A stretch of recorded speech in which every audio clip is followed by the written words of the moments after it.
Hello there. How's everybody doing today? Happy Monday.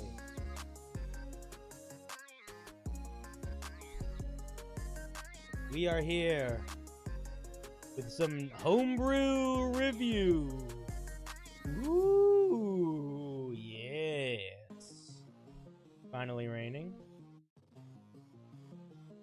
Let me get in there.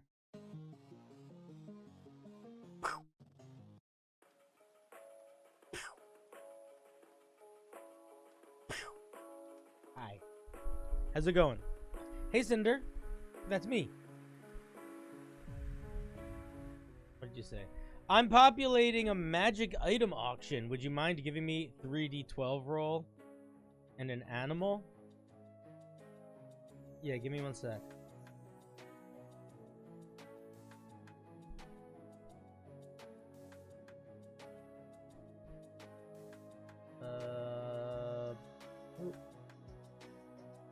Roll 3d12.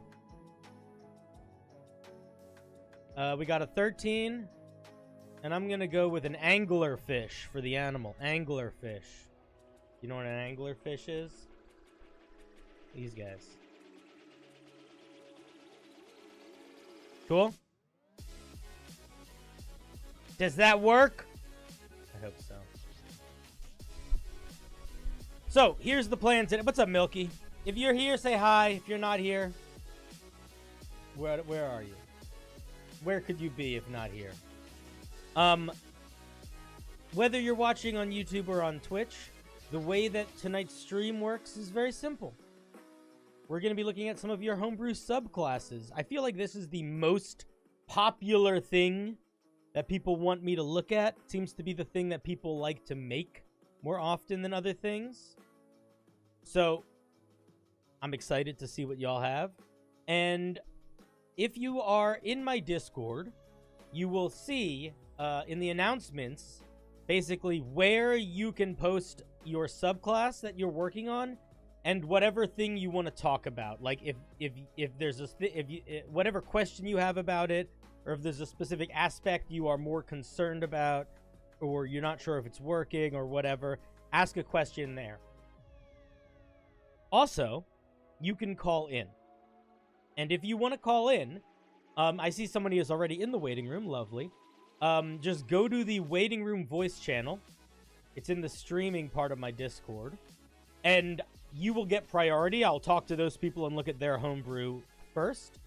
And we'll get through what we can get through and see what happens. Does that sound good? Do I sound quiet?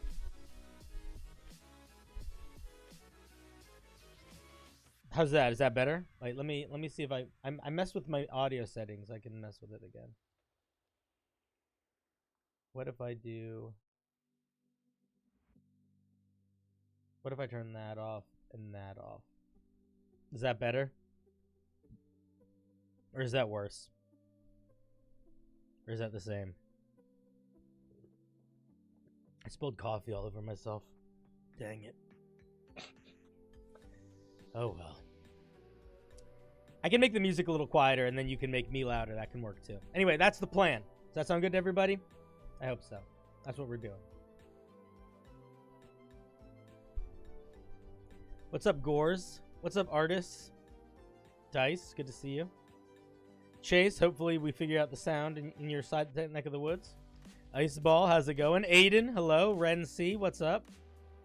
Ren says, hey, I finally made it. I missed these streams so much, but I've been moving every time. Looking forward to the stream and showing you some classes. Heck yeah, sub that is. Ayo. What's up, Bobs? All right, we can just dive in, I think. Right? Do we want to wait? I was at a bachelor party this weekend. Am I supposed to tell a story about it? It was pretty awesome. It was a great time. We rented a house in the Catskills.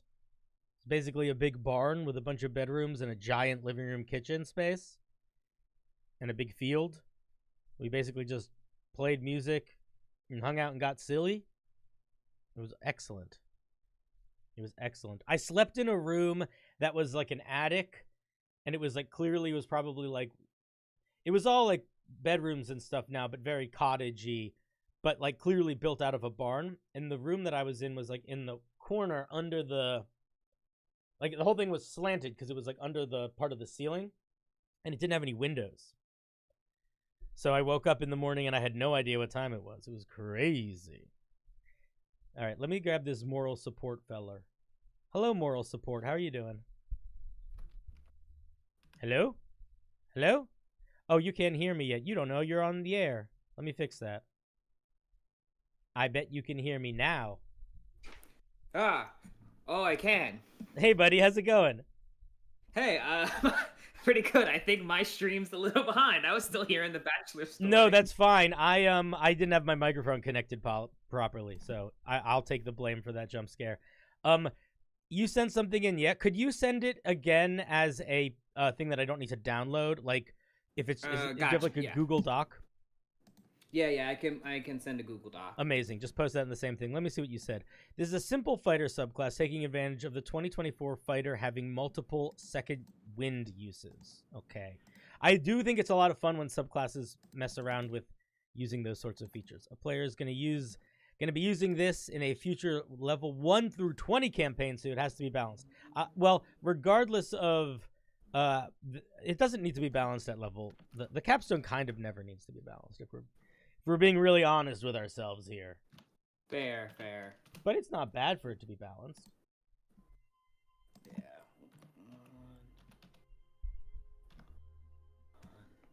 I'll talk to chat while we get that set up. Chat! How do you guys feel about bachelor parties that don't involve going to strip clubs? I've only been to one bachelor party that involved going to a strip club, and it was only fun because there were like 90 of us. Wow. So it was like a big, it was like a whole, it was our whole theater, my whole theater company went to a strip club together. That was kind of fun, but it was mostly fun because it was just us in a big place together. But every other bachelor party I've been to has been, we go to a house in the woods, or we go to a house on the beach. That's been great.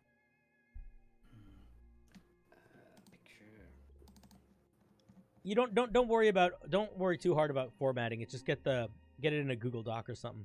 Yep. Just trying to transfer it over. Yeah, no worries. Day hiker. I've never been to a strip club. I've been to plenty of fun bachelor parties. Yeah, I've only been to a strip club once for that one. And it was also like I think it was a little bit of a different vibe because it was like I was with a theater company.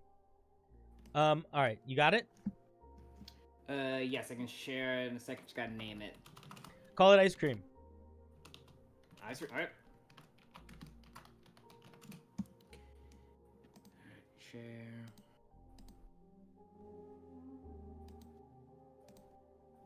All right, stream. Vent homebrew. Where'd it go? Wait a minute. Baba, your brother at their bachelor party got addicted to whitewater rafting and that led to their divorce? That's fucking crazy. What? That's fucking crazy. Alright, ice cream sent. Alright, thank you. Let's take a look at this guy.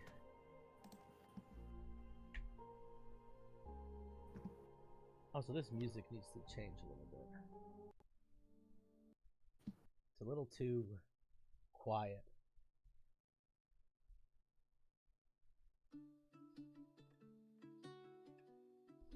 There we go. Okay. Let's take a look at this.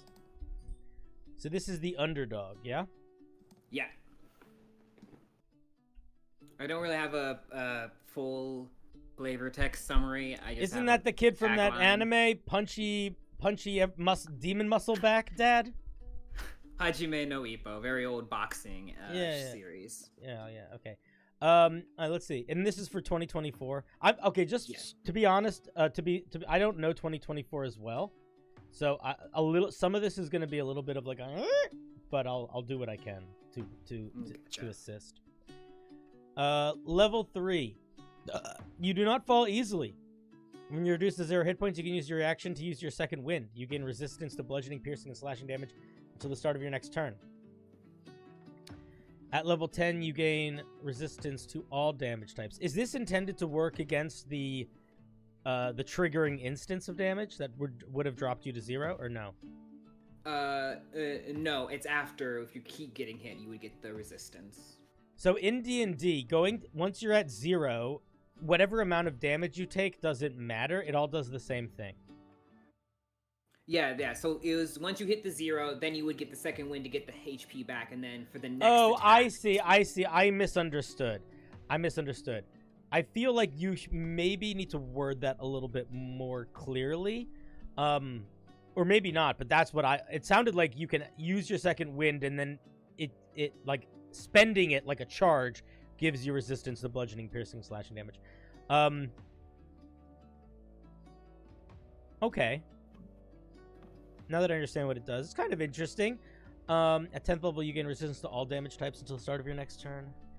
I think that's probably fine. I don't know if it's necessarily needed. You should be clear that you don't go unconscious, or you'll be prone and disarmed anyway. Yeah, yeah. Yeah, that's a good point. Yeah, what Dice said. Yeah.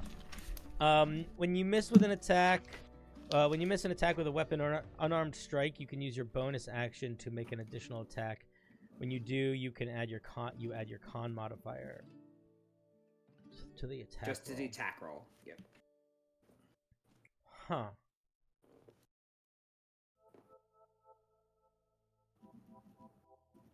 I don't know. Okay, so here's my thought process here. This, I think, most of the time, is just it's just gonna make you a better fighter by just making you better at hitting more.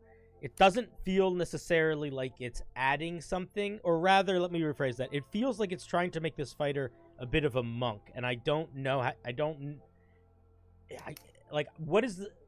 Yeah, I'm not sure how I feel about this one.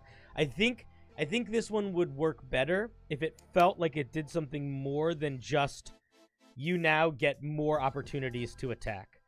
Because, like, that's just like, hey, you're a little bit of a monk now. Or it's just you're just fighter but better. And I don't think either of those... I mean, unless you're trying to make this like a monk subclass fighter, I don't know. But I kind of had it in the mind because of the whole boxing thing, that if you wanted to go unarmed fighting with the fighting style, yes. But overall, it just wanted you to have one thing of feeling good about consistency. And if you missed all your attacks, you could at least get one in, kinda. Yeah, but that's not what that's not what that is. This is when you miss with any of your attacks, you get an extra attack. It's not if you miss with all your attacks. I understand that. I guess I wish it felt more flavorful is where I'm at. Like, right now we're not going to get another subclass feature until we get to level 7. So realistically, over half of the campaign, this is all we get for the subclass. This doesn't feel like this character. This doesn't feel like it just feels like fighter but better.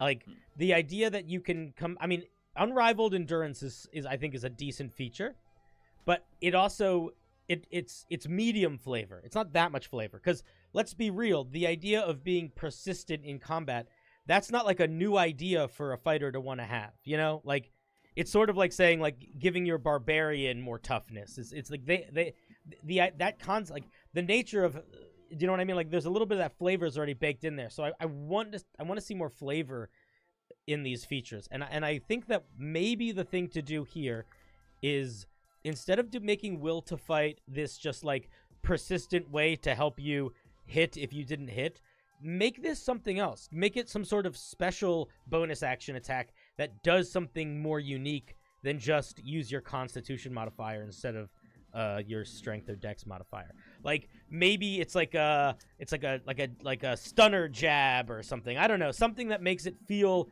like it's adding an element that is unique to this character, because hitting more is good, but it's not like adding flavor. That's kind of where my head is at. And I think if you did that, if you made it sort of something extra and unique, you could either make it resource based or something like that if you wanted to really make it have some oomph to it.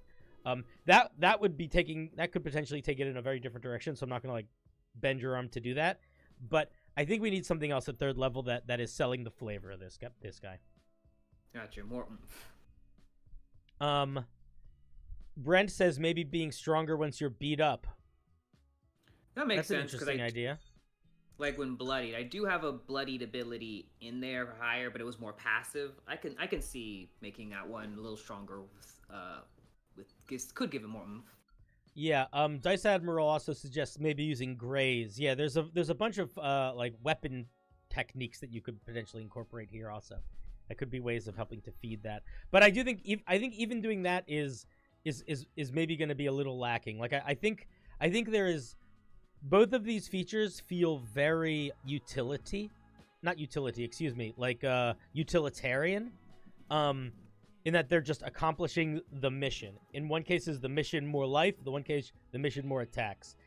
And I want to feel the way we're accomplishing that mission a bit more.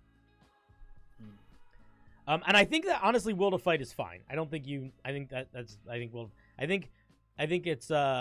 not Will to Fight, excuse me. I think Unrivaled Endurance I think is solid. I think Will to Fight is where you have opportunity to maybe play around with this bonus hit does something, or maybe you can move while you do it, or something like that. I don't know. All right, let's take a look at 7th level.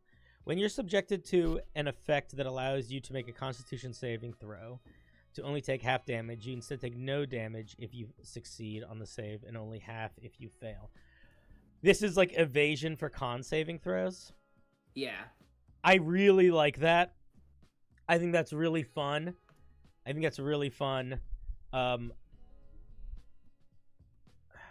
Con saving throws happen pretty often. This is significantly weaker than evasion just because they happen so much. It's like dex saves happen so much more than con saves. So it's probably, I think it's fun. Like it's really, I also just like the vibe of it. Like it's very flavorful. And in the way that it's like, you are like evasive, but in a constitutional way. I think that's fun. But I think you could maybe Dice is saying maybe add strength saving throws. That might actually, I mean, it would be hectic to do it on 2 things, but I might, this level could maybe use something else small. Like a little bit of ribbon. And then the other thing is though, the other thing is because this is a damage reduction thing, I guess it's okay to be double dipping. They're far enough away. But this makes me feel more like Will to Fight needs to feel more, needs to feel like it's doing something more. Because it's kind of getting eaten by all of the defensive features around it in terms of where the flavor of this thing is coming from.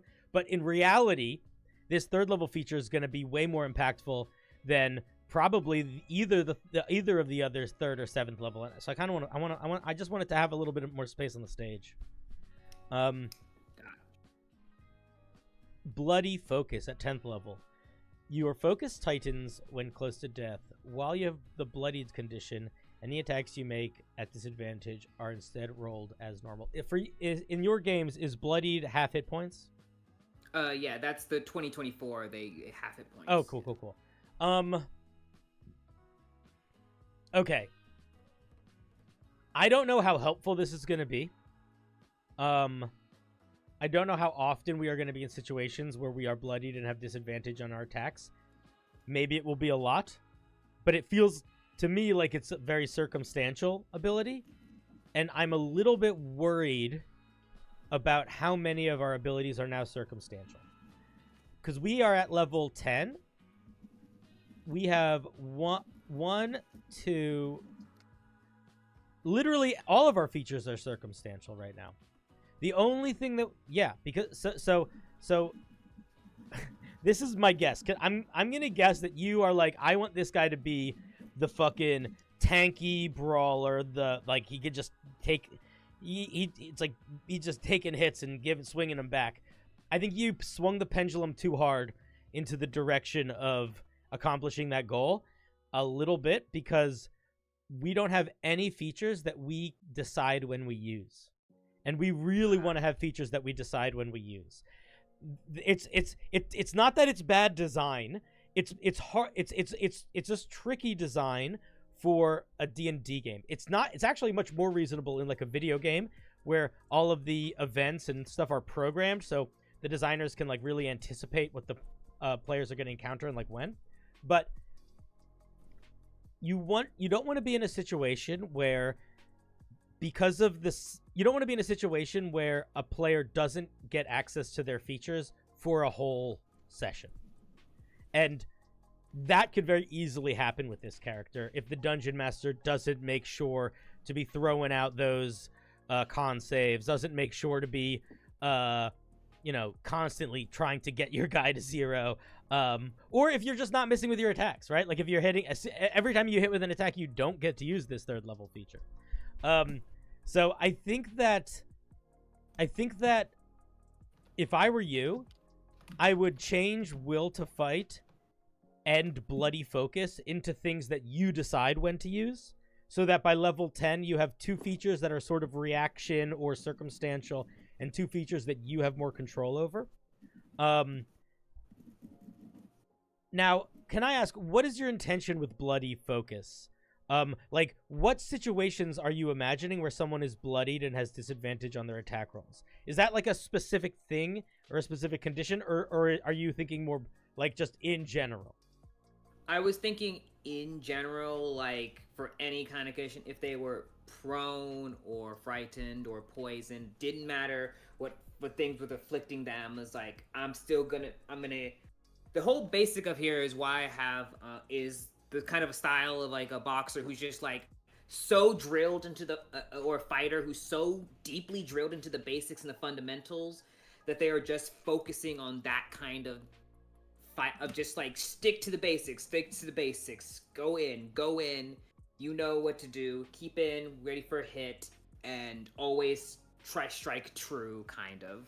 Okay, so I would say that in D&D, I think that flavor, in theory, could be accomplished with a battle master, just playing them with that mindset.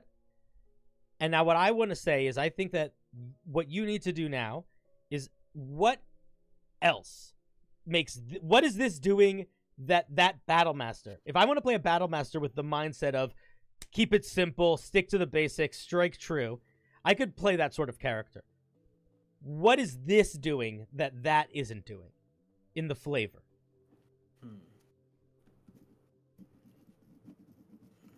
What is... it is... Well, other way it's not named it underdog is because it's... I guess was the idea of it being able to... be against the odds. Just like... If something is just feels like super intimidating, hit it like you're gonna stand against it. Yeah. Okay. So what if with Bloodied Focus, or honestly, you could put this anywhere. But what if incorporating some feature? I think replacing one of the defensive. I don't think you replace Will to Fight with this. I think you do one of the other 3 with this, or something like you getting some bonus when the thing you're fighting is larger than you. Or you getting some bonus when the thing you're fighting has more hit points than you. Something like that. Something to represent that, like, when the odds are stacked against you, you get a little bit... You can, like, buckle in. Do you know what I mean? That could fit nicely at 10th level, honestly, because by 10th level, you are going to be fighting things that are bigger than you a lot more regularly, probably, too. That's when you're starting to fight, like, big guys pretty commonly. So even though it's circumstantial, I think it would be less circumstantial by then. I just don't want to be in a situation where we feel like we don't have a subclass for more than like half a session, you know?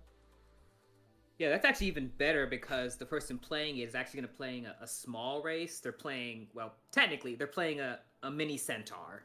Oh my god, that's perfect. Yeah, that's perfect. Yeah. You could also, that would be a circumstance where you could have the wizard cast reduce on them so that they could fight a cat better or something. Even better. Yeah. All right, let me look at 15th level. When you roll initiative and have no uses of your second one remaining, you regain 1 additional use. In addition, when you finish a short rest, your exhaustion level or anything decreases by 1. I think this only works if we really feel like we're going to be getting dropped to 0 a lot. I'm concerned that it's not enough at 15th level. I'm concerned that I want this to be, what if, like, I think this is fine. I think that it does still fall into that place of, this might be a feature that the person who's using it might not feel for a little while. You know what I mean? Yeah. Yeah. So that's just something to keep in mind. Other direction, if you do change Will to Fight into more of a unique special move type feature or wombo combo or something, 15th level could also be a fun level to have it either grow or expand on it. Like, I'm not telling you to do this, but like, for example, let's say Will to Fight, you got a special punch where you could either knock someone back 10 feet or make their movement speed 0 until the start of their next turn. And now at 15th level, instead of knocking them back 10 feet, you can knock them back 20 feet, and instead of their movement speed being 0, their movement speed is 0, and they have -2 to deck saves and AC or no reactions or something. Do you know what I mean? Like, if you make that unique ability, you could have this second wind. You get an extra second wind if you don't have one. But I think there's space, even that, there for something else, just to make sure we're still feeling like we're growing in ways that that the player really feels like they have agency over. Let me look at 18th level. Yeah. That's what I mean. Like, I think you knew what you were going for. You just got lost in the forest. Sometimes you gotta. It's a big forest, dude. Yeah, very big. All right. When you use Action Surge, you can then use Will to Fight to make a number of additional attacks equal to the number of attacks you missed that turn. I would simplify this. I would say, because Action Surge is already going to be giving us a bunch of extra attacks. So is the intention here that when you Action Surge, you get an extra attack for every attack that you miss? Yes. Including from regular attacks and from Action Surge. It's just like a full-on barrage was the idea.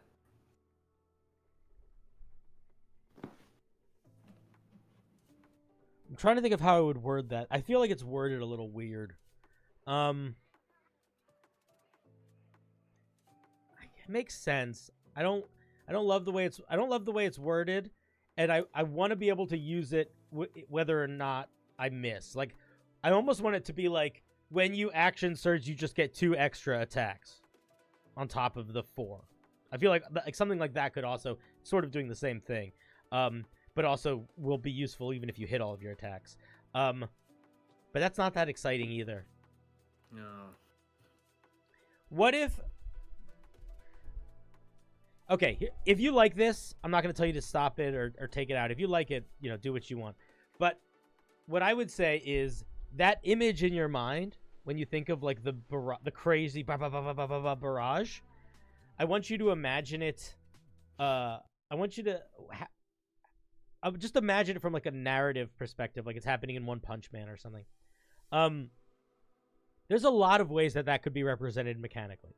Like, you're representing it by sort of role-playing. You're literally making 8 attacks and then doing more attacks. But it could also be an AoE thing. Like, it could be, a lot of the times, a lot of things are represented not through attack rolls and AC. Like, when you have multiple things, they transition it to deck saves a lot of the time to represent something's ability to move and weave around a lot of issues, like thorns or whatever. So you could do it something like that, where it's like all creatures within 5 feet of you, or one creature of your choice within range of your melee attacks has to make a deck save, and on a failure they take, however much, 10d10 damage or something to represent like the brrr, like that's something that you could do if you wanted to go in a slightly different direction and not have it either have to be tied to Action Surge or wanted to make it sort of its own like thing separate from Will to Fight. If you want to keep those things tied together, I think you can, but I don't know if you necessarily need to if the thing you're imagining is the big punch barrage. Cone of Fists. Yeah, Cone of Fists is a good idea. Ooh, yeah. So that might be something to think about too. I think overall, you've got a lot of stuff in here. None of the features individually are glaringly like this doesn't work to me, but I think that for better or worse, you have built this thing in such a focused direction that a lot of these features just feel like they're sort of sitting in the same play space. And that's my biggest feedback, is you have to make sure that your features are sitting sort of in a wide berth of play space. Some defensive, some offensive, some passive, some you don't get to decide when they happen, they're more reactive, and some you do get to decide when they happen, more active. And not, I don't even mean from like a flavor or mechanics perspective. I mean like from a play space perspective, if that makes sense. That's the main feedback, though. I think the concept is in here. I think really it's about cutting a couple pieces out and filling them in with different ingredients so that there's a little bit more flavor and color. I think I have a thought there. What if Will for Fight was instead changed to like as a start of a way of starting getting different ways of AoE like attacking replacements, kind of like how you can replace one attack with Dragon Breath. What if you can place one of your attacks with instead of it being a 15-foot cone instead of a single or a line, that could be really fun. Like yeah, that. Yeah, like essentially giving you like moves, quote unquote, but like less Battle Master maneuver and more like power maneuver. I think the way that you make that different than the Battle Master is you don't give them a million options. You make it more like the Psy Warrior than the Battle Master, where the Psy Warrior has like they get 3 options at level. Like, I'm not saying copy that exactly, but I'm saying from a like how many things it should get. And then I also think that you should lean into the flavor of power and like AoE. Yeah, like Captain Falcon. Exactly. Yeah. Falcon Punch. Yeah, Mongol Candy has been mentioning Falco Punch for a while, so I was thinking, all right, how do we Falco Punch? Yeah. Cool, man. Thank you for sharing. Any final questions before I hang up on you and address chat for a little bit? No, that I wrote the notes. This is very helpful. Thanks. Yeah. Fun idea. When I first saw the bonus action thing, I was like, please don't make this just feel like it's a monk and a fighter, and it really doesn't. It's not a monk and a fighter. You quelled my worries. All right, I'm hanging up on you now. Love you. Bye. Click. All right, that was moral support. Let's give them a little round of applause. Thank you for sharing. Woo! Thank you for sharing. All right, if you're just getting here and you want to send in homebrew, I got good news and great news. Nothing is paywalled in any way today. So if you're like, I want to support Cinder with some subs or some memberships, do it. But you don't have to. You can just participate in the stream and we'll look at your homebrew.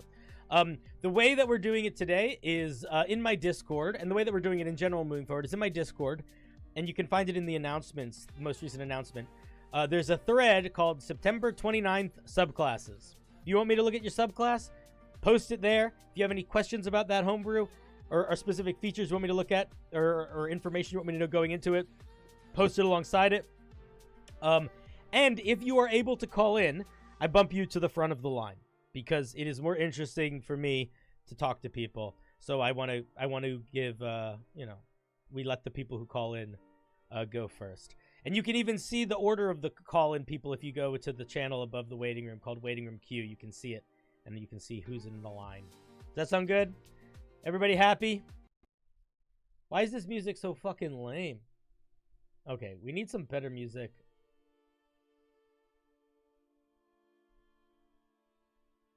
Cozy Winter, maybe? Ooh, yeah, I like that. All right, let's get Mongo in here. Hello! When you're ready, unmute, good sir. Oh, hey, let me mute your stream so I don't hear you twice. You don't... You don't want to hear me twice? What's wrong?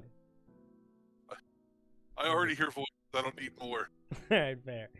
All right, do you want me to read the thing you wrote, or do you want to just chat? Yeah, if you want, go ahead, dude. Like, all right, let me read the thing you wrote. Okay, so let me make sure I brought it up.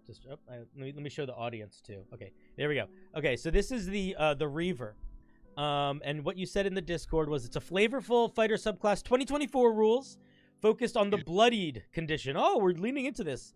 Very cool. Yeah, I know. I said that in chat whenever the last guy started. I'm like, oh my god, this is like the polar opposite, but almost identical. That's so funny. All right, let's see. Issues I'm having are the struggle of getting things to bloodied in order to benefit from most of their features. Makes sense. That also gets harder the more hit points, the harder the game gets. And generally lower DPR outside of the HP range. I have a player actually playtesting it right now in an ongoing game. They're getting out-damaged by the Valor Bard. We can't have that. What is going on here? Yeah, and All like the dude, like all the bard's doing is just like the new true, like a blade cantrip. Like he's just doing that plus the extra attack, and it's like this should be doing so much better, especially at the level they're at. All right, let's take a look at what we're working with here. I'm gonna post it in the chat. You guys can give her a gander if you want to. Also, let's see. Some warriors fight with honor. Reavers do not. I'm not gonna criticize your flavor text here because I think you made this for your friend, but I would say, when in general, when you're writing flavor text, try to imagine it like the person who's reading it doesn't want to read it and they're forced to read it, and you have to convince them that it's awesome. Like, it's like a TikTok video. Like, you have to convince them that it's awesome in the first second or they don't want to read it. And when you do this, when you say some warriors do this, this guy does this, even this, I think, is wasting time. I would say, if you like writing this way, I'm not going to tell you not to, but I think a better opening sentence would be, Reavers do not fight with honor. I think I think that punches harder. And people don't read. You know how hard it is to make someone fucking read? They don't want to read words. Yeah, especially I don't read words. I just skip to the features half the time. What the difference between me reading flavor text and not reading flavor text is how much I enjoy the first sentence. So this first sentence, while it might work with the rest of them, it's not selling it on its own. And you want that first sentence to be like a trailer, you know? Reavers do not fight with honor is fucking cool. Even this, Reavers do not, is also cool, but it's just, we just want to get there fast. So, okay, rant over. I just want to read the rest of it. I should say, too, that a lot of my stuff is, like, I tend to be long-winded because, like, I made this kind of independently. Like, I have a very long-running world along, like, a really old setting, and I've been converted it through addition, so a lot of my stuff is kind of written Charge complete. Like WotC's style, where they do a long-winded narrative a bit. So, like, that's kind of, I just copy-pasted it straight into this, so. Okay, sorry, I got jump scared along with chat with my fucking headphones. What you were saying. I'm sorry, guys. That was so loud. I think that's fine. I also think that, like, a lot, in general with these streams, I tend to give, like, broad scoping feedback in general, but if you know something I'm saying isn't super important, then obviously don't listen. Yeah, I got you. You know, I'm not taking it personal or anything. It's just I just figured it would help to, like. Oh yeah, for sure. This is so long-winded. Why? Yeah, it's like, well, I've got my own. But yeah, it totally makes sense, and that's the thing where it's like if it doesn't matter for you, then it doesn't matter. That's the most important part. They strike when the blood is fresh, and the cries are loudest. Jesus Christ. Thriving in the chaos of battle and feeding off carnage. Right? They're like they're the Dark Eldar, born from the brutal docks of Salt Morrow and the lawless shallows of Shoals. These warriors are feared as executioners and opportunists, pirates, slavers, mercenaries, whose presence in a fight signals its violent conclusion. There's one thing you're doing here that I want to point out to chat, which I actually think is a super useful trick to do, and depending on what your goal is with it, you could lean into it. So if you are making homebrew that is for a very specific campaign, including very world-buildy lore in the flavor text can be very useful for the player in terms of grounding where their character is in the world or coming up with, like, the vibe of their character. So what I would say if I were you, if this is like the kind of thing where, like, you like to give documents to your players, when you say this, where you say, like, where they're from, I would drop these down and almost make it like a bullet point thing where it's like regions they are from, and then you list the regions that they're from and maybe like details about the region. You know what I mean? Because then it sort of turns into then it's the player not just choosing the subclass, but maybe choosing the shoals or choosing the Salt Morrow, you know? And maybe there's something in the lore of the Salt Morrow that makes them want to be, like, you can kind of, there's a lot more opportunities for getting a player excited about being a thing when you sort of gamify the world building knowledge into, like, bullet point number crunch in the same, you know what I mean? Like, you can sort of trick. And I mean, people the guy into he is playing one of those, like, very brutal, evil, like, stereotype type of pirate. For So sure. like he flavored it entirely off of that little paragraph of like, yeah, I want to play that guy like when he saw these because I have like 20 some homebrew things for this world specifically. Cool. And this just happens to be the one that like really clicked for him. Very cool. All right, so let's take a look at what this thing actually does. Third level, Blood Scent. Whenever you take the attack action on your turn... Oh, wait, I missed the sentence. You gain a 6th Sense for a weakened prey. Whenever you take the attack action on your turn, the first attack you make during that action against a bloody target has advantage. Okay. Savage Momentum. When you reduce a creature to 0 hit points on your turn, you can immediately move up to half your speed and make one weapon attack as a bonus action. Okay, so yeah, I see what's going on here. So this is actually similar to the feedback for the last piece of homebrew. Everything is relying on things that are a little outside of your control. You have to get the creature to 0 before you can do the thing. The creature has to be bloodied in order for you to get the advantage on the attack. So I think, first of all, I think both of these features totally fine. Also, I'm not sure how powerful Savage Momentum is going to be. I think realistically it's going to be one of those situationally really impactful things, depending on how coordinated the group is. But I think that there is space here for like a whole other feature, honestly. I think that you could put a whole other third level feature here and it would be fine. Like give them two whole... Like... Or like give them something else other than these, or... Oh, no, something else. Like keep these and give him something else. Okay. So I think... Okay, let me ask you a question.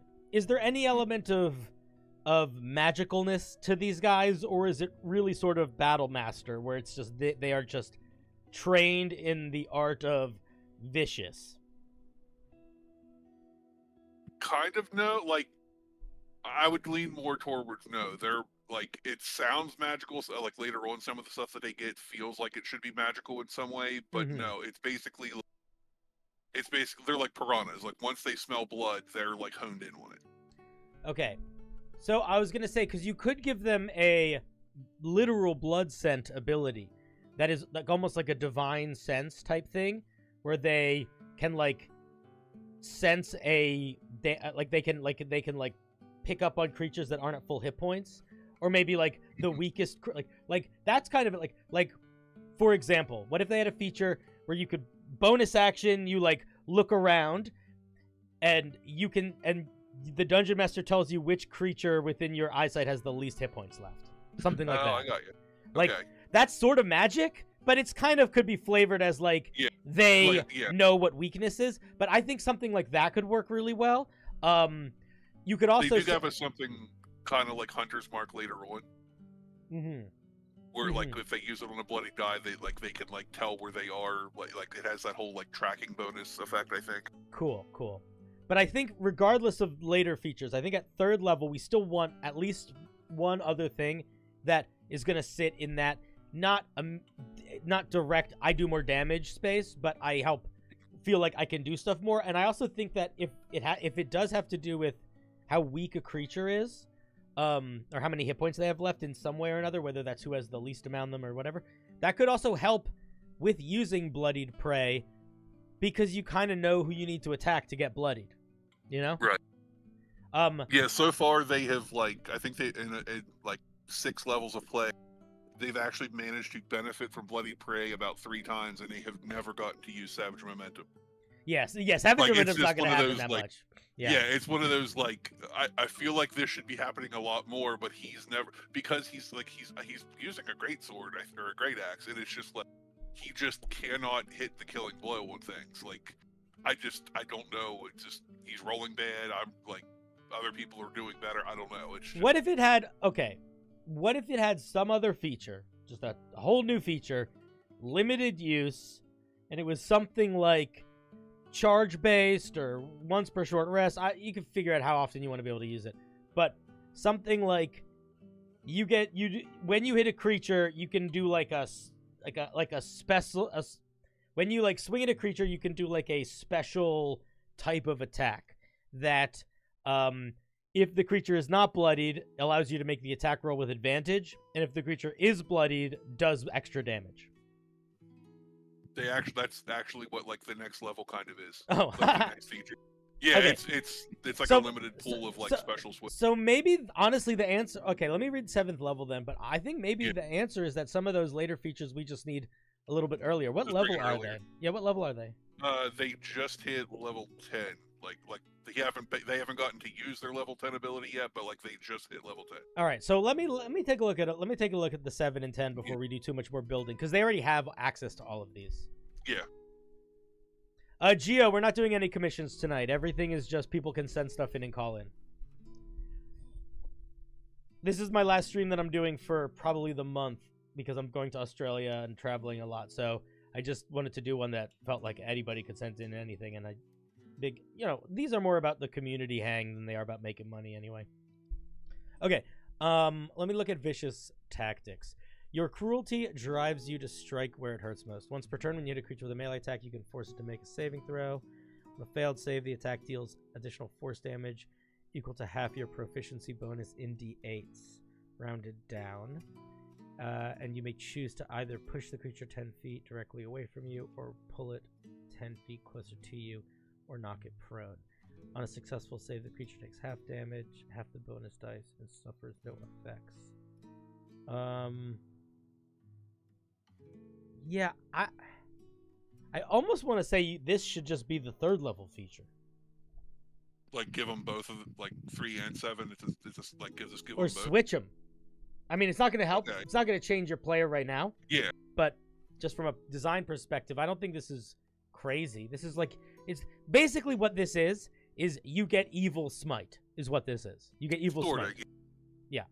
And I Now, don't. the other thing is it's also a limited pool on long rest. I was thinking like either giving it to them like recharging on short rest, or just make it all the time once per turn, no limited use. Like What if it's limited use, and then what if you get a charge back when you make a creature bloodied? Or like when you make them bloody, or whenever, or when a creature within a certain range of you is bloodied, or something. Like, I think you should be able to, because that could be a fun way to keep that sort of tied in. Yeah. Someone said earlier about like if something drops to 0 within so many feet of you for the first ability thing, the bonus action movement. So like maybe have it be like more of an aura thing where it's not reliant on him being the one that drops it. It's just if something is nearby and they drop. Yeah, that could work too. Okay.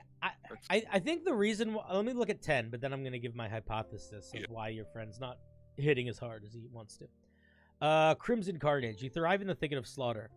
Whenever you reduce a creature to 0 hit points, you may immediately regain hit points as if you had used your second wind feature, even if you have no remaining uses of it. You can use this feature number of times equal to your con modifier. Additionally, you have advantage on intimidation checks against creatures that have witnessed you reduce a creature to 0 hit points within the last hour. Okay.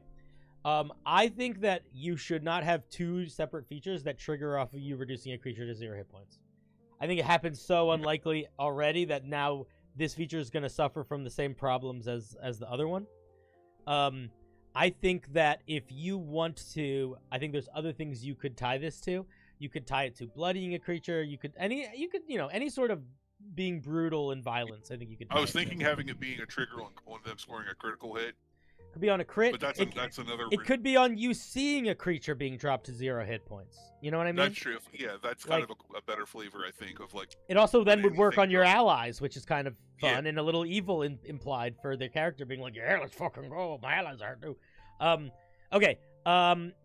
Advantage on intimidation checks. This should be against creatures that have witnessed you. This should be. I think this should be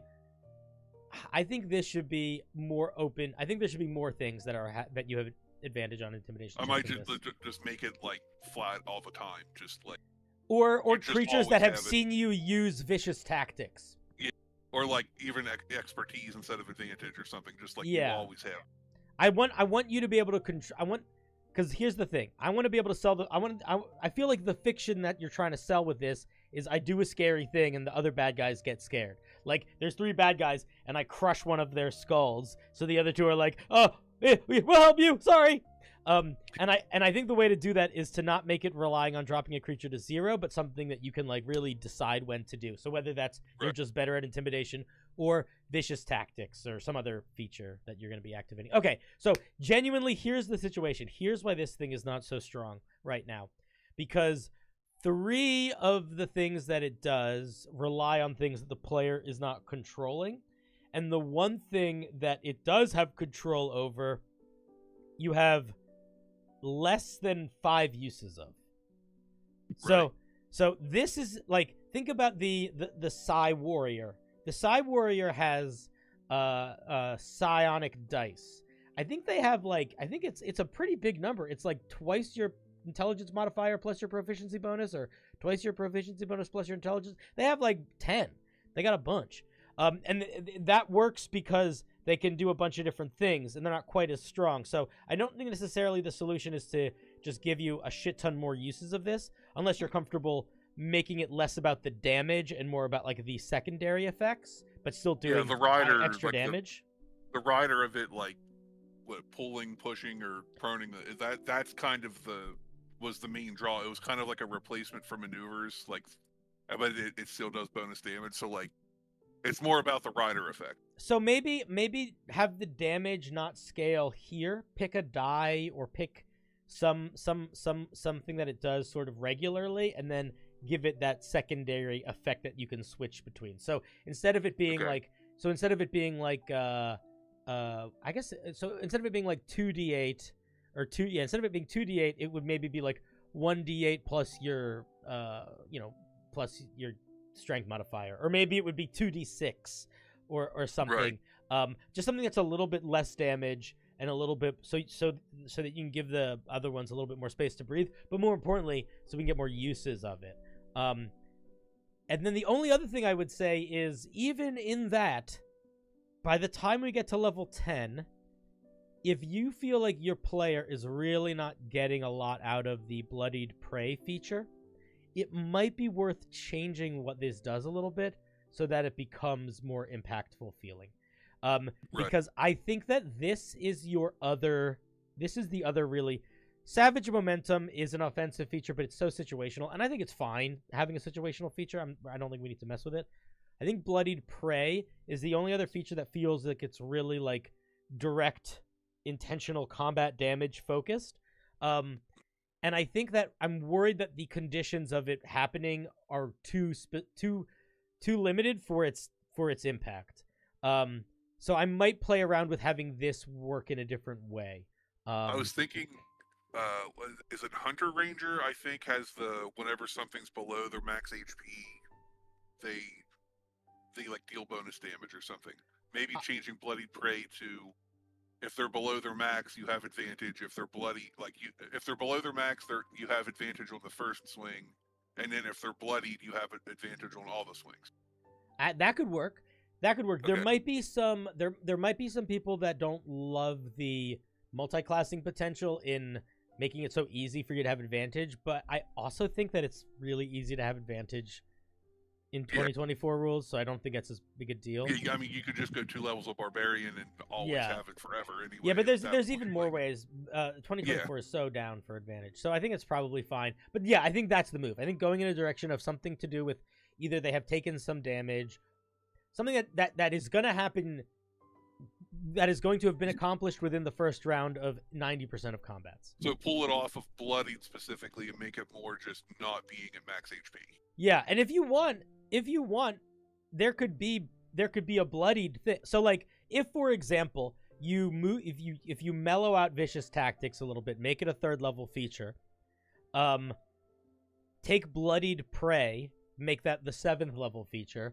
I think there would be space in it for both something else that would be a little bit more like, you're something Constitution, something about you being like, oh, I'm vicious, I don't get afraid. Maybe you're better at maybe advantage on checks against being frightened or something. But something else. But then also, Bloodied Prey could be triggered on them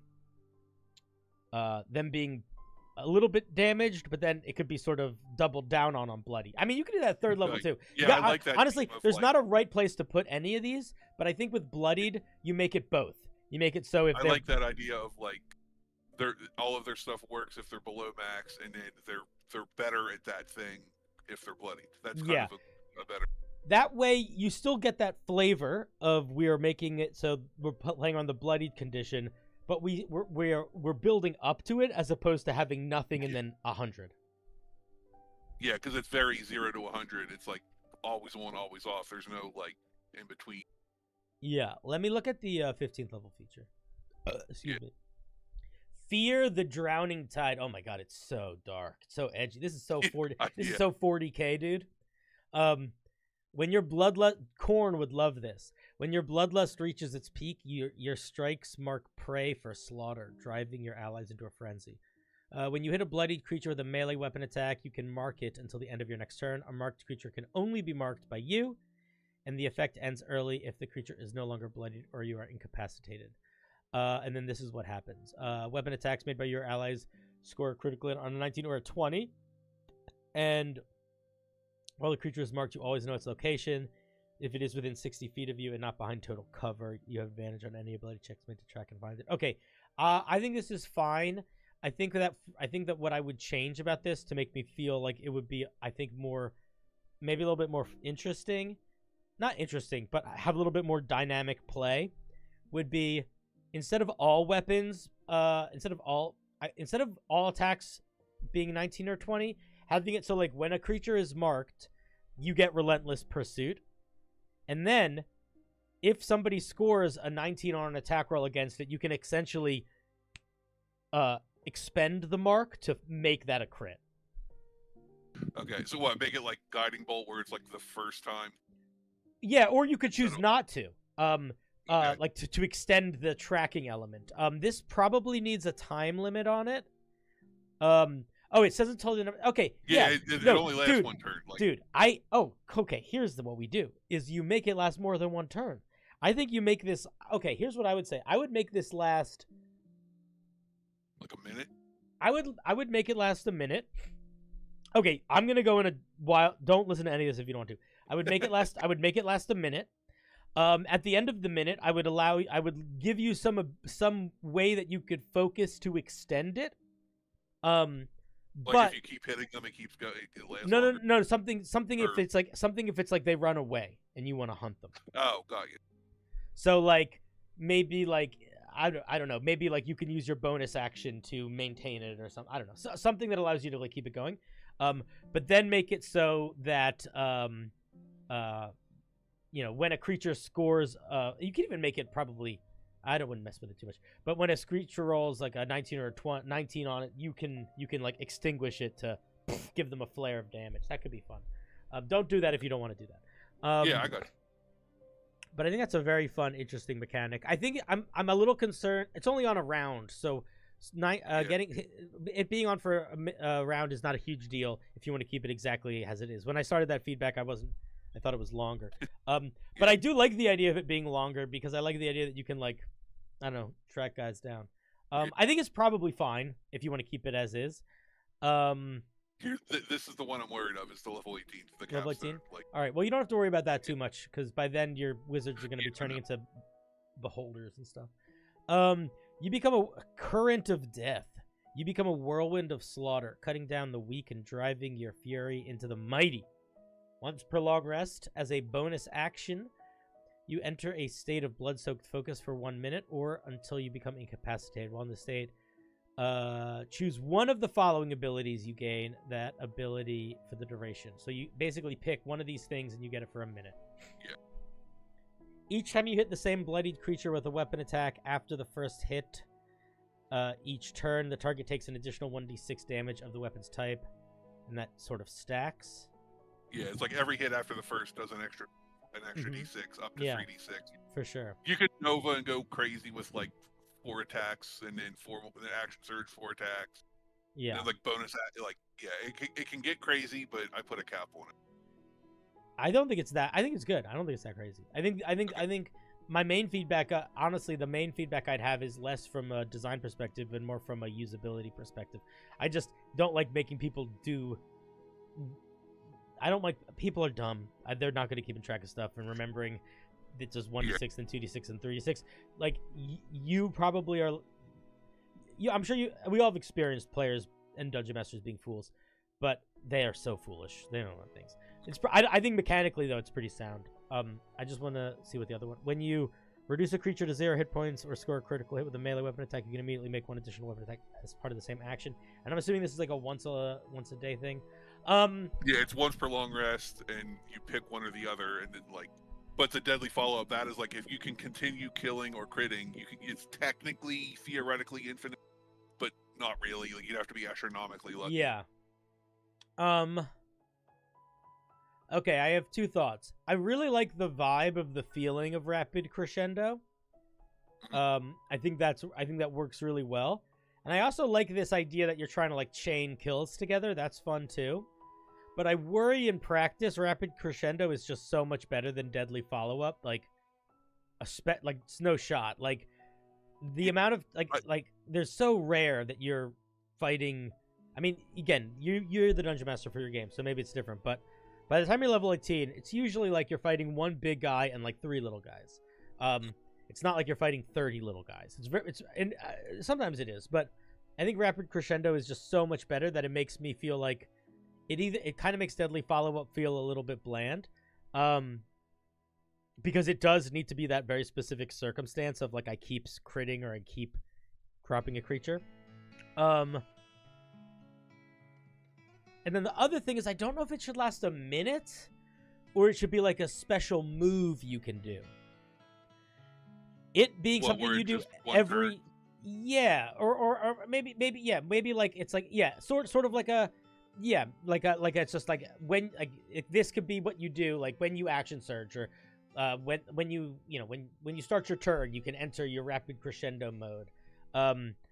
But I just don't know if it should be something that you get to do every round for a minute. It might be fine. I might be overthinking it. But I do think that deadly follow-up needs to be... I think deadly follow-up needs to be better. I think it needs to be... No, it isn't a choice. Like, you don't have to pick it when you hit 18. It is like, I do the thing, you pick one of the two. It's like... No. And I kind of made it like versus a single big guy or versus a mob, like... choice, but yeah, I don't know, but here's the but again, it's level 18 at that point. Like you're not, like you said, you're not fighting 30 orcs. You're fighting, ancient dragons or whatever. Like, yeah, I hear ya. What if deadly follow-up was like an AoE? Like you could make your melees into AoEs. I don't know. I just want it to be. I want it to feel. Here's what I want. I want to be a level 18 this guy. I want to have to fight 30 orcs. I want to use this feature, and I want to know it's going to be cool the first turn I use it. And I don't know that right now. I know rapid crescendo is going to be cool the first turn I use it. So that's why I'm like, I feel like I need it to be a little bit more chompy. Could it be like the whirlwind attack from Ranger, but just like for all of your attacks or something? I wasn't thinking about that, but it could. I don't know exactly. Remember what that is? But I was thinking about just hit everything in reach for a single attack. Yeah, something like that. Something like that could definitely work. I was thinking about the guy in Warcraft 3 with the sword who spins like a tornado. Yeah. Something like that. I know exactly who you mean. Yeah, that could basically be like the. Because normally Whirlwind, I think you can only do it once if is the Ranger. But with this, since it's the capstone high level, it'd be like you can Whirlwind with all of your attacks or something. Yeah. I think there's depending on how big of the AOE or the shape of it, right? I think it would sort of be your call as to how.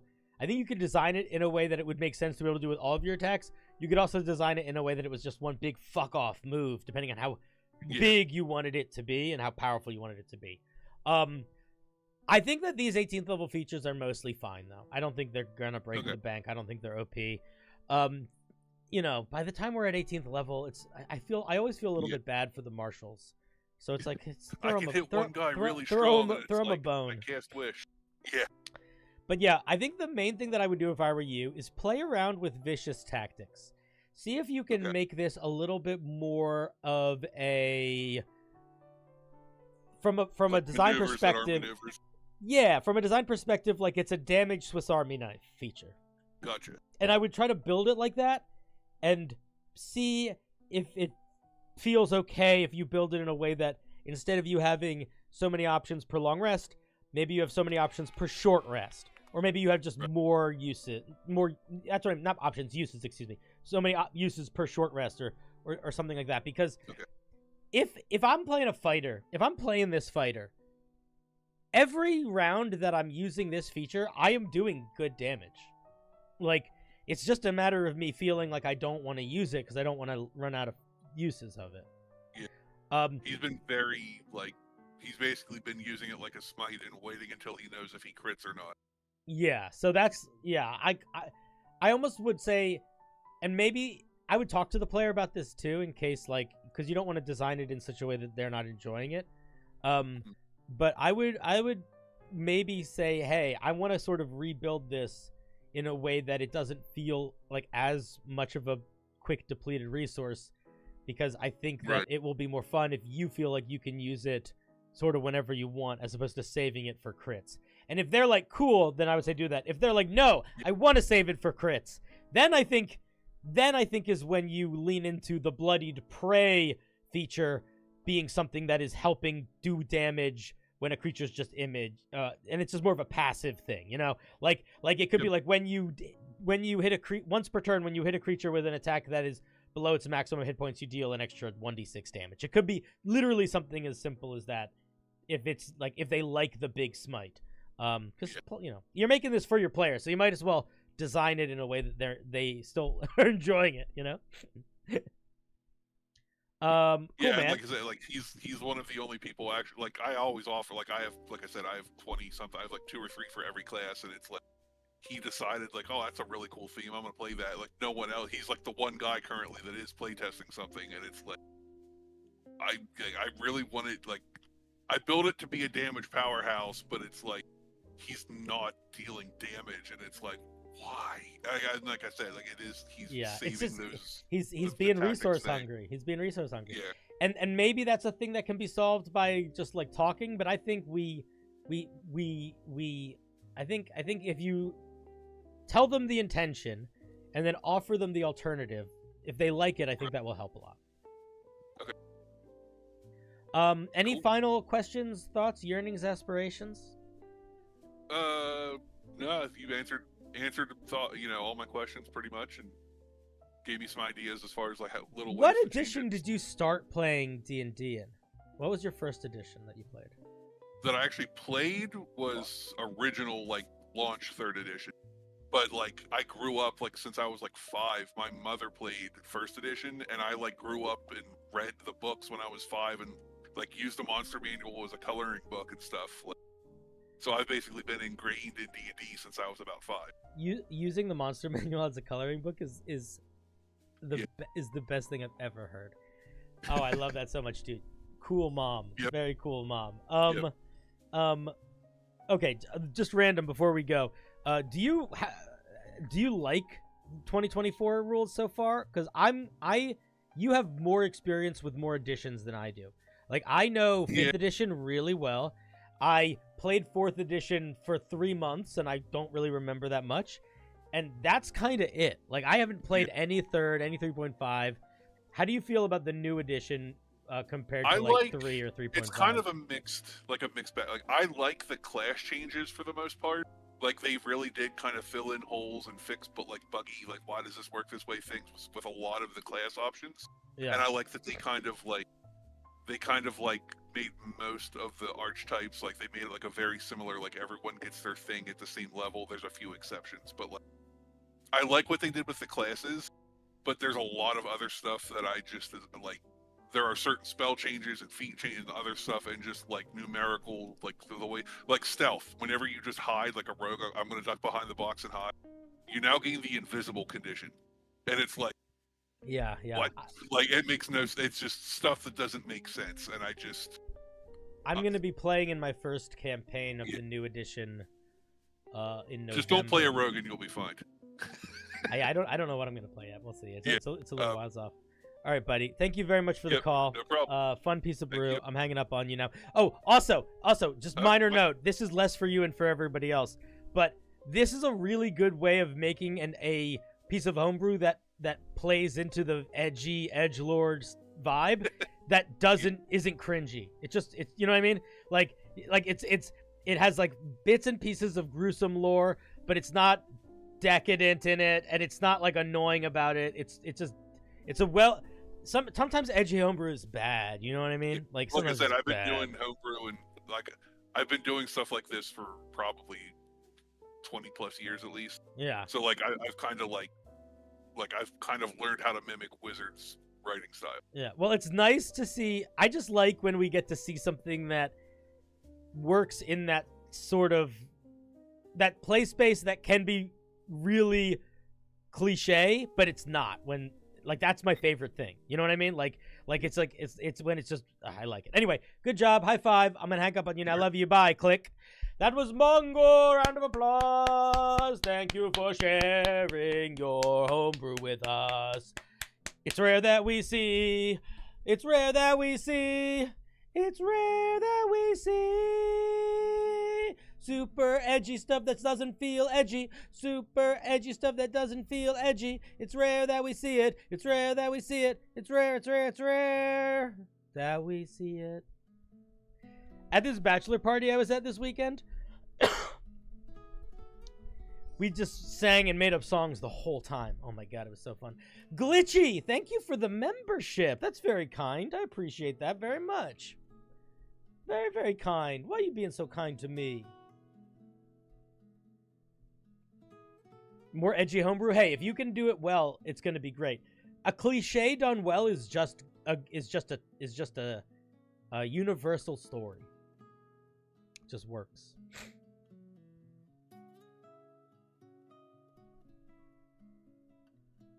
What's up, Adam? How's it going, my dear? I heard that Steph lost another character in WoW Classic. Guys, I'm playing WoW Classic Hardcore mode with Adam in the chat and a couple other people, Zach and Steph. All good people, mostly Australian. A little Canadian in there these days.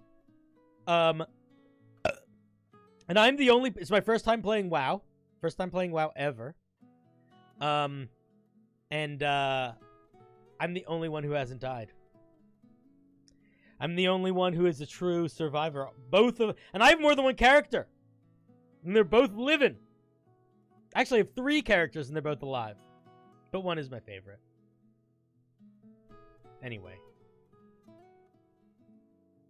I'm the best World of Warcraft character or player in the world. And I'm just impressed with myself. And you should be impressed with me too. Also, Cinder, just so you know, I finished the first audiobook of The Fellowship of the Rings.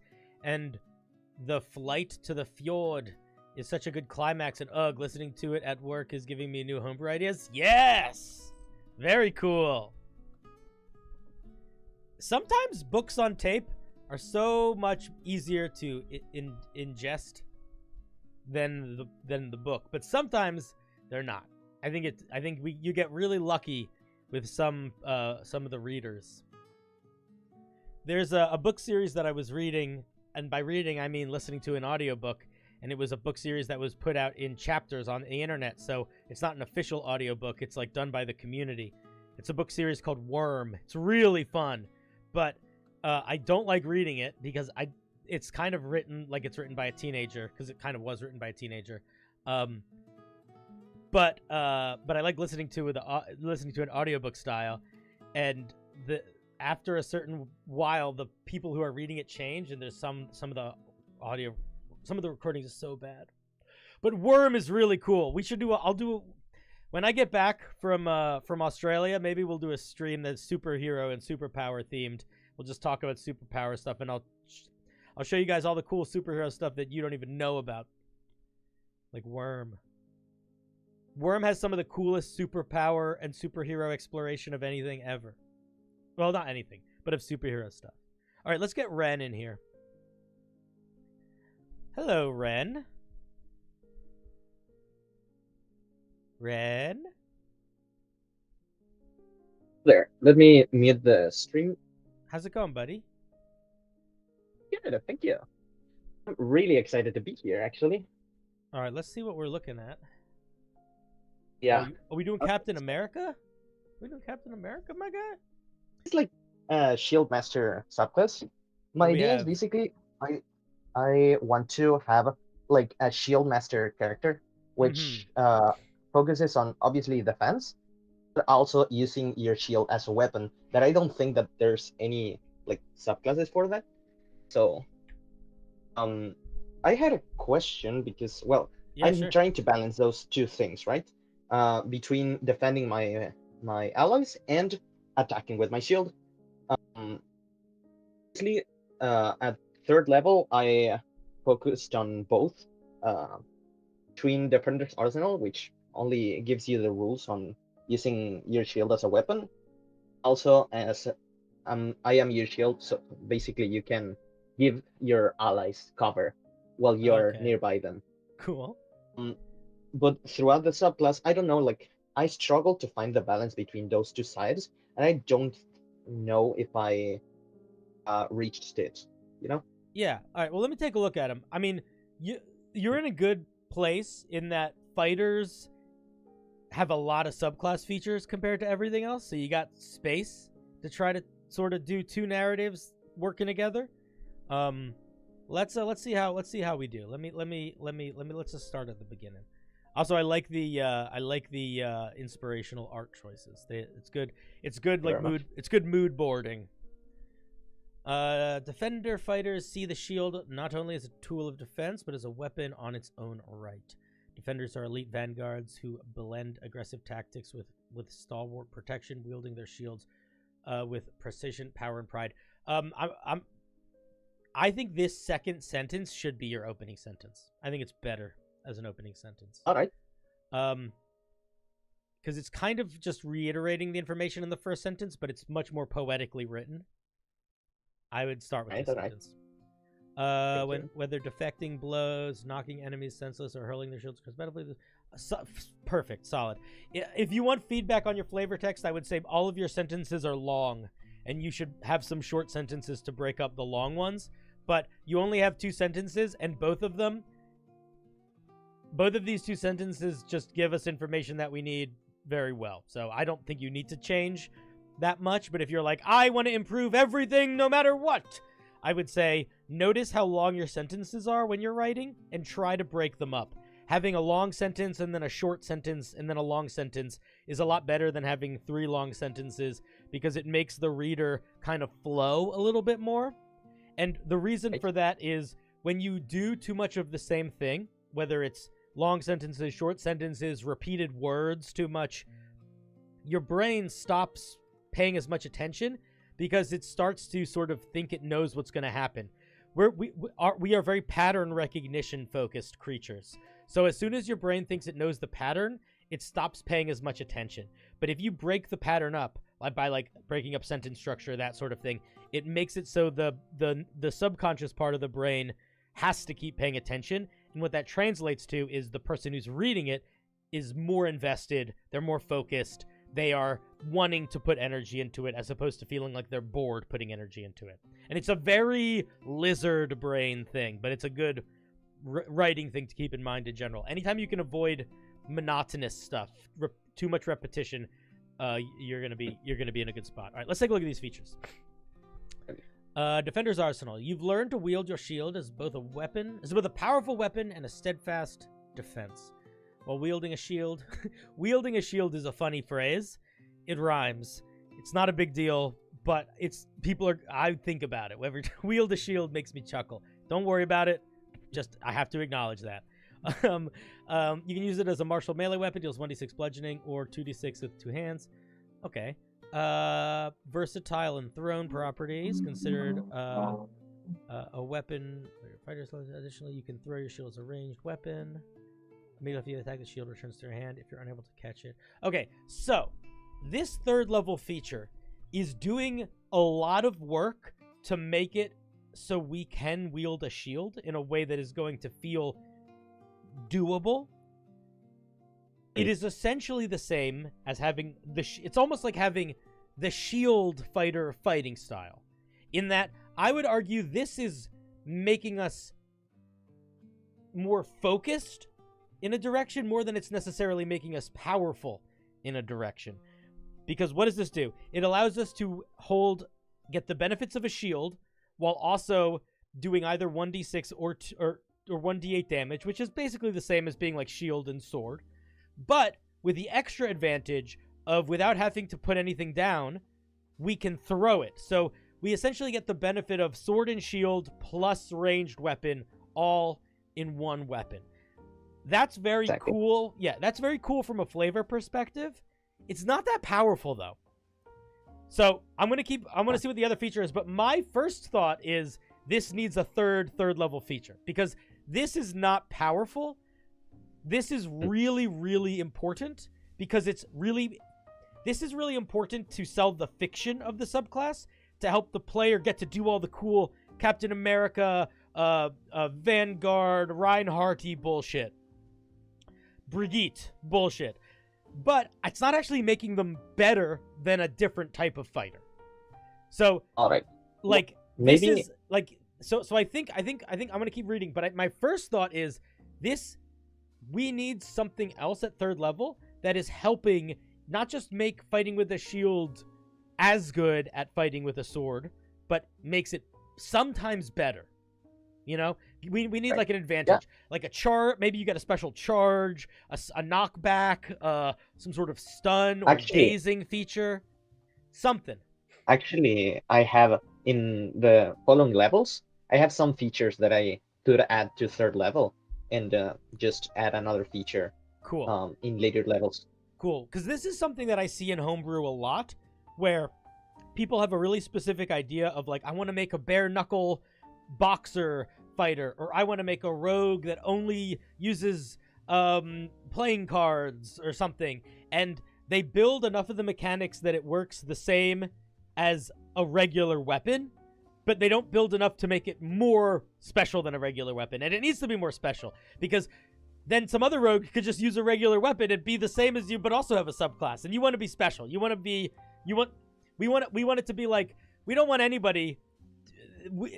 You using a shield should have an impact on the battlefield, not just make you a decent fighter on the battlefield. Yeah, I think I just focused on it because it was like the foundation on.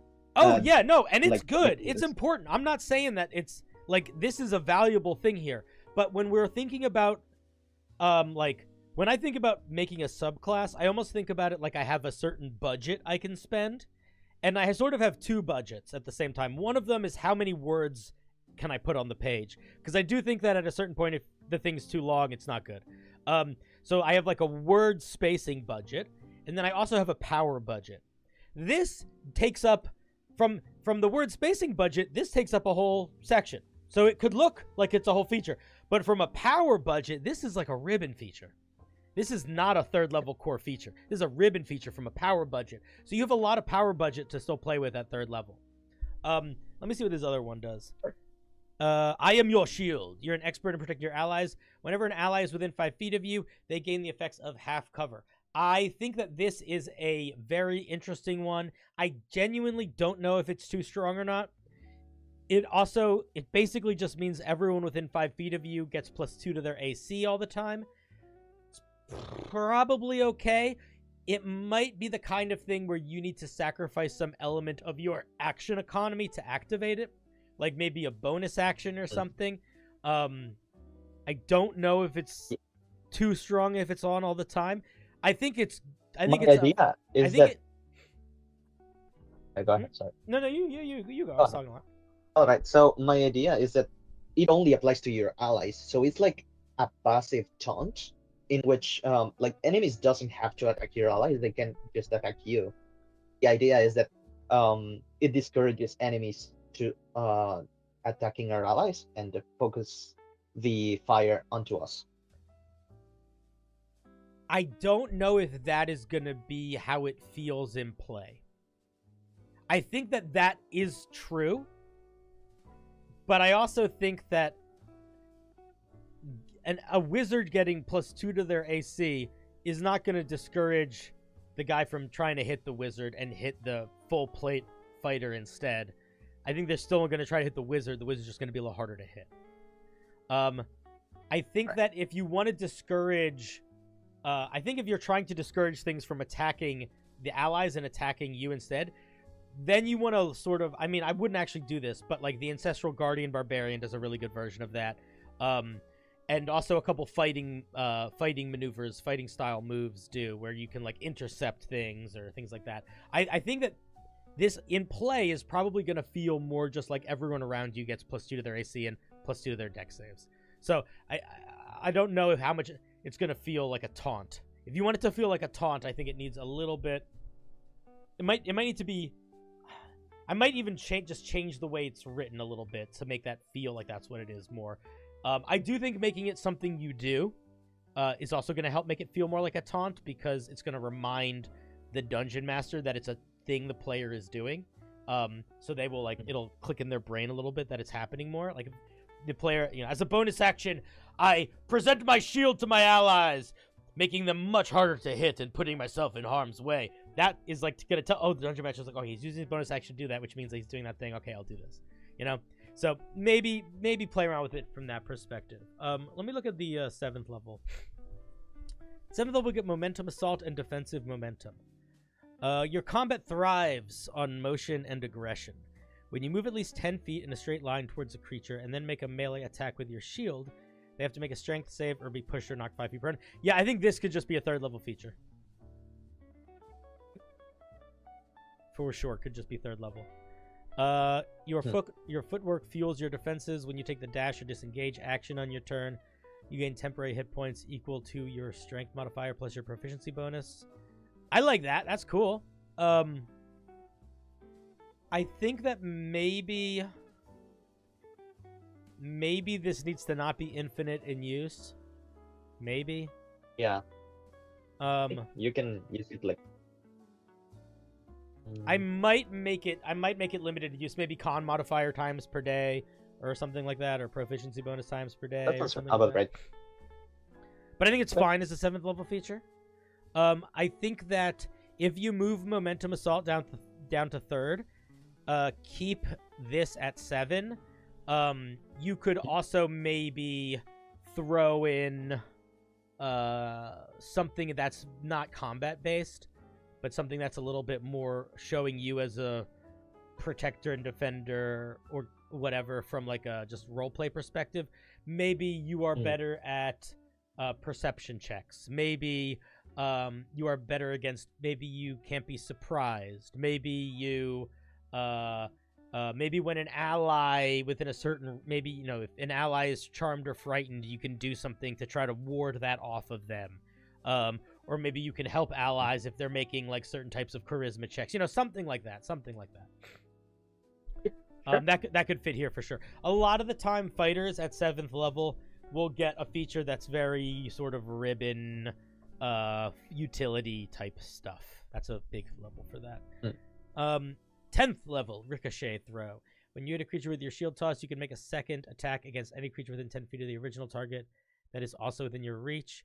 When you hit with a second attack, you can roll the weapon damage, but don't add your ability modifier. Additionally, your shield toss ignores 1/2 and 3 cover. How many times per turn can you use this feature? Definitely. That was my idea. It's like that's too much. It's too much. If you can use it more than once per turn, it's too much. Okay.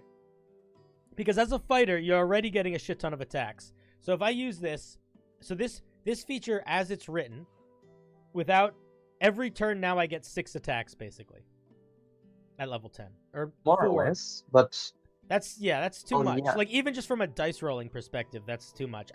I think the concept of a shield toss is really solid.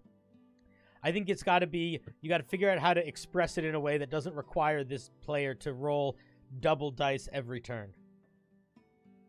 My inspiration was like the Weapon Mastery Cleave.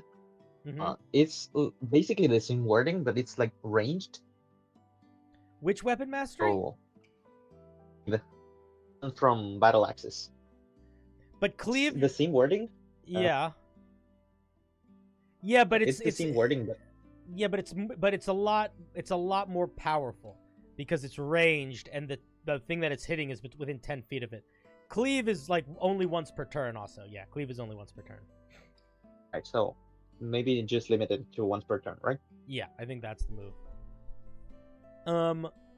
But I think the idea is fun. Yep.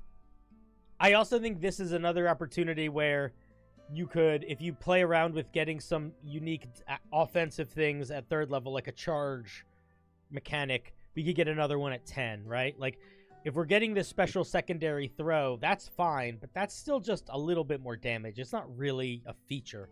It's like a fighting style. I mean, it is a feature, don't get me wrong, but it's the impact of, like, getting, like, a different weapon fighting weapon style thing, maneuver style. I think there's space to give us a little bit of something more punchy or unique. And if you're worried about it being too strong, just make it limited use. Not every feature needs to be infinite use. We have a shit ton of infinite use features. We don't need that many.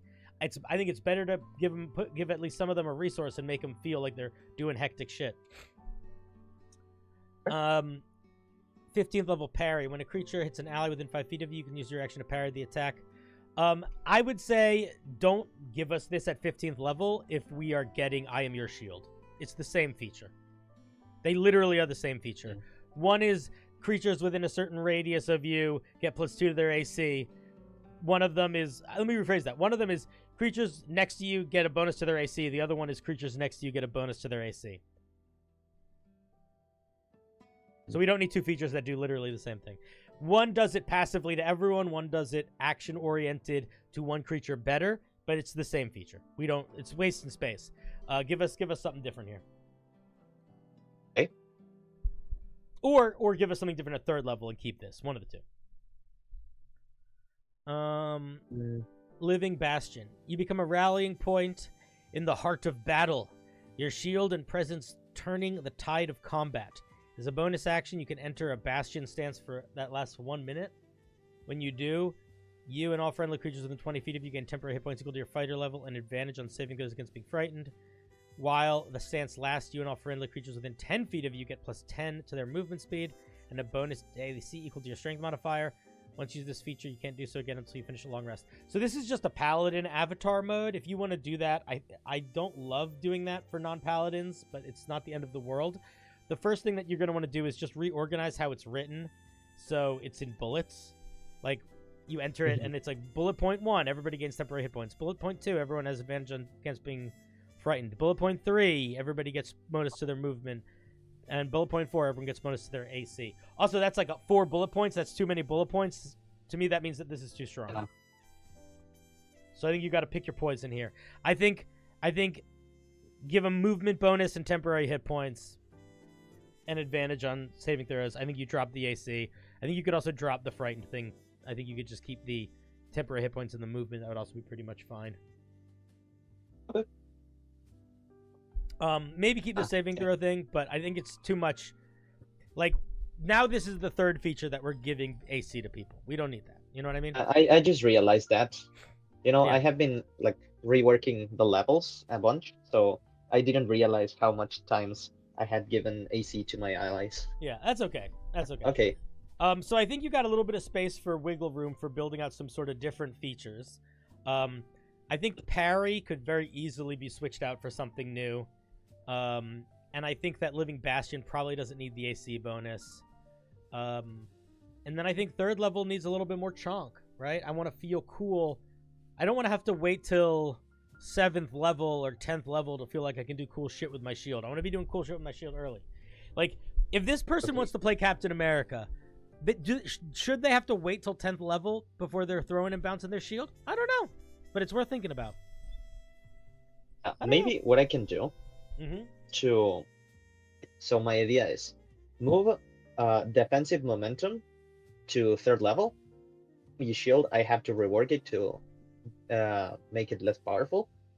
And ricochet throw, I change it to 7th level, and I add 10th and 15th level another feature that is like more unique. Something like that could totally work. I don't think there's a right or a wrong answer here. Like, at the end of the day, I think it's worth playing around, but I think that there is a lot of space to play, and I think you have strong bones to build off of. I think the features that work really well. I think it's just a matter of filling in those gaps and messing around with power and stuff. Okay. Cool. Very Any much. final thoughts before I hang up on you? Yeah, this is like my 4th subclass that I run with you, and I just wanted to say thank you for this space. I really appreciate it. You're very welcome. And listen, I will say this: it's pretty solid. I think if somebody brought this to my game right now, I think what I would say is 2 things to them. I would say, we need something that makes you a little bit beefier at level 3, and we need to make 1 or 2 of those AC boosting abilities do something different. And then I would be totally happy with this at my table. And honestly, those would be decisions I would be making because I would be wanting the player to, more for the player's needs than mine. So I think it's in a pretty solid place. Anyway, I'm going to hang up on you before I say too many nice things. Goodbye. Love you. Bye. Click. All right, let's round of applause for Ren. Thank you for sharing. Thank you. Thank you. Thank you. Much appreciated. Thank you. Thank you. Ugh. What's up, chat? Did I miss anything important?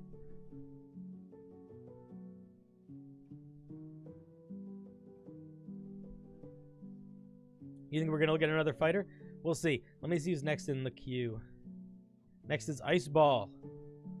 Let's get him. Hello, Mr. Ice. Hello. How are you doing today, good sir? Doing good. How are you? Can't complain. I'm doing quite well. Awesome. Did you post a thing? Yes, it should be in the... Yeah, I'll find it. I'll find it. Different take on the Spores Druid. So, is this a... When you say different take on the Spores Druid, what do you mean? It's basically just a different mushroom druid. It's not really... Nothing in it is the same as the Spores Druid. I just didn't really like how they represented like mushrooms and spores with Spores Druid. So it's just a different take on a mushroom druid, basically. Before I read it, if you don't mind, just to give me a little bit of insight as I'm reading it, was there anything in particular that you felt like was disappointing about the Spores Druid, or that like you wanted that, like, is there anything that you wanted this to do that the Spores Druid isn't doing for you? I wanted a take on it because I feel like Spores Druid leans more into like a necromancy vibe. It 100% does. Yeah, so I wanted more of like kind of like the psychedelic and like beneficial effects of mushrooms, Cool. like more of a buff class. Got you. Or a subclass. Got you. Say no more. Okay. Circle of Mycelium. Good name for that. Druids of the Circle of Mycelium command clouds of living spores. The music just got really loud and Christmassy. Let me just fix that for a second. I don't know what the fuck that was. Okay, there we go. Turning battlefields into networks of resilience for allies and nightmares for their foes. Good opening sentence. They see fungi as nature's... Chat, do you see what I mean when I was talking about opening sentences? I would even say this is a little bit long, but if I don't want to read the rest of the flavor text, if I read that sentence, I know what this is. To be honest, I don't even need to read the sentence. I can just read the first half of it, and I kind of know what it is. That's what we really want out of our flavor text. Like, in an ideal situation, they shouldn't have to read more than this of your flavor text, and they should be able to just go, fuck it, I want to read the mechanics now, and that should be okay. Maybe they'll go back and read them later. But that, about this many words, should get us as close as we can to that initial, this guy is this. Okay. They see fungi as nature's hidden weavers, stitching together life and death in a vast unseen web. Oh, I like that phrase. By channeling this network, they link minds, bolster endurance. Yeah, cool. I think that you are doing a little bit of the thing where you're repeating phrases. We've got a thing, or thing, or thing, or thing happening here. So I think that you have a lot of... if you want to fuck around with your flavor text, just break that up. Don't make each sentence follow the exact same structure of, like, this is a thing, and then it does this, this, and this. Right. It's not the end of the world because, like I said, you got some good language in there and some interesting like visual language, so it's making up for it. But I think that if you break this up with some dynamicness, a little bit less examples, some more punchy little sentences, I think it'll make it so those example sentences will hit a lot harder. Okay. Right. Okay. Let's look at level 2. Rapport spores. We're not getting a spell list, yeah? No spell list? Yeah, that's something I've been kind of grappling with. I was wondering if it's would be too powerful if I were to add one, or if it's underpowered because it doesn't have one. All right, let's assume I'm going to go into it with the headspace of it doesn't have one with intention, so that the subclass can be stronger. And then I will tell you if the subclass needs to be stronger or if it needs a spell list. Perfect, thank you. Rapport spores. Beginning at 2nd level, your spores form living network of thought. As an action, you can release spores to forge a psychic link. Choose a number of creatures within 30 feet of you. Equip to your wisdom modifier. For 1 hour, you and the chosen creatures can communicate telepathically with one another while you remain within 30 feet of each other. If this is not limited by creatures having a language, or being able to understand a language, or if it's not limited in some way, it's a little too strong, because it essentially is, it just lets you talk to anything. Like, it's better than speak with beasts, or it's speak with anything. And I think that's okay if it's really limited in use, but this is not really limited in use. This is, I realized when I was I think, infinite in use. Yeah, when I was formatting it, I accidentally cut off a sentence. This is supposed to be once per long rest. Okay, once per long rest I think makes it a little bit more viable. I still might make it where there's some limit to how it works, whether it's the creature's sentience, the creature's ability to use language, or limited in a way where maybe it doesn't give you the ability to communicate telepathically, but it's more like the sort of telepathic communication that sometimes happens where you kind of just are, it's like that, like a pseudo dragon does, where it's like you kind of just get their emotional thoughts. Like, it's like, I can't hear what you're saying, but I hear that you're angry. You know what I mean? Right. So like maybe put some sort of like intelligence limit on there. Yeah, there's a lot of ways you could limit it. I don't think there's a right or wrong one. I think it's a matter of, do you want it to, what you want it to look like? Like, do you want it to be literal, we can have a conversation? Is that what matters? Is what matters just being on the same brain waves? There's not a right or a wrong answer, but I think it's just like pick a lane. And if you want it to be we're having a conversation, I think it could be around, I think it doesn't need to be intelligence. I think it's literally, do they have a language? Because there's a lot of creatures that do or don't. If you're like, no, I like the idea that it could work with animals and plants, and not plants necessarily, but animals and monsters and stuff, then I think you change it to that it require that it's not language, but like you can understand each other's feelings and intentions. And if that's the case, I might also make it not work on constructs and undead also. I might make that in general, actually. Just I don't think that's a balancing thing. I just feel like from a flavor perspective that would make sense. But yes, yeah, I don't always like limiting stuff, but that could work here. Yeah. All right, let me look at the other one. At 2nd level, yeah, you could talk to a giant owl because giant owls speak giant owl. There's a lot of animals that have a language. They just have, you'd be more than you think. At 2nd level, you can call upon your spores to spread a living haze of fungal influence. As a bonus action, you can expend a use of your wild shape to feature to release a mycelial miasma, which surrounds you in a 10-foot radius sphere. You can choose any number of creatures to be unaffected when you activate this ability. It lasts for 10 minutes or until you dismiss it. Are you the center of it? Like, if you move, does it move with you? Yes. I would clarify, I wouldn't say surrounds you. I would say which radiates out from you or emanates out from you in a 10-foot radius. That implies that you are the beacon of it. The way that it's worded, it sort of sounds like you activate it, but then you could leave it and it stays there. Yeah. Just keep an eye out. Oh, Tradosio wants some glory from beyond. You crazy. What'd you say? I have a subclass idea that I'm going to build now. Way of many things. Yeah, that's a fun one. Okay. So you can choose creatures to be unaffected. It lasts 10 minutes. And you choose one of these two effects. So not both. Yes. Either psychedelic spores or reinforcing spores. A swirl of black and violet spores cloud the senses and fractures perception. Creature that enters the maze with first time or ends its turn there. Interesting. Okay. That's less punishing than starts their turn there. Wisdom saving throw against your spell save DC. On a failure, they take psychic damage equal to your proficiency bonus and suffer a penalty to their next wisdom saving throw or attack roll equal to 1d4. On a successful save, they take half damage. Okay. I don't know if I like it more if they start there as opposed to end there. It's definitely stronger if you change that.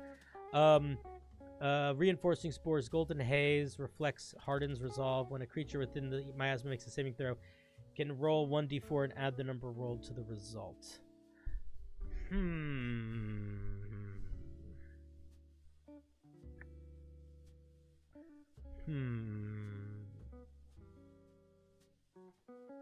I don't know how I feel about it. I don't know how I feel about it because if I boil down what it is to its bare bones, it is essentially either an AoE version of Bane or an AoE version of Bless. Little different, but not that little less affecting of all things. Interesting.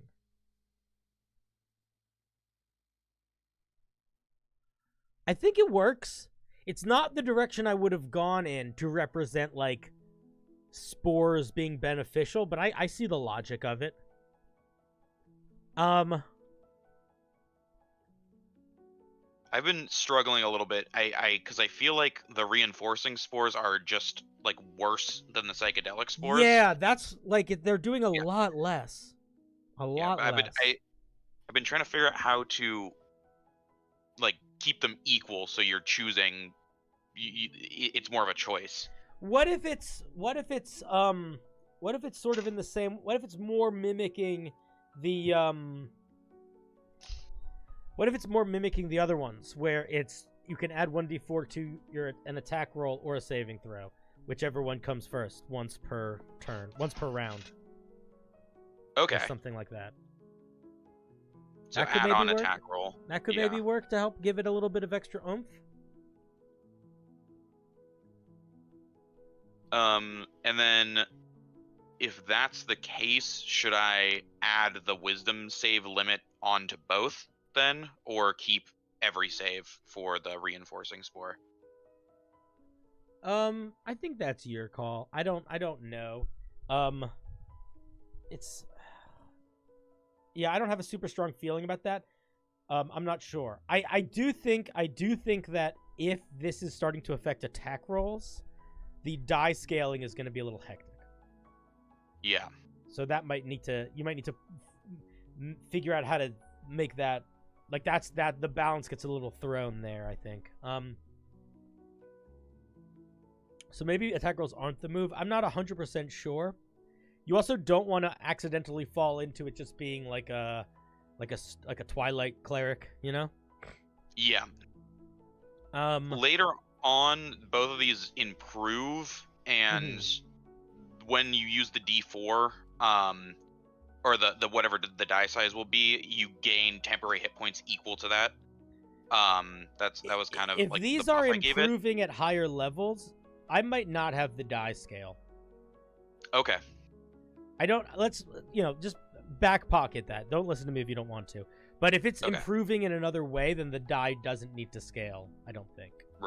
Right. Like sort of in the same way that the Stars Druid, the dies don't scale. They just improve at higher levels. Yeah. I think they have one time they boost. I think the die double at a certain point, but I think that's it.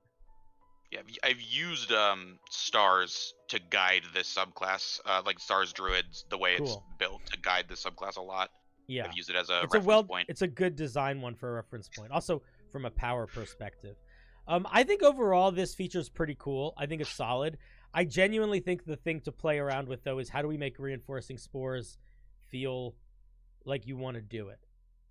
And I think that we need more than saving throws, because we don't even know if we're going to make a saving throw. Do you know what I mean? That is true, yeah. Maybe attack rolls is easy. Attack rolls is an easy solution here. I also don't think it breaks the bank, because wild shape is a lot. It's expensive. You don't have a million. I guess you have a million later, but... Maybe you could use it to, you can take the die and as a reaction add it to your AC as well. So you can choose either whatever saving throw or Oh, that's the true. AC. Maybe you could use it as a saving throw or in a defense against an attack roll. Yeah. So it's like basically like you get a once around, essentially a parry, but it can be used for a saving throw or an attack roll. Yeah. That could work. That could work. That could work. I don't know if that's what it needs to be, because you also don't want to, like, I'm trying. I guess because I'm just trying to think about it from the spore, like literally the spores perspective. Like, what are the spores doing to help? Why are the spores giving you a bonus to my AC? It makes sense from a mechanical perspective, but I almost want to be like, maybe you get, maybe the bonus is like against some conditions or damage types, or like, I don't know. I think my idea was, like, for the flavor of it, it's like it's affecting your brain. It's like giving you an adrenaline boost essentially, or like a it's for lack of a better term, it's like making you high and giving you better reflexes. Yeah. So then I think making it an AC bonus or an attack roll bonus could work. Right. Let me look at level 6.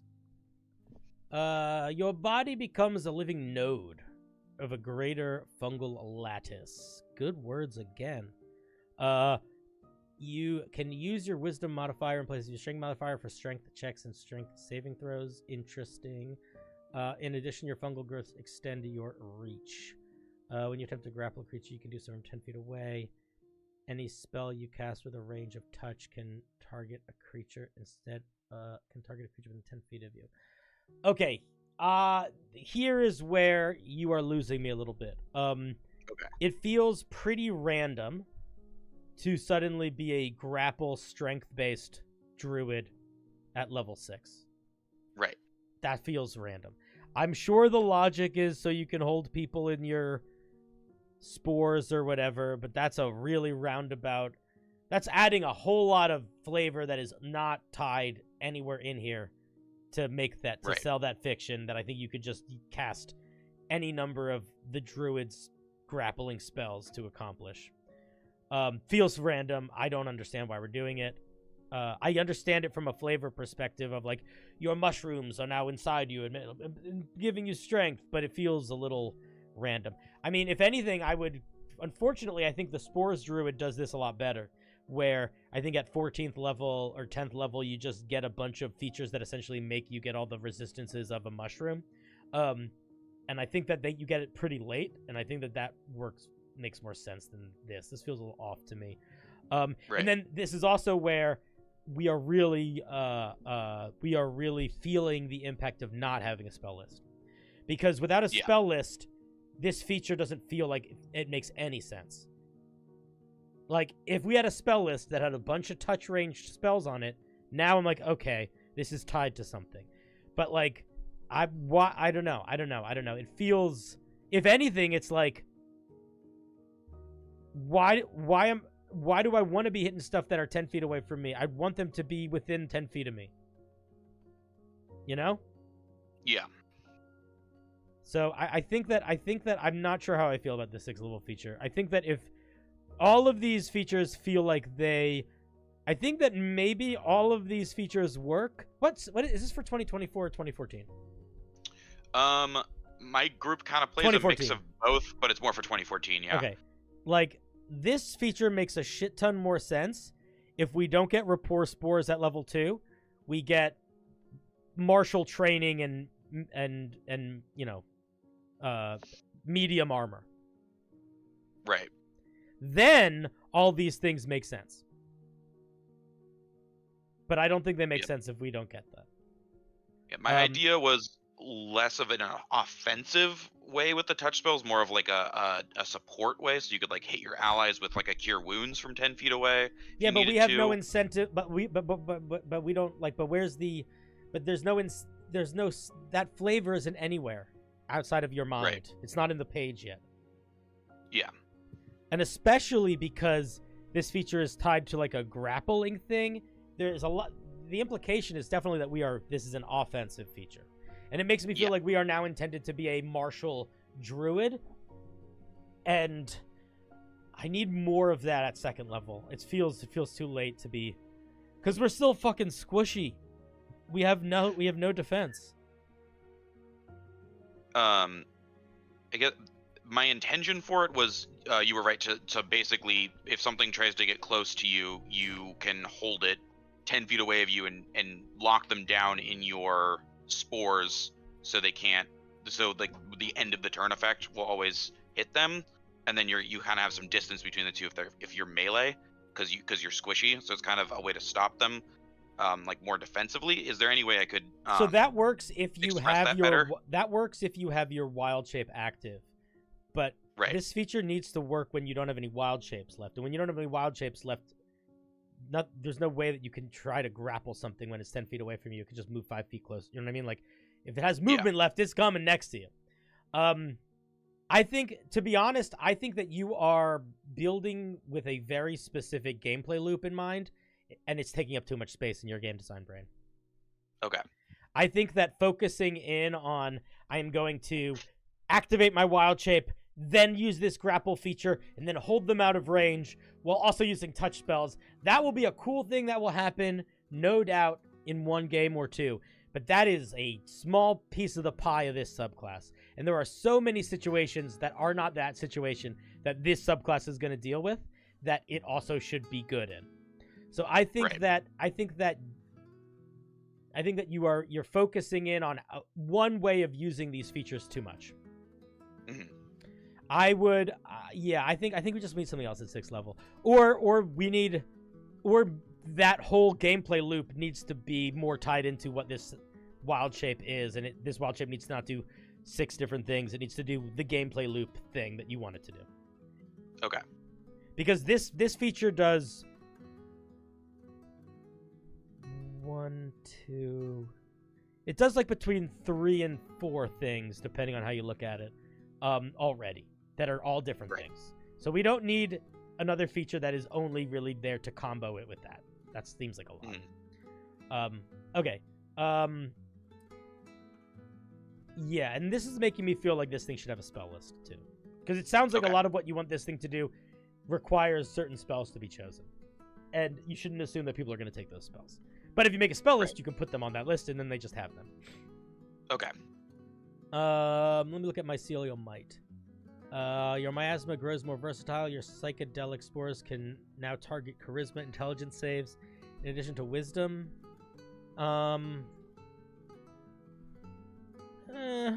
Charge complete. Jump scare for the audience, not for you, my dear guest. I don't love this. This feels like you put a limitation at 3rd level, and now you're taking it away at 10th level. And it's like, it feels like you gave yourself a handicap so that you can deal with it later, as opposed to this doing something exciting. Okay. When a creature within your reinforcing spores rolls the bonus die for a save, it also grants temporary hit points equal to the number rolled. It's fine. It's very, it sort of already exists in the game in the Twilight Cleric. I don't know. I might go in a different direction with this 10th level. I might improve the miasmal spores thing in a different way. This feels like, I might go in a different direction. Neither of these are particularly evocative or exciting to me, and I think that I know that you're not trying to be like, it needs to be radically different than the Spore Druid, but the Spore Druid is all about temporary hit points. We don't need to be doing temporary hit point stuff. Right. Okay. At 14th level, your dominion over your spores becomes absolute. The radius of your increases 20 feet. It's a bonus action return. You can shift your mass between psychedelic. Too much shit is based off of your wild shape. Mm-hmm. We need more just class features. Right. I think you give us cool wild shape. You give it 1 improvement at 10th level. I want 6th level and 14th level to feel just as cool, whether or not whether or not our wild shape is active, or whether or not we even have access to it. And then I think you're going to be in a good spot. I think you've got a good solid base with this wild shape here. I think that Rapport Spores is interesting and it's fun, but to be completely honest, nothing else in the entire subclass connects to it literally at all. It is a one-off utility flavor feature that I wish we saw more of in more of the features. I think this is really fun vibe of using the spores in more genuinely utility ways, and I kind of wish there was more of that throughout this. but you kind of drop it. So I think that the question to ask yourself is, do you lose this feature entirely and give these guys a little bit of a martial feature at second level so that it makes sense to be doing all of this martial stuff later on? Or do you give them some other features that tie into that flavor of the neural network, that flavor of the, interconnectivity stuff? Okay. Because I think that flavor is there in the flavor text and is there in rapport spores, but then kind of is lacking in the actual features after that. Right. So I should maybe do something to improve rapport spores at 6th level instead of tying it into the mycelium miasma. Or just give us something totally different at 6th level. Right. Just like a new feature. Just some other thing that isn't tied to any other features that is just a thing.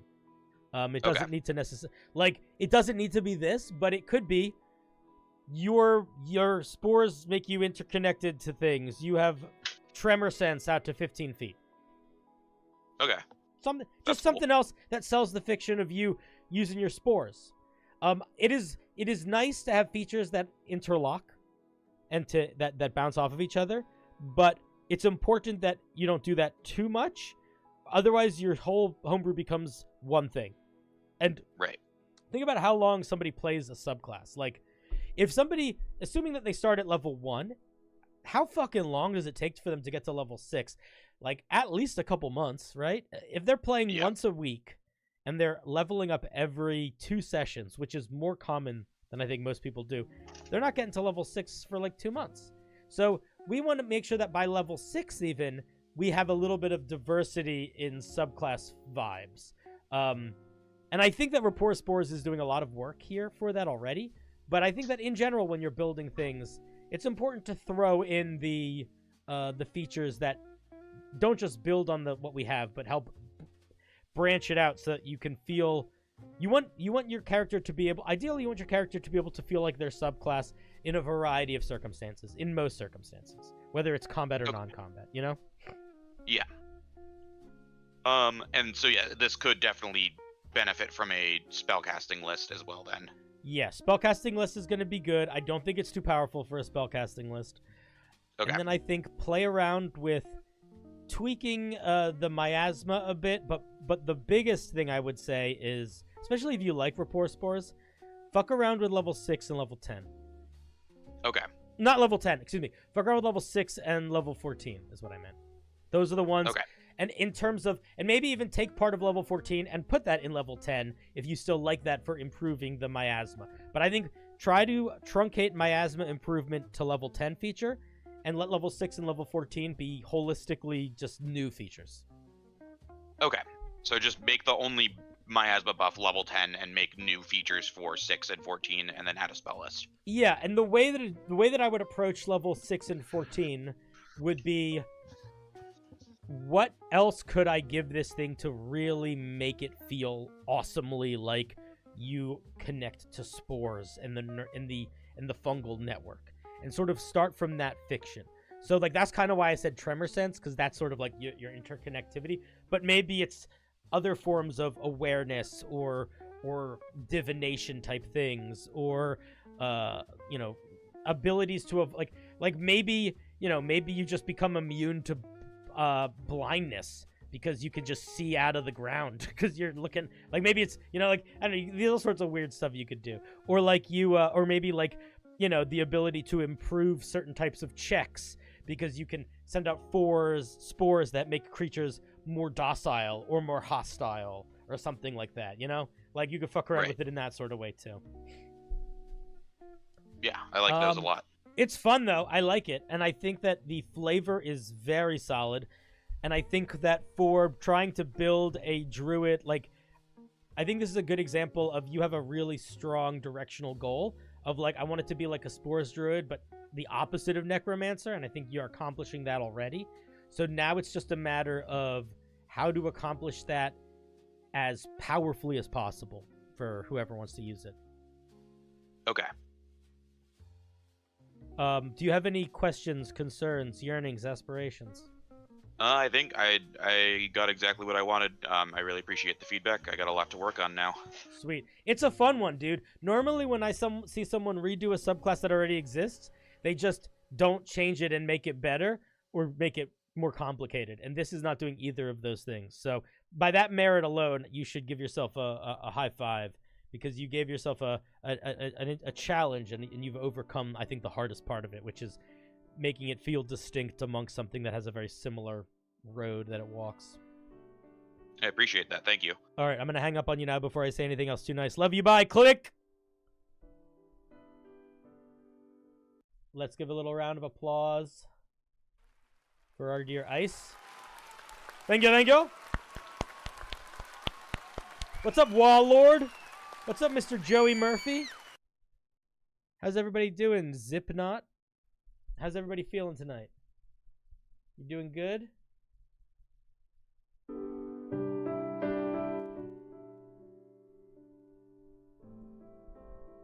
Just so you guys know, this is probably the only night I'm streaming in all of October. But that doesn't mean I'm leaving forever. It just means that this week I have to make 12 videos. And then next week I go to Australia for 3 weeks. And then I go to Portland for a week. So I will be gone for October, so I cannot stream. But you should all follow me on Instagram if you want to see a lot of Instagram stories of me being in Australia. And I will be making a vlog, I think, when I return. Like a travel vlog. I'm going to try to film a lot when I'm traveling so that when I come back, you guys can have a video to show off. A fun goof and gaff style journey video. Should be good. Oh, okay. What time is it? 9? Okay, we got a little bit more juice in the caboose, I think. Let's see. Next in the waiting room is Geostellar. Also, just keep in mind, if you want to call in, just go to the waiting room in the Discord. We will take you on the air. Geo! What's up, cowboy? Hello. How's it going? Hello. Yeah, just had to mute the stream and then unmute the mic. No, make it louder. I don't want to have that echo. I feel that'd be bad. All right, fine. I guess that makes sense, and is probably the right way to do it. But I do think it's fun to try to work through the echo and see how long it takes. It's very hard to say a full sentence when you hear yourself like a half sentence later. I believe so. All right, so what is this? We're looking at a strength-based monk?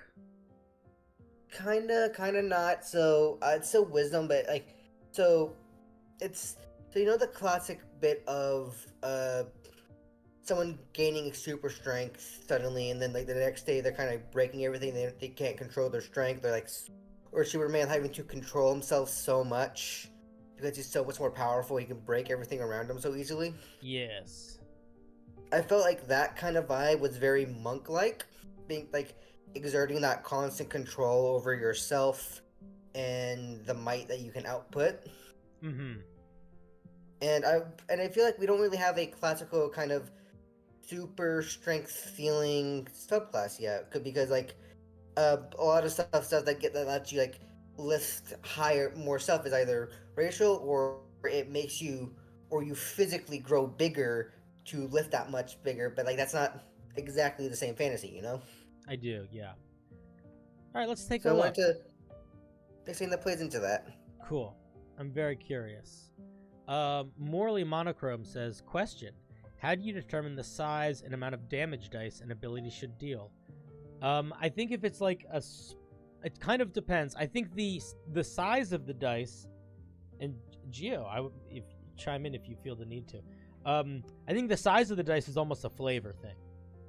Like using something doing 4d4 damage feels a little different from a flavor perspective than doing 2d8 damage, you know? Like if you're doing something like a lot of spinning blades or something. And if you like vibes based, and also you got to remember something is like more dice means a higher minimum. So yes, I think you gotta the bell curve becomes a lot more rounded or a lot more flat and less extreme. And then with it also, depending on what the sort of thing is, it can also help imply some things about the attack. So, like, for example, if you wanted to make, like, a little gremlin monster, but it could open its mouth wide enough to, like, bite a person in half, even though the creature was only, like, 2 feet tall, you could make it a very small creature, but make its bite attack use a D10, which is huge. Normally, you wouldn't use a D10 unless it was, like, a really big weapon or, like, two-handing a longsword, but it's representing the bite of this little guy, so it makes it feel bigger. Okay, let's take a look at this warrior. Oh yeah, I was gonna example like for the monk, their martial arts die, it scales to give that feeling of you getting like more skilled and like either like you can output more damage with your blows, or you're just like more precise with your blows, and you can hit in the exact right spots that does more and more damage. Mm-hmm.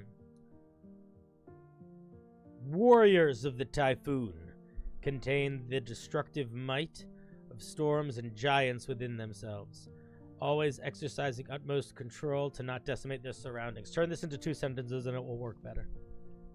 Gotcha. This can be a sentence and this can be a sentence. Gotcha. Level 3.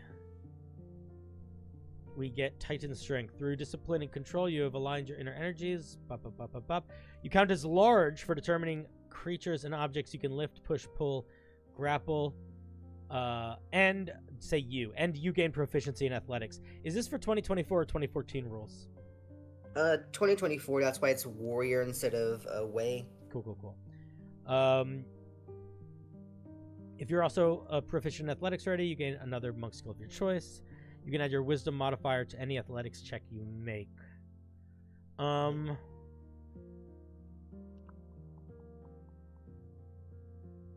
Okay. I don't hate it, but I do feel like it's... Let me just keep going. Let me keep reading. I don't know how I feel about it yet. It's probably fine. It's like, it's almost like a little bit of an alternative to like the... It's like an alternative to like the way the Fey Wanderer Ranger. And I think that probably works. I think that... Because the only thing is you can as a monk, in 2024 as a monk, can you use Dex for athletics checks? No, you can use Dex for grapples. Got you. But not athletic. Okay, thank you. Then this fits much better in my brain. I'm sorry, I got confused. You're good. All right, let me look at the other one.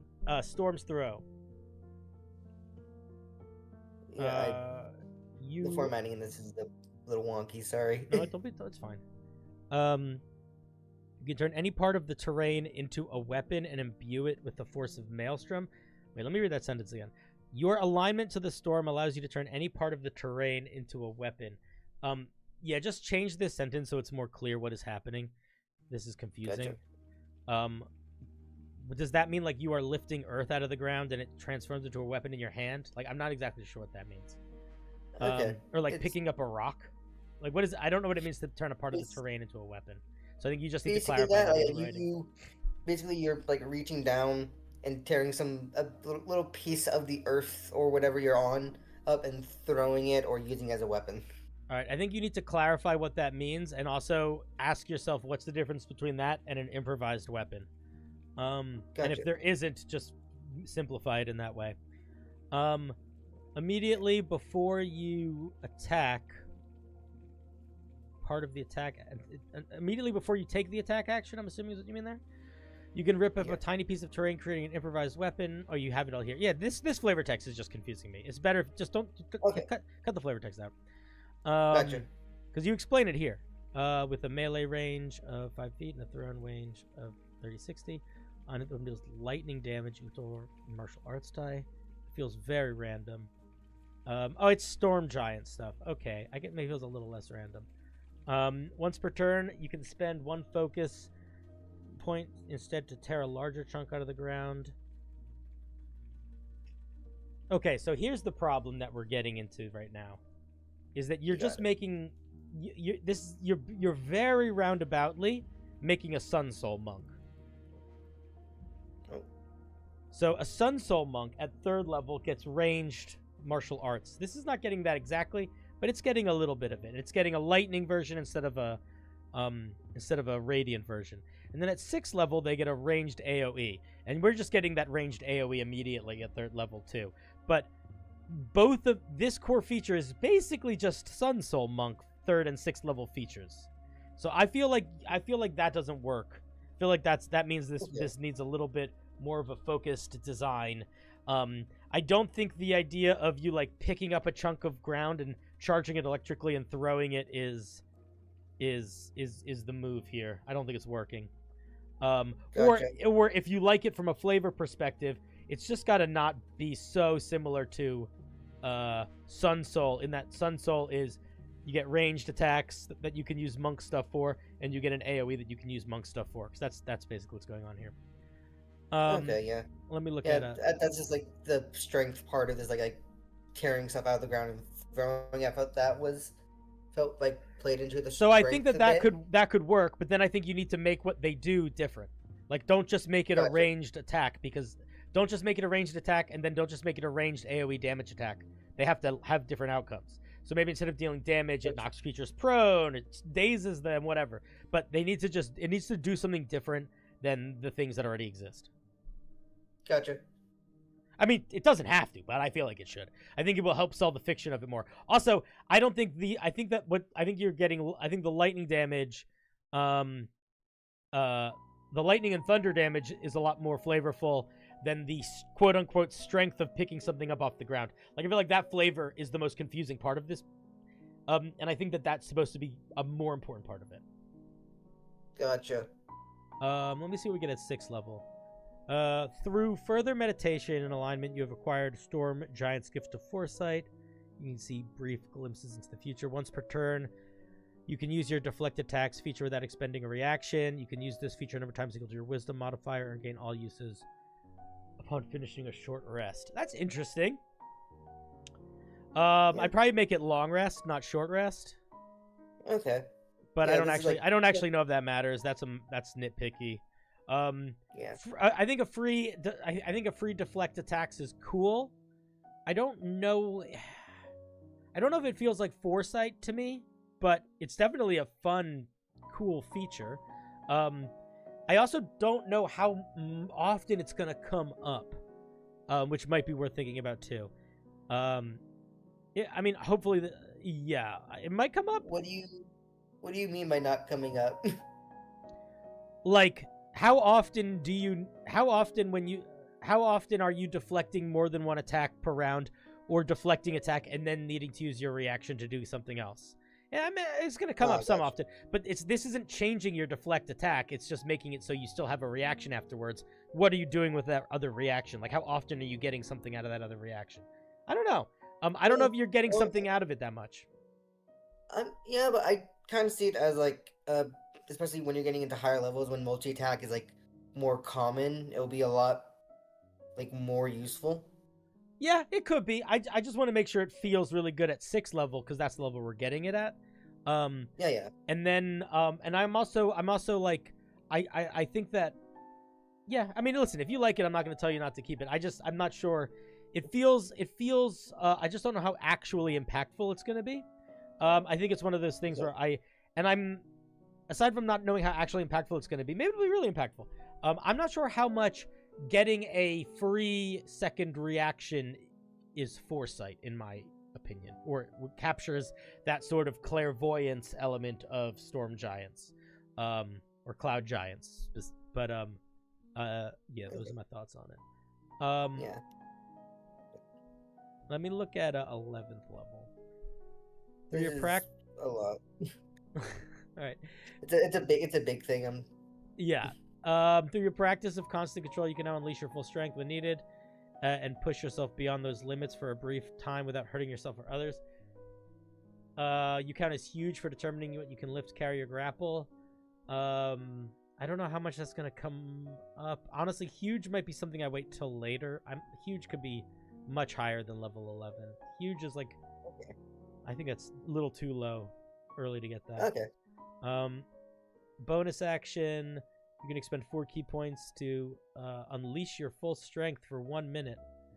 When making a strength save or athletics check, you double your proficiency.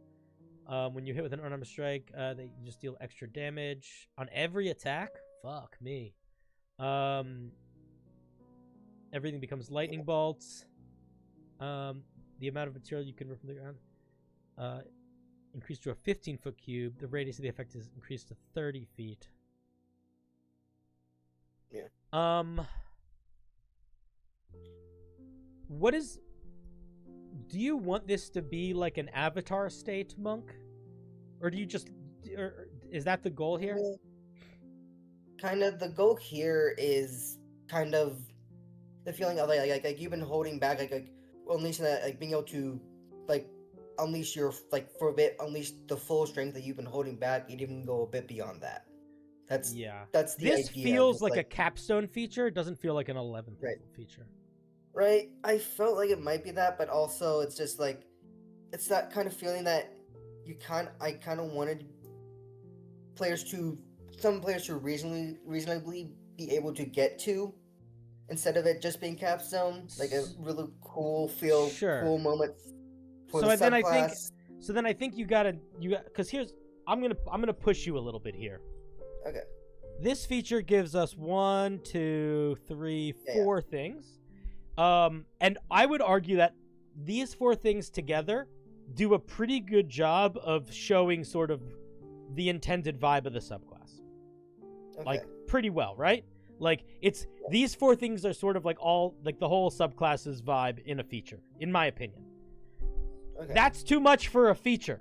The goal should be to accomplish this vibe and these things throughout all of the features. So I think the issue here is that you've waited till 11th level to make this thing do kind of the goal of the subclass, and then you shoved everything in here.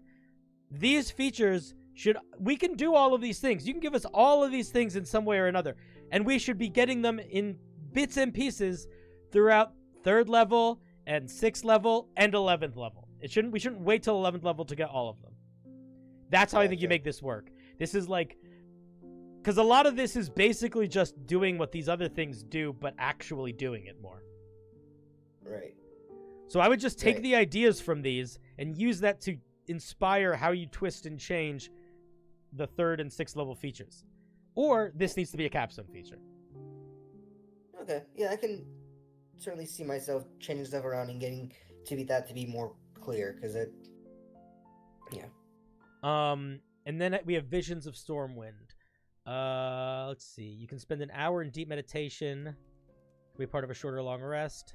For the next 24 hours, whenever you fail a D20 test, you can expend 2 key points and provide a bonus to that test equal to your modifier.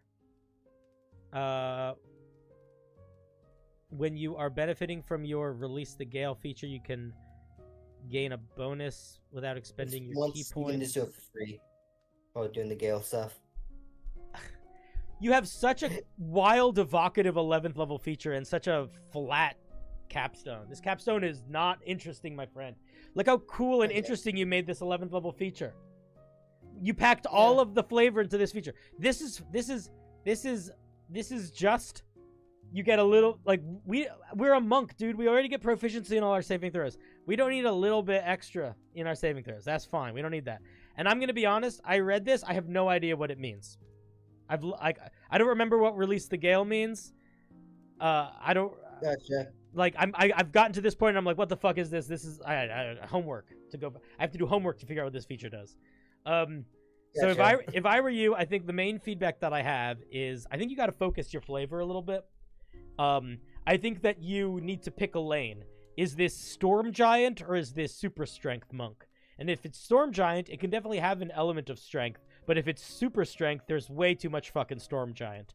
And if you want to do Storm Giant, I think that's fine. But let's lean into Storm Giant earlier. Let's make sure we feel Storm Giant at level 3 more than anything else. Because that really seems to be the focus as this thing evolves. Especially when I get to this 11th level feature. Which is basically just like you become mini Storm Giant. Right. I think the focus I wanted to have, and maybe got lost, is that, like, Super Strength via the Storm Giant. Like, the Storm Giant is the method of getting to the Super Strength, containing that Storm Giant within a small body.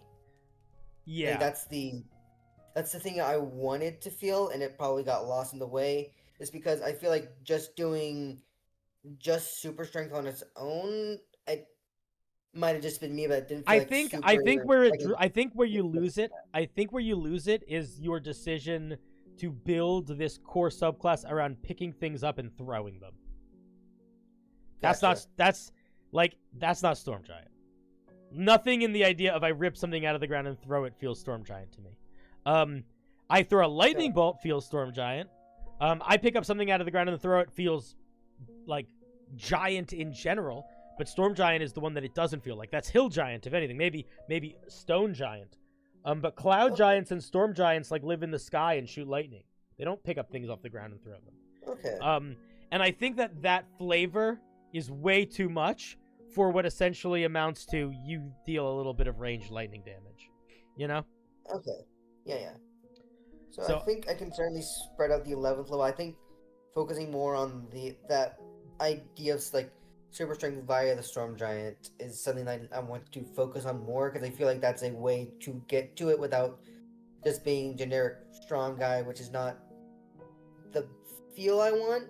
For sure. I want to feel I want to have some of that mystic feel to it. Yeah, you know so what I mean? yeah, lean into that. But I think you don't need too many things to do that. I think lean into what you put.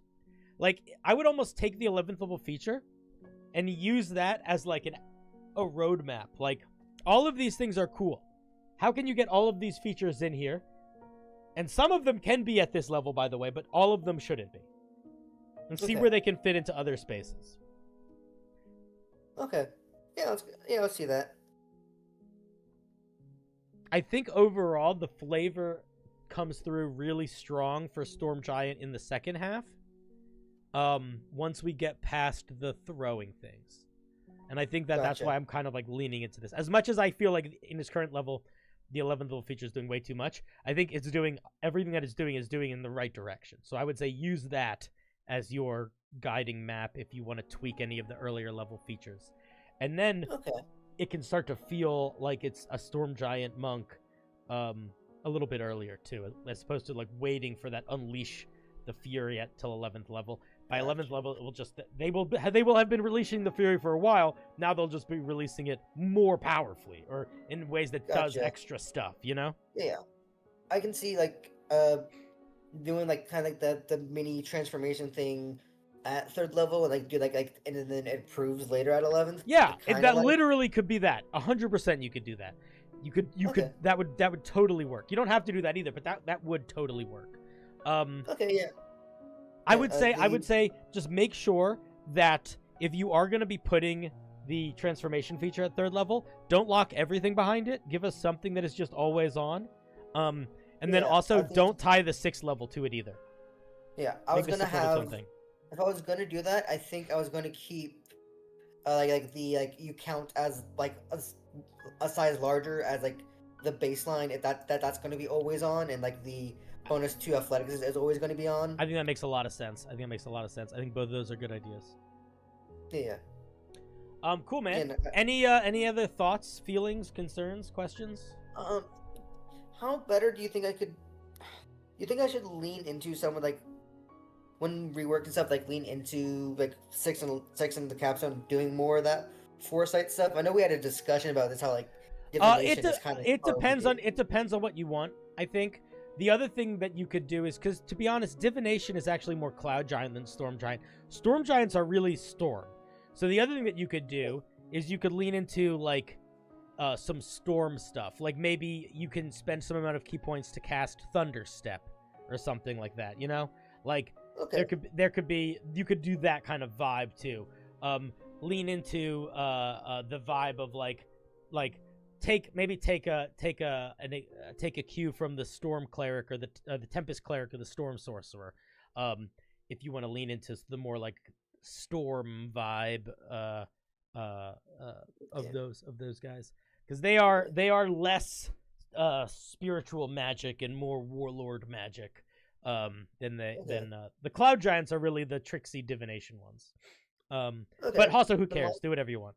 Yeah, no, like when I read the monster manual, that's not how what it seemed like, but Maybe they're more foresighty too. I just know from I'm literally just from looking at like the stat blocks and the types of features they get, and like the Cloud Giants are the ones that get all the divination spells. I think. Gotcha. I might be wrong. I don't know. Maybe. Ignore me if I'm wrong. We'll do. But yeah, I love discussing it with you and getting your insight because it's always fun to discuss stuff. Hell yeah, buddy. All right, I'm gonna hang up on you now. Bye. Bye. Click. That was Geostellar. Let's give them a little round of applause. Thank you, thank you. Thank you for calling. Love to have you.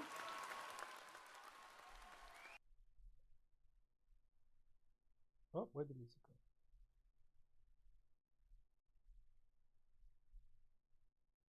go? Ooh. Yeah, Storm Giants are fun. Storm Giant Quintessence are some of my favorite monster stat blocks. They have an attack that has a range of like 600 feet and can't miss. It's an auto hit at like a range of 600 feet. And they can fly like 120 feet around. So if you want to fight a Storm Giant Quintessent, you gotta sneak up on it, or it can basically just stay 600 feet away from you and blast you with wind spears. Yeah, Snowy Saber, it's just first come, first serve. Go to the waiting room. Or if you don't want to call in, you can post your brew. But I'm prioritizing waiting room people. Sometimes we don't have anyone that wants to call in, but today we have a bunch, so we're probably just going to be call-ins today is my guess.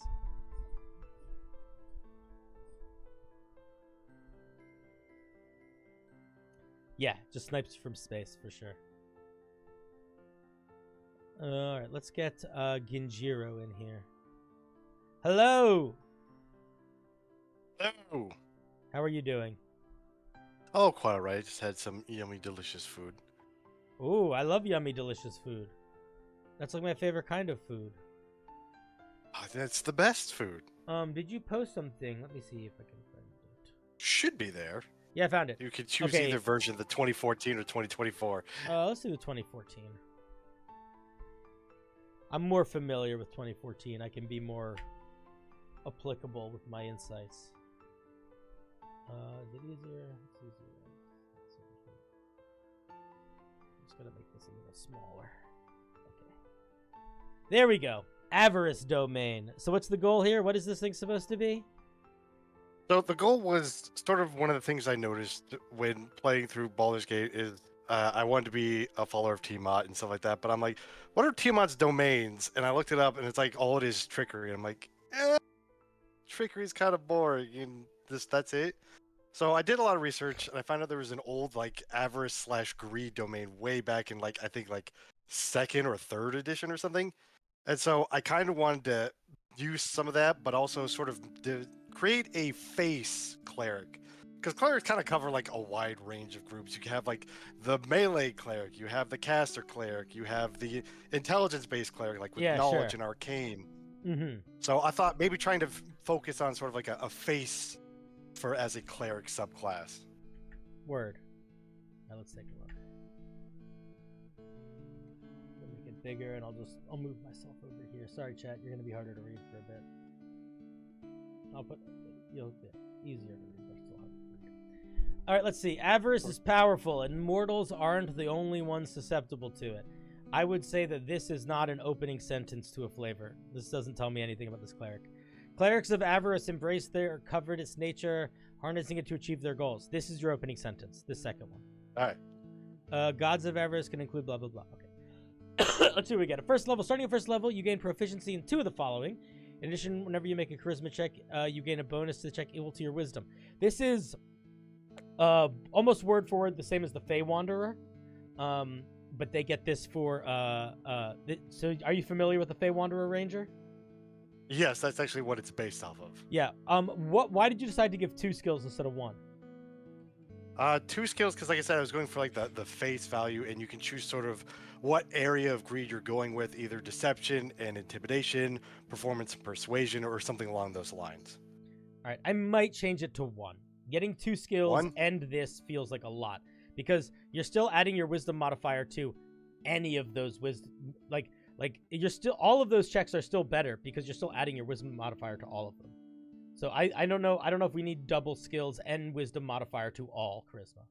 I think maybe we can get away with 1, especially because rules that like this is first level. This is a big dip. Like I could be literally any class and I could take 1 level and now I just get to use wisdom for all my charisma checks. That is very powerful at first level in a way that is much more reasonable at third level, you know? Does that make sense? Like, yeah. It's very easy to take a 1 level dip. It's a commitment to take a 3 level dip. So I think by that merit alone, this shouldn't be stronger than the Fey Wanderer one. Oh, music's getting too loud. Music, shut the fuck up. All right, Treasure Sense. As a bonus action, you can feel where and what valuables are around you. For the next 10 minutes, or until you have the incapacity condition, you know the location of any precious gems, rare materials, and magic items within 60 feet of yourself. You know the basic detail like quantity, rarity, potential. You can use this feature a number of times equal to your wisdom modifier. And you get them back on a long rest. I would probably put some limiters on this, like in the same way that like most things don't, like detect magic has a whole bunch of limitations on it. I would use those. Okay. Like I think it's like a foot of earth doesn't go through 6 inches of something, 1 inch of steel. But you shouldn't be able to just like ping this and see everything through everything. I also feel like maybe there's too many things it's telling us what we can see. Like, I think showing us things that are worth more than a certain amount and their pinging is cool. I don't love that it just tells us, oh, this is gems in here. Oh, this is a magic item in here. Oh, you know what I mean? Like, I think it's too much information. What would you suggest as a sort of a catch-all or a limitation for that? Maybe it pings objects that are worth more than 100 gold. Okay. Something like that. I don't think it needs to be like, unless the goal of this thing is unless the goal of this subclass is you are hunting, like you're a treasure hunter. We don't need a feature that tells us the rarity of a magic item between 10 feet of stone. Okay. You know what I mean? Like that's not what this like. It feels kind of. It's very evocative, in a way that makes me feel like it is more so the fiction of this subclass than this first feature. And I feel like this first feature is supposed to be more the fiction of the subclass. Yeah, I also just think it needs to be less strong than it is, considering how strong the first feature is. Fair enough. We get Channel Divinity as an action. You present your holy symbol and expend a use of Channel Divinity, target a creature within 60 feet, choosing life or loot. The target can see or hear you. It has to make a charisma saving throw. Failed save, they take force damage equal to 2d8 plus your cleric level. You gain temporary hit points equal to half the damage dealt. On a failed save, that's life. On failed save for loot, you choose an object you can see being worn or carried. The target that takes only an action to remove. The object then teleports into your hand. Whoa there, buddy. That's too strong, I think, unfortunately. I think disarming is really reasonable. I think disarming in a way that you take the object is too much. Unless it doesn't work for weapons and magic items and just works for, like, stealing precious stuff. I think if you want it to work in combat, it has to be toned down. Okay. You suggested the disarm? I don't think it needs to be disarm. I think that disarming is what this is doing. I think that disarming plus you get it immediately is a little too much. I also feel like I like the symmetry that you're starting to sell with this idea of life or loot, and I wish that symmetry was more in the mechanics. It feels like two completely separate things, and I feel like I don't need. If you want, I don't know. Maybe that's just me, but I think that.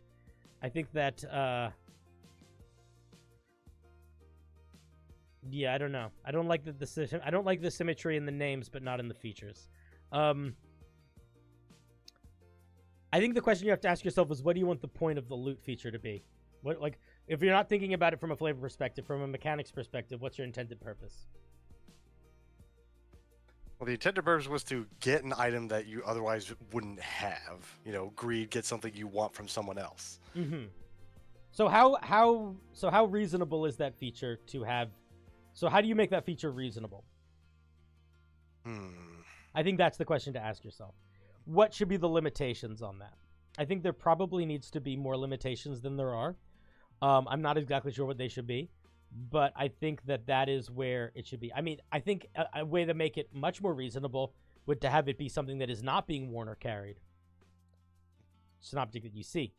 So, like, somebody else would have to disarm it, or you could, like, pick it up through a wall, like, pick it up, you know, steal something from a glass cabinet or something. But I think that if you're stealing it from someone, there needs to be a little bit more limitation. It's another one where it's like, it's a little bit tricksy because it really depends on the dungeon master for how powerful this is. But I foresee it being very strong, which is not necessarily a bad thing. We want our channel divinities to be strong. I just don't want it to be encounter ending. Mm-hmm. Perhaps a weight limitation, perhaps? I mean, if Tiamat has the amulet of death clutches and you just use this feature and get the amulet, that's what I'm worried about. That's what I don't want. I don't want that. I don't want to have a channel divinity that's essentially ends the encounter if the encounter is get the object.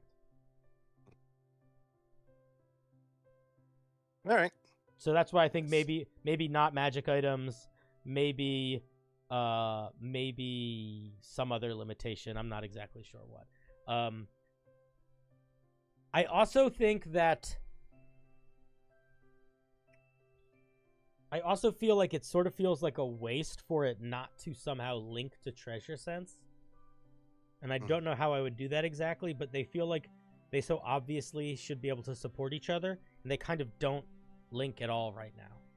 Like, one, I guess, could inform you, but, like, this isn't, it's not, you know, not really. I don't know. I feel like they could be more tied together. Let me look at Covetous Desire. You're going to tune it up to 4 magic items. I would strongly advise against giving a subclass another class's core features. In the same way that I wouldn't want to give, like, a fighter rage, I don't think I would give this to anything other than an artificer, but that's just me. Okay. The 2024 thief actually gets that at 10th level. Okay. I still doesn't really change how I feel about it, but if that's your logic, then keep it. Yeah. There's also not an artificer in the 2024 rules right now, which makes that a little bit more logical of a choice to make. So it's not competing with any features. Very true. Level 6, Covetous Desires. As a bonus action, you force a creature you can see within 30 feet to make a wisdom save. Upon failed save, you learn something the creature covets most, and the target believes you possess or have access to it. That's fun. The target is a charmed or frightened condition, your choice for a minute. The target repeats the save at the end of each of its turns. This feels like a fucking channel divinity. This should be a channel divinity. Either make this a 6th level channel divinity or make this channel. This is so much of a channel divinity feature. Okay. A channel divinity feature, in my opinion, should be stronger than a 2nd level feature and stronger than a 2nd level spell, but not stronger than a 4th level spell. And it should be stronger or less strong depending on your situation and ability to be creative with it. But this feels so much like a channel divinity. I think this is fun. I like it. I think it's cool.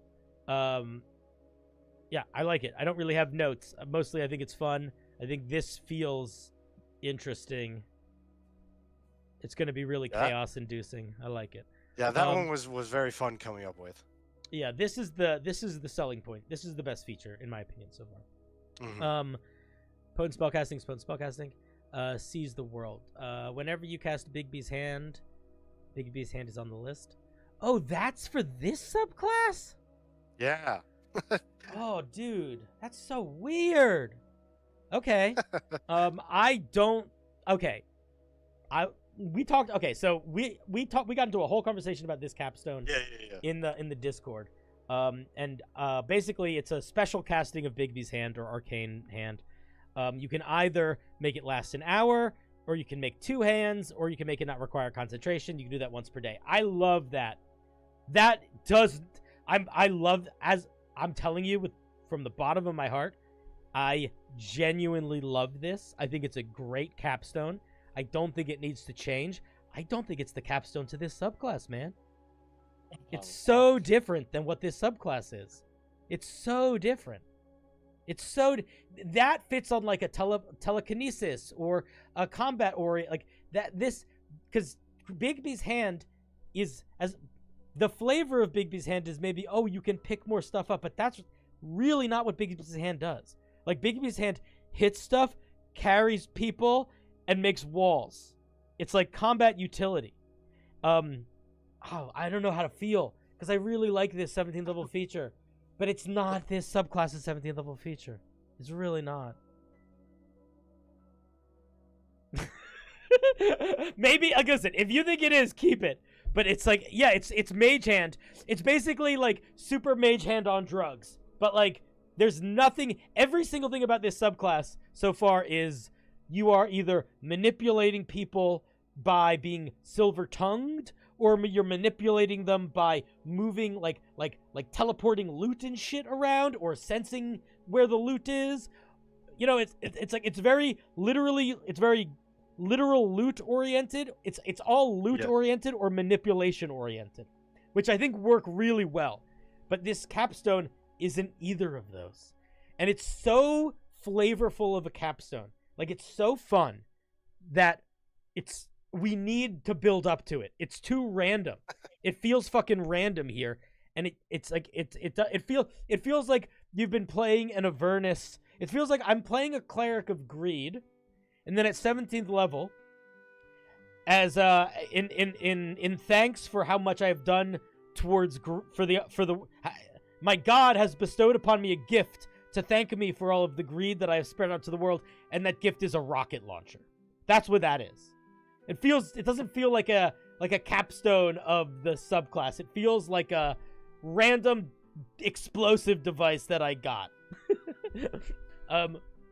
Yeah, I think you need something different here, buddy. I think you need something, or you need to chop out some of what already is in here and make this feel like it's more of a, make the idea of you like telekinesising stuff or summoning hands to grab stuff more part of the subclass or the flavor of it or something. You got to build up to this though. Okay. Well, let's see. So we already have the limiting the -1 proficiency from the first part. Maybe part of the first channel of Vigi, the taking the item part, maybe modify it to be a hand trying to pull away something. That could work. That could definitely work. But yeah, here's the thing. If this feature said, at 17th level, you can cast Summon Dragon. And when you do, you can cast it in some extra ways.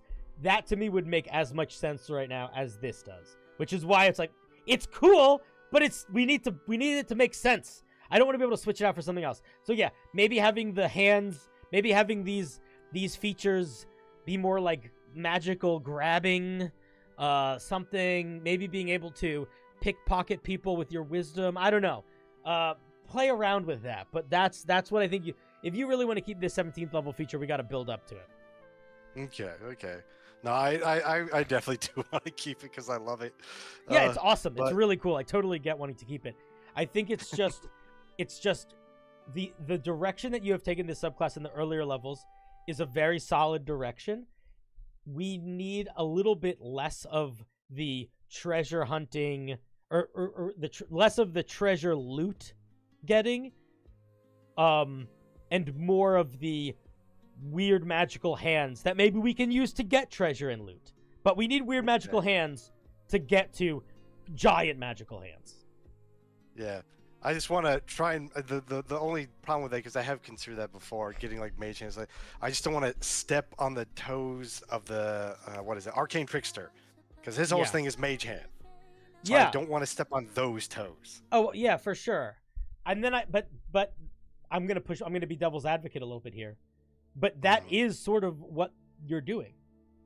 You are essentially taking the arcane trick, because what is the flavor of this if not you're pickpocketing a safe with it, right? That's what this is. Like, the way that this ties into the flavor is you're using the arcane hands to grab a shit ton of loot, right? True. So it already is that. It's just that at a much larger scale. So I think that you are already doing that. I think the question you have to ask yourself is, do you like that it's doing that? Is this the best way to do that? And if you do like that it's doing it, is there something else, some other things that you could do that are a little bit more cleric-y or a more cleric-y way of expressing that? I mean, I'll give you another example. What if instead of a channeled, what if instead of this loot channel divinity or this life or one of them, what if you got an ability that was like sort of like a guiding strike, but for sleight of hand? You know, when a creature within 60 feet of you attempts to pickpocket or use a sleight of hand check to like take something from someone else or put something where it would be unseen, you can give them +10 to the roll. Even that, and then flavor that as spectral hands go and help guide them. Like, even that's very different than what the Arcane Trickster is doing, but it sort of captures that same flavor and also would work alongside the Arcane Trickster. But like that's kind of what I think you got to start thinking about is you already are making this an Arcane Trickster with this capstone, unless you want it to just be hands crush, in which case it's a bazooka. So it's just a matter of how do you express those mechanics in a way that are unique. And I think that it's take inspiration from what this subclass is. It's a cleric. What do clerics are? Clerics are all about buffing and debuffing. So instead of making this about you specifically grabbing shit or you specifically doing that sort of thing, maybe it's about making buffs or debuffs to steal stuff or to prevent people from stealing stuff or noticing, you know what I mean? That could be a direction to go into it if you're trying to figure out how else to build up to the giant hands. Also, if your goal with the giant hands is to make it so they are stealing stuff, another thing that you could do, this is very different, is drop these options here and literally give your arcane hand a different thing, because arcane hand has 3 things. Like, on every turn you can use your action or your bonus action to either like punch something or like put your hand in the way or like move it somewhere. I forget what exactly, but you have 3 options. They're all very combat oriented. You could make a 4th option that only you get, and you get it as a part of this, that has more of a take that sort of thing. Like maybe a grab and pull that is, you know, or whatever, or something. Like that's another direction you could go into, where maybe, because this arcane hand is not at all inherently loot based. It is just arcane hand on steroids. The way that you would make arcane hand more loot based, I think, would be give it some option or some feature that makes it better at specifically grabbing shit, if that's what you wanted to do. Okay. It's a fun idea. I really like this idea of the subclass, and I think that all of the features feel like they are working towards the goal.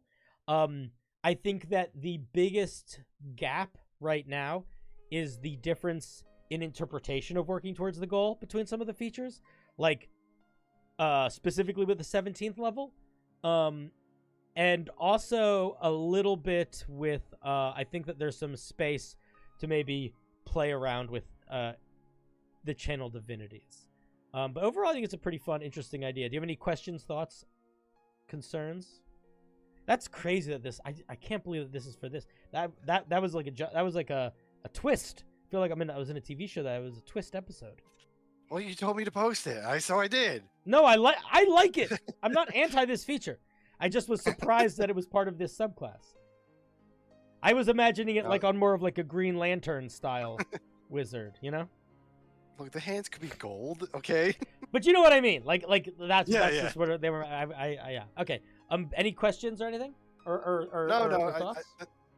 No, I think that's good feedback that I'm looking for. Just cool. more objections, more ideas, more things to consider.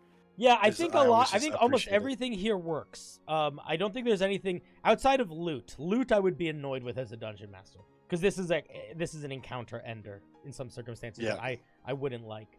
But other than that, I think that's the main reason why I don't like it, to be honest. It's an encounter ender for me. But that's because the way that I run games is like, if I describe a monster as holding a sword, if they don't have the sword, they can't use it. And I use a lot of magic items that don't require attunement, which would just fuck things a little bit. Like, there needs to be some element of even disarming can be fucky, but disarming requires a little bit more teamwork usually to immediately get the item. No, maybe considering that you only move the object like 10 feet away from the creature or something like that might be better.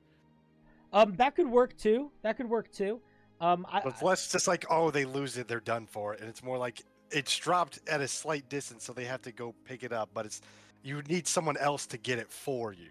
Yeah, I mean, it could also be a thing that like it could be like a magnet where like you can pull it towards you, and it's pulled towards you a little bit each round.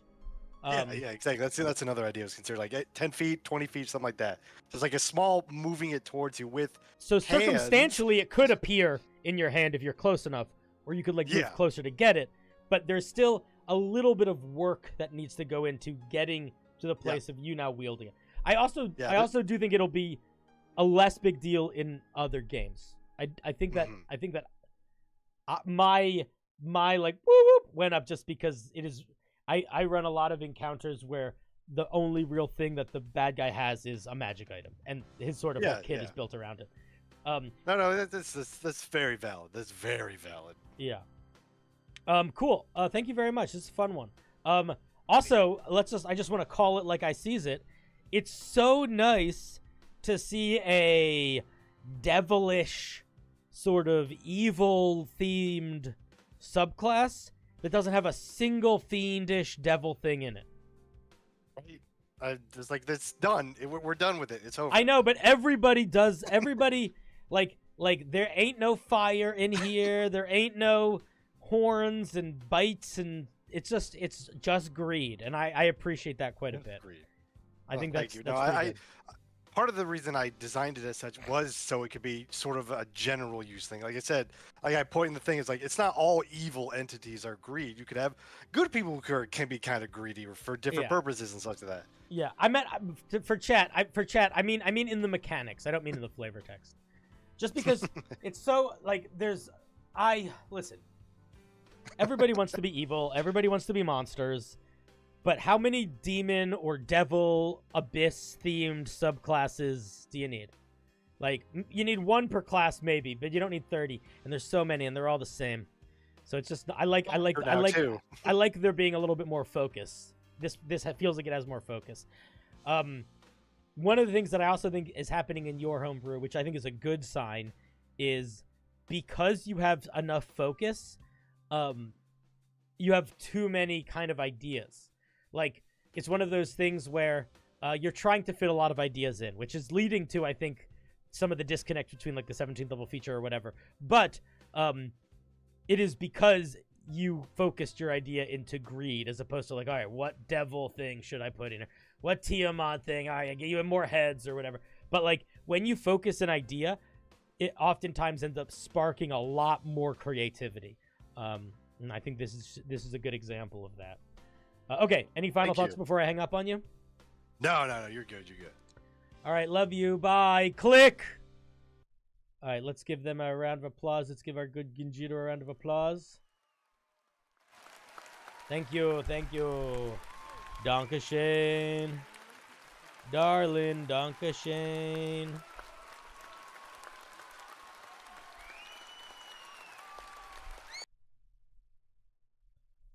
Man, you don't see a lot of you really don't see a lot of like demon or rather you don't see a lot of like fiendish themed subclasses where they are based more around the theme of the fiend and not fiends themselves. That's fun. I like that.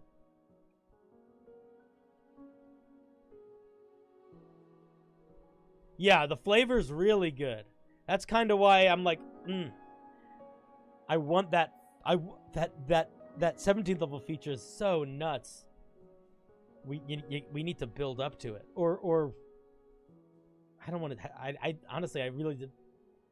When I said the suggestion of like you could instead make your arcane hand get like a new thievery feature. While I think that works, I do really like the weird, you get 2 hands or 1 hand for an hour or no concentration. I feel like it's so fun. Channel Divinity could be the golden hands. Yeah, but you don't get your Channel Divinity at like it would be too strong because you don't want to you get your Channel Divinity at level 2 or level 6. Some get them at level 6, but you don't have access to that spell at either of those levels. So you would have to figure out how to interpret that separately, and I'm not sure how I would do that. Milky, I'm just going down the list, buddy. You're next. We're doing the queue. So there's a queue in the waiting room chat, but I'm pulling you in right now. Was it sorted alphabetically? No, it was sorted by order of people, dude. Also, hello. Unmute. Unmute, my friend. Mute Milky. I'm unmuted. Okay, cool. I'm unmuted. It might have been sorted alphabetically in the waiting room.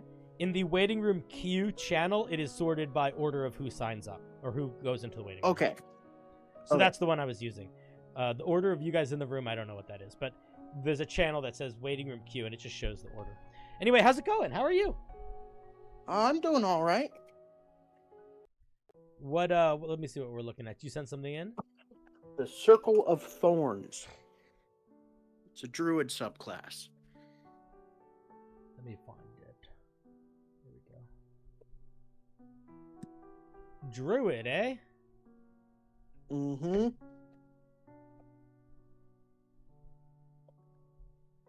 Bam! Bam! Now, there is a problem with this. What's the problem?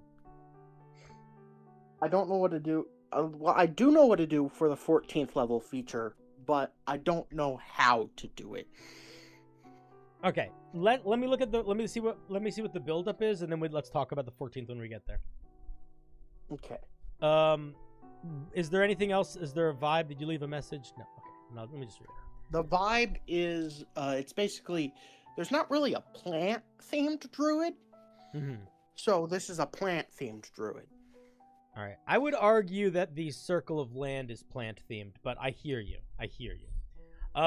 You can use your connection to... Okay, second level, we get Thorn Magic. You can use your connection to Thorns and Poison to affect your spells. You learn Shillelagh, if you don't already know it. Additionally, when you cast it, thorny vines coil around your weapon, causing to deal an extra 1d4 poison damage.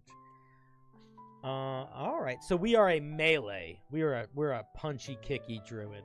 Yes. Tanky melee druid. Okay, and this doesn't scale. This is just... It just does 1d8, right? Yeah. Okay. So we basically get a scaling version of Shillelagh. You also get access to the Ensnaring Strike spell and can cast it once per long rest without consuming a spell slot. Oh, that's interesting. I don't know why druid doesn't get that spell. Because it's ranger. That's why. It's supposed to be special for rangers, which actually makes it a very good spell to give as a subclass feature. Oh, in 2024 it scales? Alright, cool. Well, if that's the case, you probably need to change this a little bit. This is for 2014. Yeah, so we're doing 2014 rules. Also, yeah, poison is a fairly weak feature to get resistance to, so it's not breaking the bank really at all. If that ends up becoming an issue, I think you just change this to piercing, and it's actually the stronger. Or just damage of the Shillelagh's damage type, which I think is magical, whatever. Alright, let's see what this other feature is, though. Because I think this is all pretty reasonable and fun. I like the Ensnaring Strike once a day. It's a little bit... You know what it kind of reminds me of? It kind of reminds me of the Star Druid's ability to cast Guiding Bolt a couple times for free. It actually makes me think maybe we should get it more than once. But let's see what this other feature is before we get too hectic. Your control over thorns allows you to use them to protect yourself. As an action, you can expend a use of your wild shape feature to become thorny. Vines curl around your body like armor. Okay, let's see. Boom, we get AC equal. We get... make this better! Oh my god, come on! Make this stronger, dude! We're a druid! We're a druid! We don't need just regular... This is just mage armor. I don't want mage armor. I want druid armor. Here's what you do. Make this your wisdom modifier, bruh.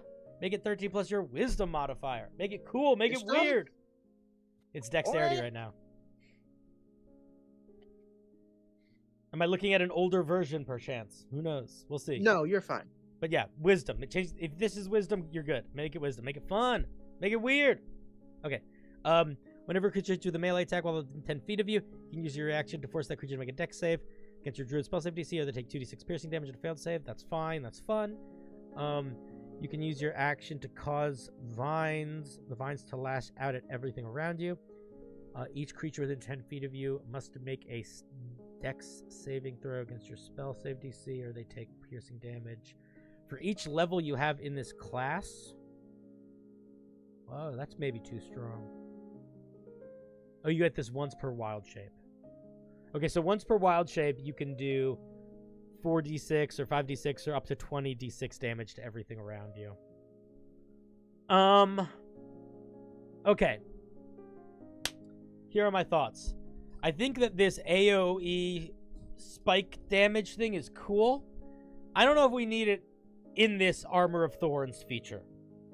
I feel like it could just be a separate feature that we just get limited use of at a certain level that we could even activate when we're not in our Armor of Thorns. That's what I would say. I would say this shouldn't be in this.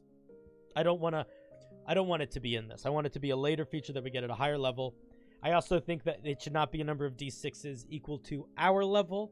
I think we should pick a number, and that number could maybe be something that scales somewhat, but it could just be a solid number. I could move it to level 10 and have 2 level 10 features. Well, yeah, we'll see it when we get there. But it feels too much. I think if it didn't scale so dramatically, it would feel better. But it scales much too powerfully for it to... It's just too strong with how much it scales. Certainly at the later levels. It should be its own thing. Separate from that, I feel like it would make more sense for us to have some once per wild shape feature that leans into our using our shillelagh, which this is not. This is the opposite. Like that's you get something to do with shillelagh at 6th level. Okay, all right. I think this feels genuinely out of place here, both from a power perspective. I mean, it's fine for power at level 2, but I think the way it scales is too strong, and I think it just feels a little out of place in this spot. It also kind of does the same thing that the second one does, right? The second feature deals damage to creatures within 10 feet of you. This deals damage to creatures within 10 feet of you. They're very similar end gaps here, so I just think move it somewhere else. I don't think it goes here. All right, let's look at 6th level. Mongo, what are you saying? Burn a spell slot, deal 2 times the slot's level in d6s, half piercing, half poison. I don't know. Maybe. We'll see. Toxic Strike. The poison that seeps from your thorns becomes more potent when you hit a creature with a shillelagh attack.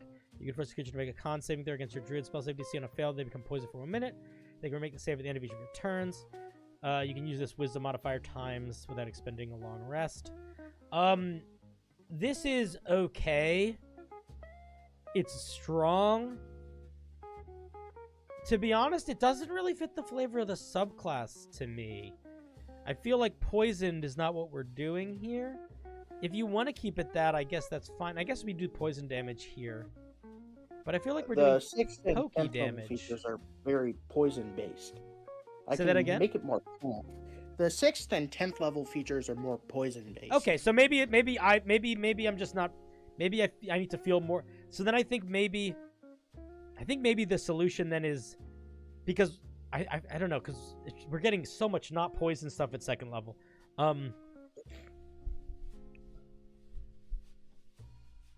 Gut tells me this is balance-wise fine.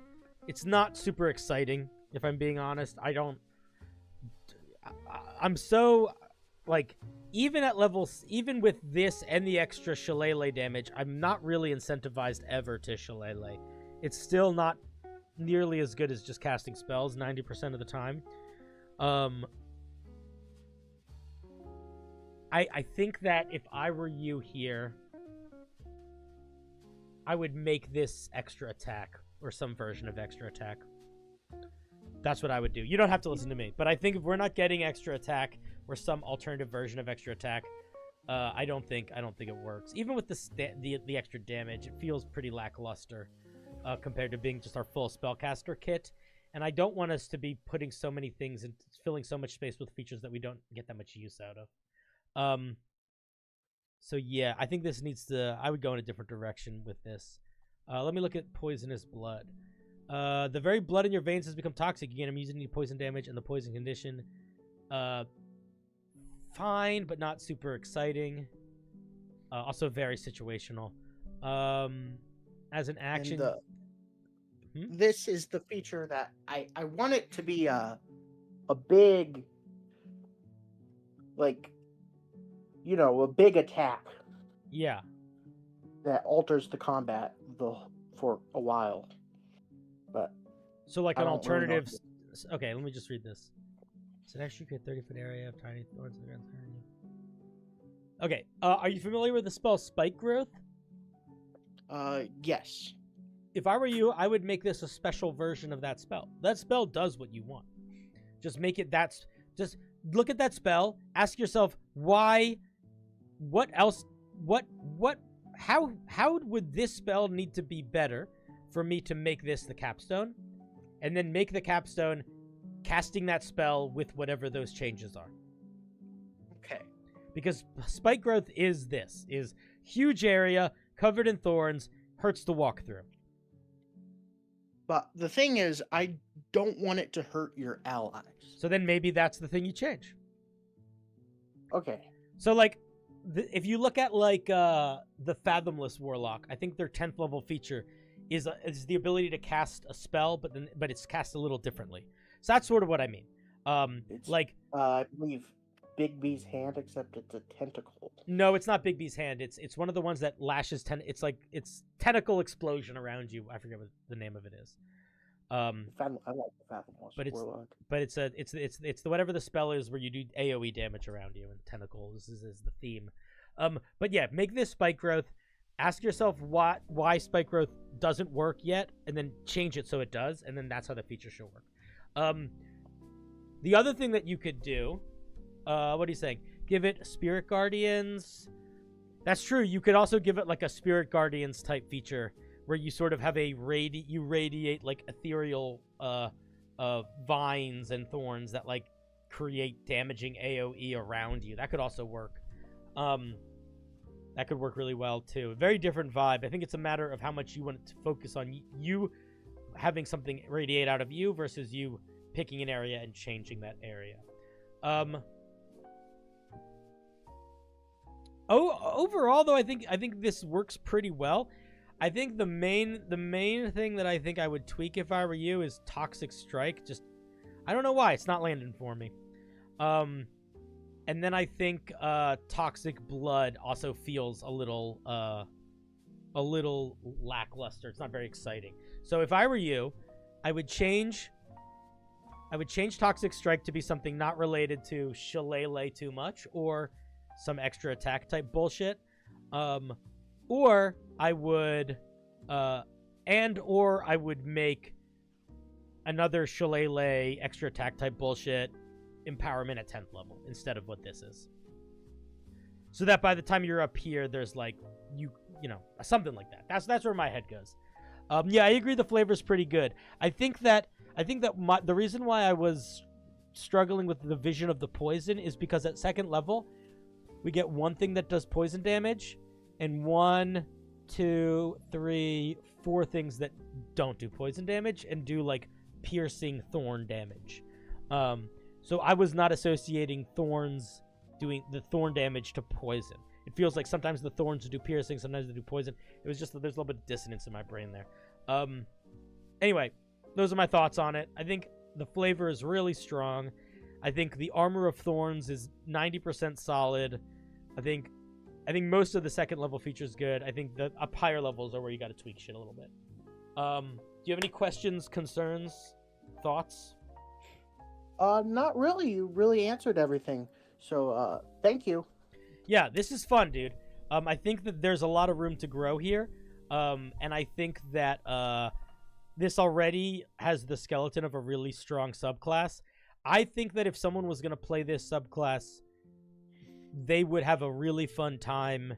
And then probably at level 10, they would be like, all right, I guess I get a little bit of a lame feature. But I think they would really enjoy all of the other features. I think that Toxic Strike could change, but I think somebody would also still enjoy using it if that is the one they got. Yeah.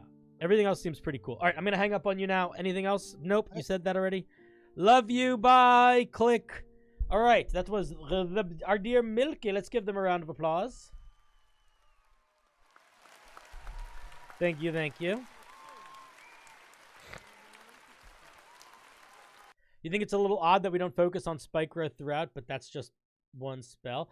Yeah, I think we focus on I mean, the vibe is Thorns, I think, was coming through in a bunch of different ways. I think we don't need to focus literally on the spell spike growth too much. Otherwise, it's just the subclass built around a spell, you know?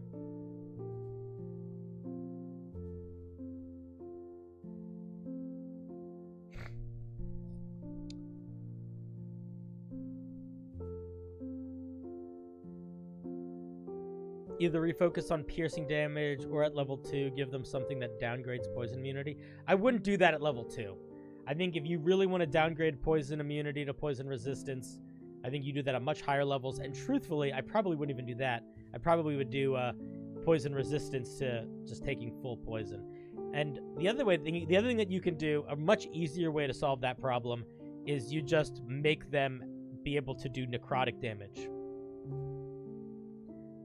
That's unfortunately the way you make poison damage work at higher levels, is you make it necrotic damage. Suddenly it just works then. Alright, we got 2 more people in the waiting room. I don't know if we're going to get to both of them, but we will get to at least one of them. Let me see. All right, let's get Glitch in here. Ahoy hoy, Glitch. How's it going? Hello. How you doing today? Pretty good. I have to deal with my dog they peed. Do you mind if I go after the snow leopard guy? No, but I might not. But no, but you also can't be upset with me if after snow leopard stream. Yeah, if you want to end stream. Yeah, that's okay. All right. I love you. Bye. You. What's up, snow leopard? How's it going? Snowy. Snowy. I was not expecting this. That's okay. What are we looking at? Alright. This is an ancient subclass for Artifice that I made back before Tasha's. Okay. The basic concept is this. Jeweler's tools, I've never seen them be used for homebrew or anything else other than just making a gemstone every now and again. Why not make a class based around it with light and, you know, the manipulation of it? All right, let's take a look. The Lapidary Specialist is an artisan who uses their artistic vision to cut... Don't repeat these words. Here, listen. I love you. Listen. You know how you can just say the Lapidary Specialist cuts and polishes and engraves gems. Like, see all this repetition here? Cut that out. You don't need it. And look how many oh, okay. So this sentence is too long. Look how long it is when I highlight it. Oh no, that's not the whole thing. This is the whole sentence. Okay. So too many commas, too many examples. Just cut it short. The Lapidary Specialist uses their vision to cut, polish, and engrave gemstones for creating jewelry of all sorts. Period. We don't need all these. These examples are not helping evoke anything. They're just making the reader read things that they know are things that are jewelry. It's not adding anything new. Jewelry covers all of that already. While this business can be very lucrative, gemstones that are cheap, and what better way to gather gemstones than joining an adventure party? Don't put any... I would not devote any flavor text to suggesting the background that a character picks for doing this. This isn't really telling us anything about the subclass. This is saying, like, here's your character's background. Don't do that. So just tell us about the subclass. So use this. Tell us, first sentence, these guys' specialty is jewelry and gemstones. Second sentence, what things do they do with the jewelry and gemstones? Don't worry about telling us how to play our character. All right.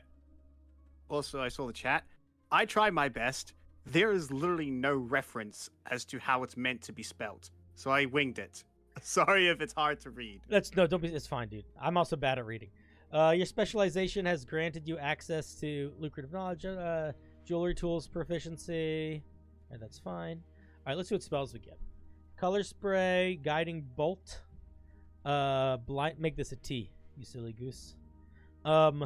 Blindness, deafness, blindness only.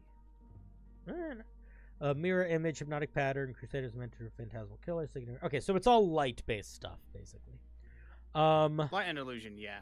Yeah. Okay. I think everything feels solid on the spell list. Phantasmal killer stands out a little bit unusually to me. That's more like brain beguiling, but I accept. But everything else feels like light and illusions. You also learn dancing lights or minor illusion. Let's see what we get at 3rd level. At the end of a long rest, you can use your jewelry or tinkerer's tools to create a tiny object that is worn by you, resembling a fractal light, magnifying glass, gemstone lens, all sorts of little glassy things. What does it do? On each of your turns, as a bonus action, you create an instantaneous, 30-foot long, 5-foot wide line of radiant light using your Frenzel lens. All creatures within the line must make a dex saving throw, or they take 1d10 plus your intelligence modifier. If the creature fails to save by 5 or more, the creature gains the blind condition until the start of your next turn. While blinded, they can't take Charge complete. Jump scare for chat. Okay, so let's talk about this from a balanced perspective. This is a differently powerful version of the Artillerist right now. So the way the Artillerist works is you get a bonus action, 15-foot cone, some amount of damage. I don't remember. Let me look. I want to compare. This is a good compare and contrast moment. Artillerist. So the Artillerist, at 3rd level, they get this Eldritch Cannon. As a bonus action, you can do 2d8 damage in a 15-foot cone, or 2d8 damage at something 120 feet away, or give temporary hit points. This, alternatively, only has one mode. It's instead of being a 15-foot cone, it's a 30-foot by 5-foot line. Instead of doing 2d8 damage, I think it's just flat 2d8. I don't think it adds anything. Instead of doing a flat damage, it is doing damage plus your intelligence modifier, which is adding a modifier to AoE damage is pretty unheard of and unquestionably strong. Not OP strong, but it's strong. But the main difference that you're getting here is this secondary effect, which is that if they fail by enough, it gives them blindness and it takes away their reaction. I think that genuinely, the thing to think about for you is this different enough? I think that's the real, and I'm not asking as a trick question. I think it's something to think about because it is not so similar, but it is very similar to the Artillerist, except it is a slightly different type of AoE, and instead of you switching between different modes, it's just one mode, and it can potentially blind creatures. But it is a AoE damaging effect that is triggered off of a bonus action. So my main thing that I think you need to think about here is that okay? Is it okay for this to be so sort of like gameplay space similar to the Artillerist? Or is there a different way that you would want to represent this thing than laser gun? That's I think the main feedback for this 3rd level feature. I don't know what the right answer is there. I think it probably works. I would have to see it in play a little bit to see how much this blindness thing actually happens, because at the end of the day also, if this blindness condition is happening every encounter, it is maybe too strong and also will genuinely be annoying to plan around in a way that might be worth thinking about. Like, if I was a dungeon master and I knew that one of my characters had a move that they were going to use probably every turn that blinded creatures potentially, that would be frustrating to plan around. And it would probably be the kind of thing where I would have to plan around it in a way that where I was actively fighting it sometimes, which I don't want to do. So think about that. Also think about it's one option as opposed to 3, but that option is potentially more powerful. So yeah, I don't know. I have mixed feelings on it. I don't know how I feel about it. Yeah. I'd like to point out one thing. Yeah, sure. Artillerist, its thing is that it's an independent creature that can move of its own accord, and you can do its thing as a bonus action. Yes. You can double up Artillerist with other spells to do double AoEs. This is on you as an object fixed to your person. Yeah, but that doesn't change your ability to double up on AoEs because it's still a 30-foot line shooting out of you. Yeah, that's true. And it also, the only times I've played with an artillerist in my party, once for a one-shot and once for a shorter campaign. Almost both of them, unless they were using the defensive feature, it just sat on their shoulder. Yeah. So, like, I think that the fact that it can move around is not an argument. If anything, the fact that the artillerists can move around is more of an argument that this should be different. Because that's just another thing that the artillerist one can do and this can't. Yeah, I get what you mean. I don't think it's... Yeah, so I don't know. Like, I almost feel like, in a weird way, I feel like it's not evocative enough independently. Like, if somebody was like, I made an alternative artillerist, where instead of it getting the force ballista shot, it gets the laser beam, and one of its options was just this, that would make sense to me. And I don't feel like the entirety of this is third level feature should make sense as an option for another's. And that's kind of what I'm getting at. Let me look at the 5th level feature. Your keen precision in working with the reflective nature of gemstones enables you to focus your friend's lens to... The sentence is too long. To encounter threats. Yeah, this sentence is too long, you silly goose. When a creature within 30 feet of you makes an attack roll against you or your ally, you can use your action to direct a blinding ray against the creature. They have to make a con saving throw against your spell save DC. On a failed save, the creature misses their current attack and gains the blinded condition till the start of your next turn. You can do this a number of times per day equal to your intelligence modifier. You regain expended uses when you finish a long rest. Okay, I don't want... Now, literally every feature we get that's unique to this subclass until we get to level 9 has to do with blinding. That's too much. This should do something kind of different, I think. We don't need more than one feature that blinds us by level 5. The other thing that I would say is, and I don't know how I feel about this, this is so similar to the Light Cleric. So similar. Have you looked at the Light Cleric recently? No, I have not. So the Light Cleric, I don't know what it's like in the new edition, but if we look at the Light Cleric in the Legacy, they basically get this feature called Warding Flare, where you can flash a light in someone's face to make them less likely to hit you by rolling their attack at disadvantage.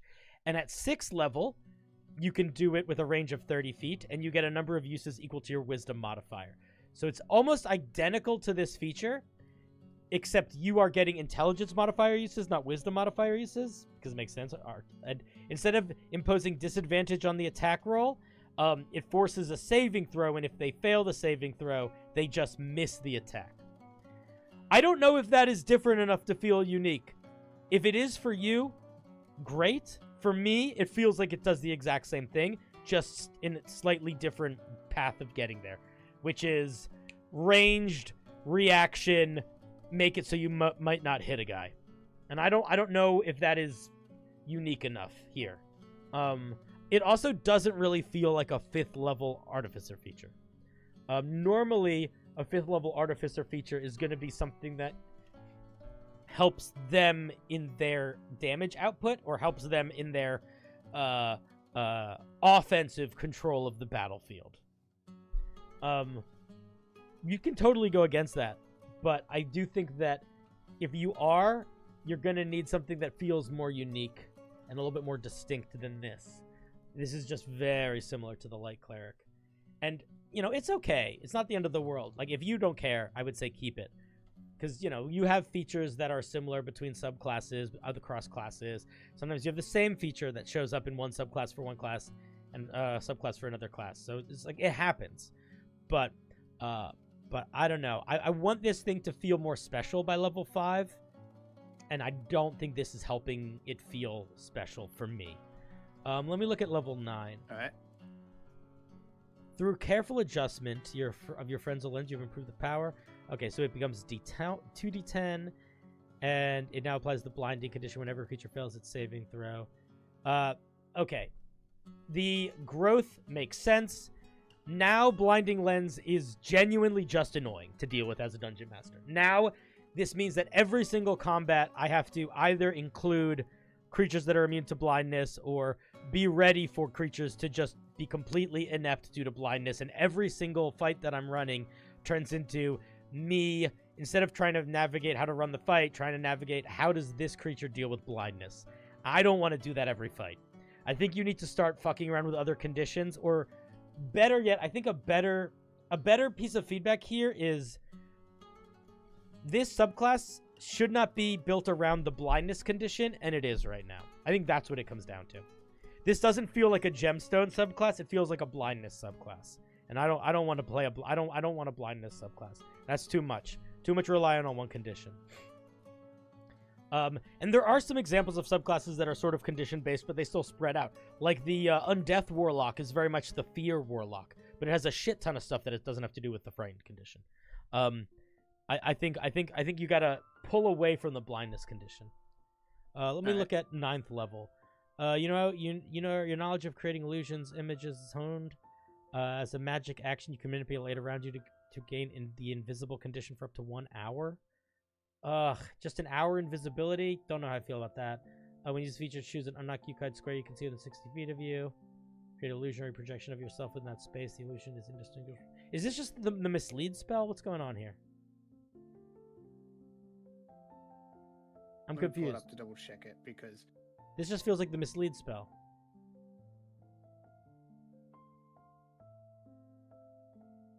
Isn't mislead a spell that makes you invisible and creates an illusion of yourself?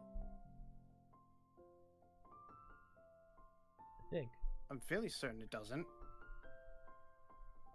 Oh, I'm 99% sure it does. Yeah. You become invisible and you create an illusory double of yourself. Okay, then. Well, that's going in the gutter then. Yeah, because don't we already have mislead on the spell list? Yeah, so this just needs to be a different feature. Yeah. A good rule of thumb.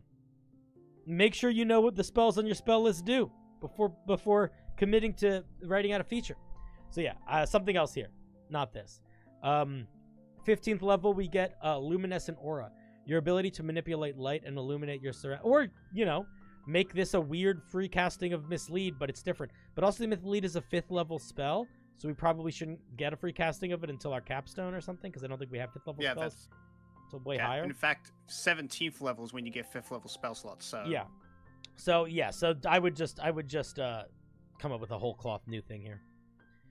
Yeah, I agree. 15th level, your ability to manipulate light, blah blah blah. I'm sorry that I'm blah blah blahing, but I'm going to tell you that it's not to be offensive or to in any way put down your writing, but it just doesn't fit. It is my reaction to the flavor text at this point. This is not bad flavor text, but you burned me earlier with your flavor text being too long, and now I'm out of patience for it. That's me just being really honest. That's how I read it. So that's the feedback in your brain is you got to keep the flavor text more concise later if you don't want people to blah blah blah it later. Or earlier if you don't want them to do that later. As a magic action, you produce 60-foot aura of bright light and an additional 60 feet dim light. Okay, so it's a daylight spell basically. But while it is active, you get some benefits. It dispels magical darkness. I think the daylight spell does that anyway. You can see creatures and objects that have the invisible condition. Additionally, visual illusions appear transparent to you. Illuminated position. All hidden creatures that are not by total cover become illuminated by your aura, revealing their position. I don't know what the difference between the illuminated position and invisible condition is going to be here. I feel like, especially in 2024, hidden and the invisible condition are the same thing now. You can use this feature in times equal to your intelligence modifier. Okay. I think that this is probably closer to like a fun, unique feature in that it's like a big blasting of like clarity. Poof. But it feels really divergent from the rest of the subclass. In that so much of the subclass is about limiting people's ability to see. It feels a little out of left field. I also am worried that it's sort of like... I'm worried that there's so much weight on Frenzel Lens that maybe the 15th level should be some capstone empowerment of it. But I don't know. Yeah, I'm not sure, man. It feels like it feels like the daylight spell, but a little bit better. And I just don't know how I feel about that. I think that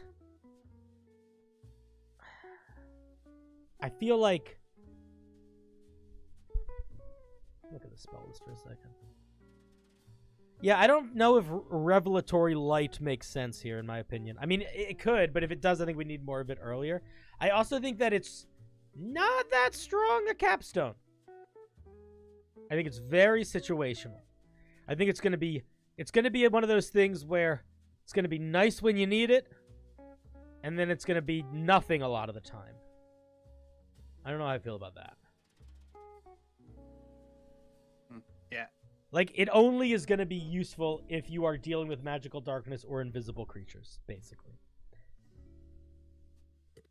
I guess in theory, hidden creatures too. So, like, if there's, like, sneaky guys. But then you don't even really need to... But then it's like you don't know...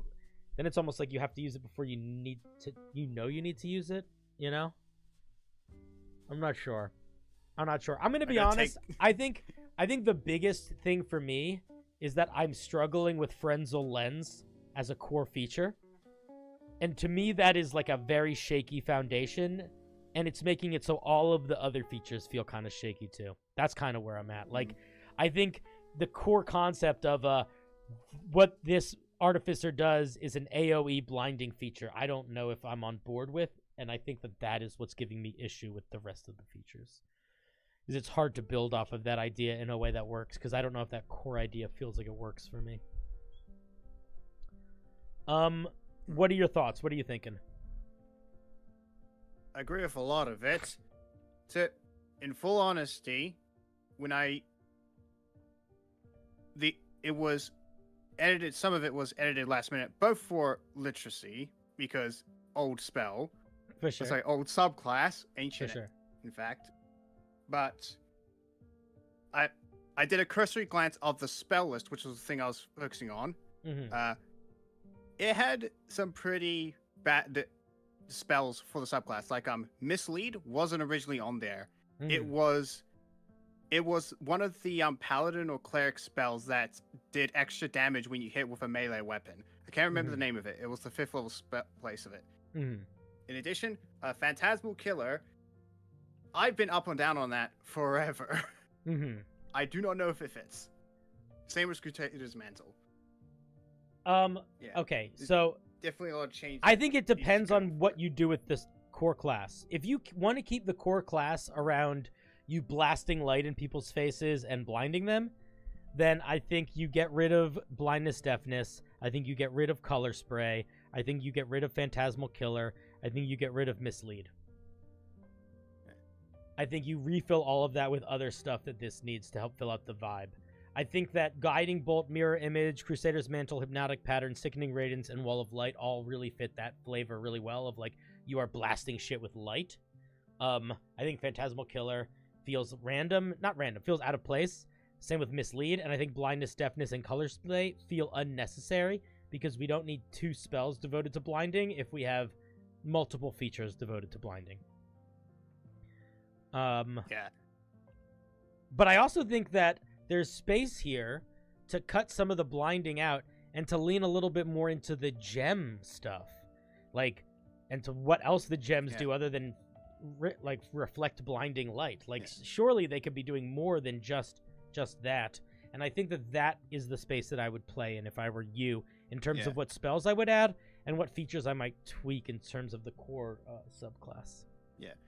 When I originally made it, I leaned full on into everything does radiant damage and everything does blind or blind adjacent things when situation called for it. Mm-hmm. And that very first iteration, the main complaint was Radiant is the best damage dealing spell, like this damage ever in the entire game, and it needs something other than that. And someone suggested Illusion, and so I leaned into that a bit more. And I think that makes this sense. is the back and forth of those two conflicting ideals. I would say lean more into illusion and light projection and a little less into blinding. And I think you'll be good. Like, what if you had okay, I'm not going to tell you what to do. But, like, what if, for example, at 9th level, instead of illusory light or whatever, what if you could, what if you could cast Silent Image into gemstones and you could, like, make these throwable illusions that other people could have, and you know what I mean? Like, stuff like that. Like lean into more, widen the branches of your tree as opposed to, don't just make a tall tree, make a wide tree, you know? You don't want to be too one note. You want to remember that whoever plays this character is going to play them way more than you have thought about them as the creator. And they are going to experience that character in more situations than you have accounted for. So it's good to make sure that whatever features you give help cover a wide berth of flavor or a wide berth of mechanics. Or a little bit of both, ideally. All right. But yeah, play around with, what else can you do with light and gemstones? I don't really know, but I think that's worth thinking about. I think we could take on chat's suggestion of giving them an orbital space laser and giving them holograms from Star Wars. Honestly, those are not bad ideas. Those could play out in really fun ways. I mean, this daylight illusion, this luminescent aura, honestly, you could tweak this. You want to make a death ray? Here's what you do. You basically keep this as is, except you make it a slightly smaller radius, and you make it work like Moonbeam, where it's a cylinder, and then you can move it as a bonus action, and then you just fuck shit up with a giant orbital laser that you can move around every round. That could work. I mean, there's a million directions you could go in. Ain't a right way or a wrong way. I think that the flavor that you have is pretty strong, and I even think the tiers of play that you want to use, which is like illusion and light and playing with vision and messing with the vision of creatures, whether that's blindness or creating illusion. I think that's interesting. So I think just lean into the diversity a bit more, and I think you'll be in a good spot. Okay. Also, no, I'm not going to give them a lightsaber, chat. I'm not going to do It's a magic item that exists in the game already. It's called what's it called? Light sword? Sunblade? Sun sword? Sunblade? Sunblade, I believe. Yeah, it's out there. But yeah, I think this is a really solid start if you are trying to keep working on this. And I would say just allow yourself to come up with some alternative uses or alternate ways of expressing light and gemstone magic. All right. Cool. Thank you, also, buddy. Yeah. Reduce how much wording I have. That's shred it down to the bare minimum. It doesn't need to be the bare minimum, but don't take too long to explain. For comedy. Yeah, don't take too long to explain this. All right, I'm gonna hang up on you now. Okay. Bye. All right, love you. Bye. Click. All right, let's give our dear Snowy a round of applause. Thank you. Thank you. Thank you. All right, let's see if Glitch is around. See if they're back. I hope they are. Let's see. Yo, are you back? You still dealing with your dog? Yo. Yeah, I got it all taken care of. Hell yeah! All right, let's pull up some brew. You wrote some stuff. Do you want me to read what you wrote, or do you want to just talk about what you wrote? Yeah, you can read it if you want. All right, give me 2 seconds. Let's see here. This is a fun 2024 Warlock subclass I made for a friend who wanted to play a Warlock themed around protecting allies from harm as a Warlock. This is a game going to level 20. I want some feedback on how to balance feels, how to make it stronger or weaker depending on how well it works. I have made a few subclasses in the past.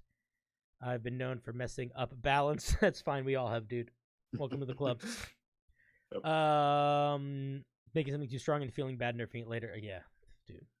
Yep. Speaking of the choir, man. Also, I have a bunch of invocations. Probably not going to look at the invocations. I'm probably just going to look at the subclass. Yeah. Depending on how much time we have, or how much brain juice I have. All right, let's. Yeah. This is up. Let's change.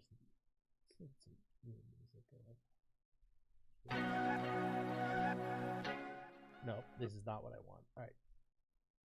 Give me 2 seconds. All right. There we go. Classic fantasy. Okay. Abyss Guard. It's an odd name. Abyss Guards. Yeah.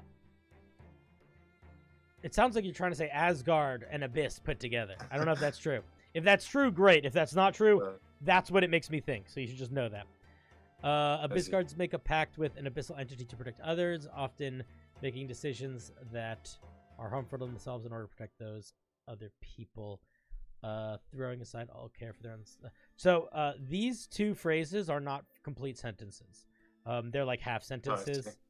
Make sure your thing is complete sentences. The other thing that I'm going to say is this sentence says they make a pact to protect others. This sentence says they make a pact to protect others even if they get hurt. And then this says even if they get hurt. So you're sort of repeating yourself in a couple different ways. So just avoid that if possible. All right. Let's see. We get Animal Friendship, Beast Bond, Summon Beast War. Why are we getting 4? So we're getting 4 spells at level 1? That feels level 3. Do Warlocks all get 4 spells at level 3 now? Yeah, because they get their first level spells and their second level spells when they get their subclass. Wait. Because they have second level spells at 3rd level. Yeah. I just need to eyeball that. Oops, that's the wrong thing. Yeah. This is for 2024 rules, right? Yeah. Oh shit! Yeah. Yeah, it looks a bit weird at first, but it's pretty much the same as how they used to be. We're learning, baby. We're learning. Okay. Animal Bond, Animal Friendship, Beast Bond, Summon Beast, Vortex Warp. Okay. Yeah. You know what the problem here is, right?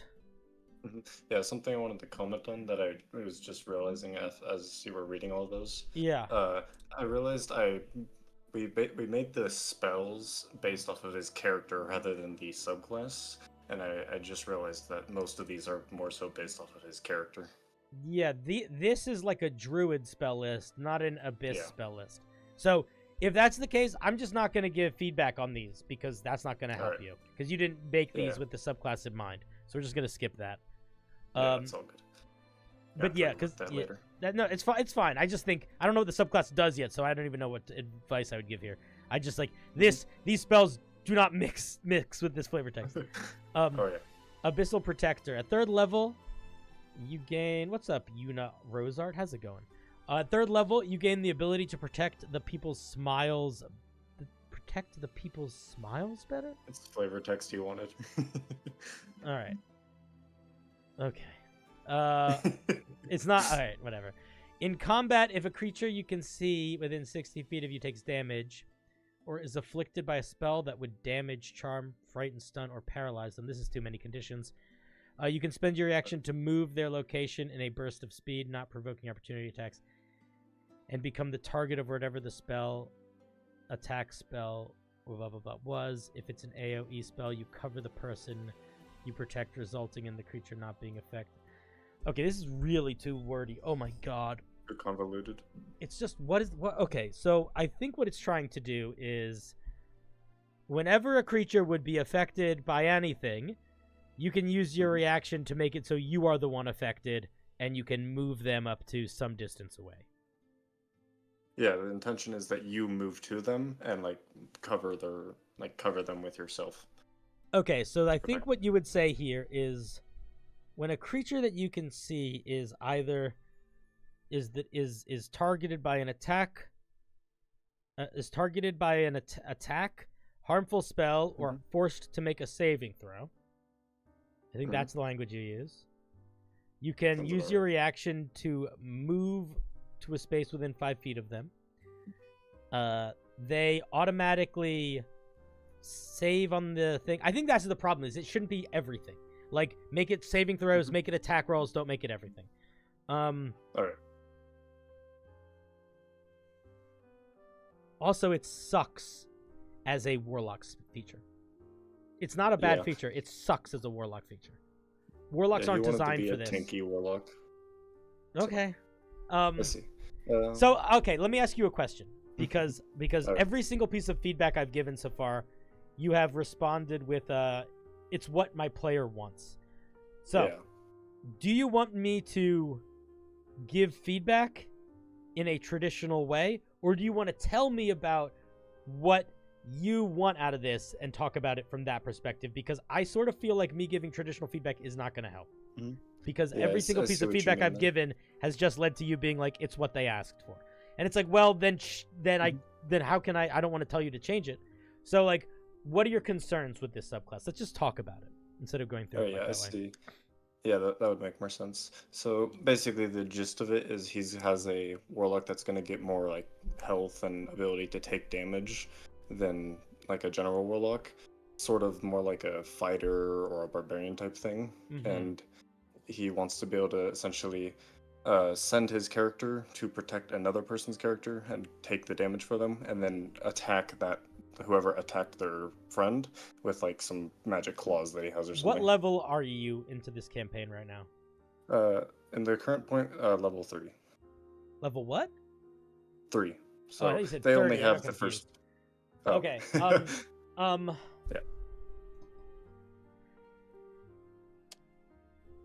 Because if we look at the Warlock, there is a Warlock that does everything that you said, except for the ability to take a hit for someone else.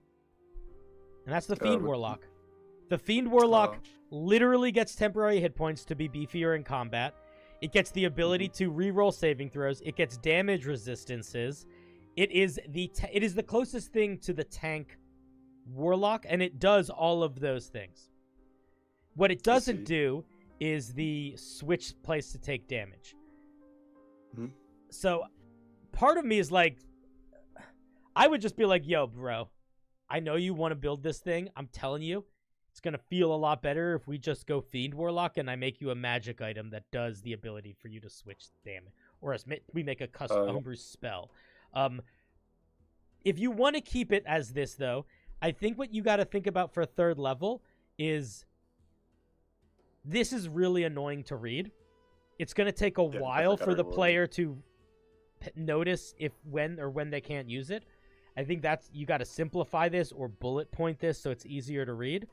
The other thing that you're going to have to keep in mind is this Warlock is going to die all the time and very fast because they have literally no tankiness outside of whatever multi-classing they want to do or extra features they're going to try to figure out how to take. But this is a bad feature it's not a bad feature. It is a dangerous feature for a Warlock at level 3. It's a good feature if they want to lose their character, I would say. Yeah. I think that you gotta think about that a little bit. Let me see what we get at 6th level. Advantage on any charisma checks to resolve conflict peacefully. This is interesting. I think that I would probably want a little bit more clarity on this. Like, does this... Because normally with hostile creatures, you have disadvantage on charisma checks. So does this just cancel that out? I don't really know. I think that might be the intended purpose, but that's sort of the only time it would come into play, I think, because or does it just mean that when you are not dealing with combat, you just have advantage on all charisma checks because they are technically peaceful resolutions? Like, I think that needs a little bit of clarity. Otherwise, I think it's essentially just you have advantage on all of your charisma checks. Yeah, the intention is pretty much that, and then like resolving things, like preventing things from escalating into like a fight. Say you're negotiating with like a cult or something, and then if you're in a fight, trying to negotiate out of the fight. So does this need to be a feature, or could they just put the spell Calm Emotions on their spell list? Because Calm Emotions is that. That could be a good idea. This doesn't need to be a subclass feature. Think about that. So, like, I know this is for your home game, so there's a lot more wiggle room in terms of both balance and clarity because you are going to be there running it. So you can help facilitate the clarity and the balance just by running it. But this still is just a random fucking feature, and I don't think it works on a like, it works if you don't care about the subclass having thematic resonance, and it's just my player wants 6 different powers, and I'm going to make a subclass that is those 6 different powers. That's kind of what this feels like right now. So if you're cool with that, I think it works. But if you want this thing to feel like a subclass, I think you need to build it like a subclass and not build it like my player wants 6 different powers. Yeah, that makes sense. Also, we shouldn't get 2 features at 6th level if one of them is we have advantage on all charisma checks. Okay. You can grapple a creature as a bonus action. That's so fucking random. As an action, while a creature is grappled, you can restrain. Yeah, these just random. This is just the same. This is just random feature. Nothing to do with the other ones. Feels totally random. Has nothing to do with helping your allies or taking hits for your allies or ending a fight. It's just makes a creature not move so everyone can beat the shit out of them. Works better if they've taken damage, seems. 10th level. Yeah, I think that I'm not gonna. I think unless you have a specific question, I don't think I have any more helpful feedback other than the feedback of these all just feel like features that a player wants. They don't feel like they tie together into subclass. Yeah, I made the 6th, 10th, and 14th myself, so I think maybe I just need to figure out how to make subclasses more because I don't really know what I'm doing. I'm still pretty new to this. I've only made it like 3 before.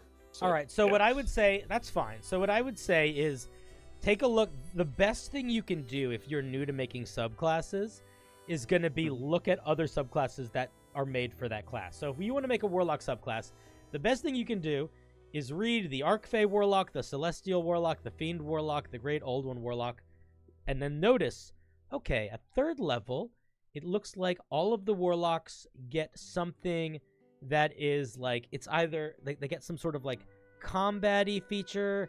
At 6th level, like they get something else. Try to pay attention to the rhythm of it. So it's a little, I don't know exactly what it is in the 2024 rules because I'm kind of new. I haven't made much homebrew for it yet.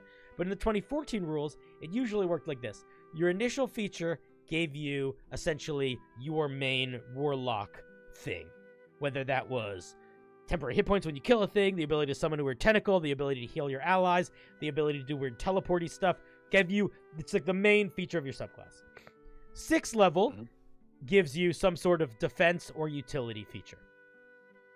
10th level also gives you some sort of defense or utility feature. Usually, if one did one does the other. Those can sometimes be combat-y too, but they aren't just it's more focused on defense, utility, outside of the box thinking type combat.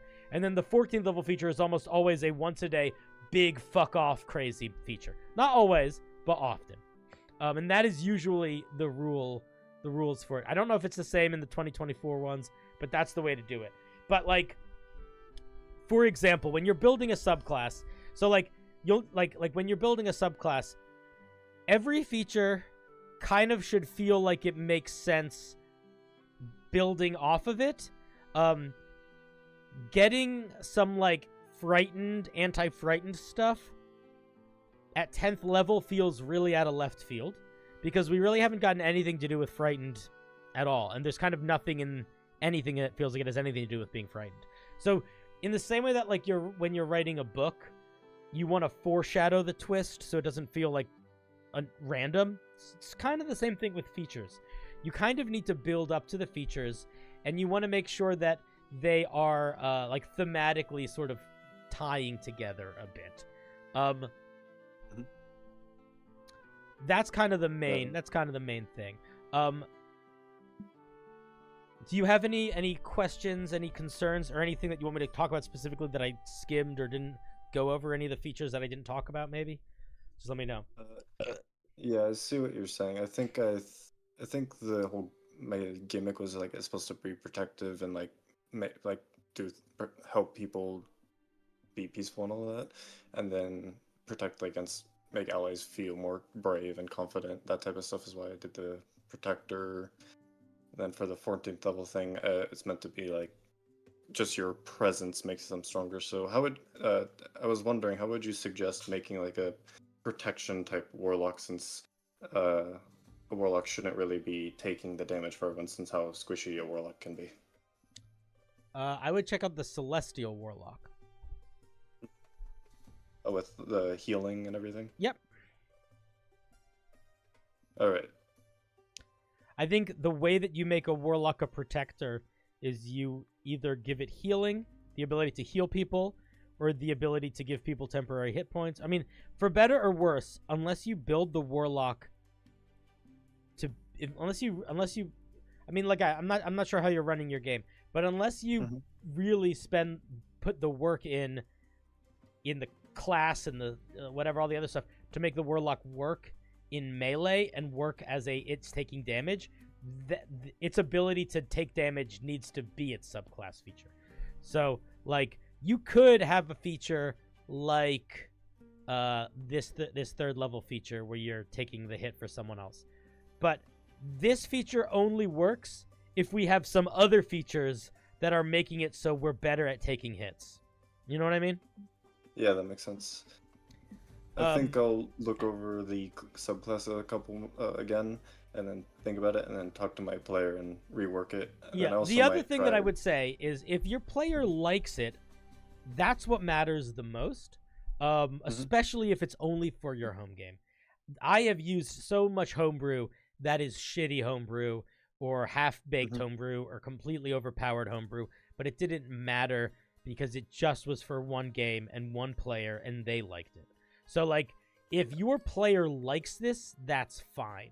If your goal is to build it into more of a traditional subclass that could work at any table, I think there's a lot of room for growth. But really, all that matters is whether or not your player likes it. If your player likes it, then it's fine. Yeah, because I did want to make a version of this, like, after playtesting it with my player, that I could, like, just put online for people to use. For so sure. I think, yeah, I'll you're gonna want it to have more consistency. So, like, Fluffy Peace, for example, could probably just not be a part of this. I don't think it needs to be there. Removal from fight is interesting. I like the idea of you grappling a creature to be like, get out of the fight. But the problem is the way that it's worded, it's just something that you would use in a fight to fuck a creature up. So I think what you got to do is it's got to be more of a calm emotions type feature. Or something that is explicitly like it pulls a creature back and restrains them and it can hold them, but it only works so long as nobody's hurting them.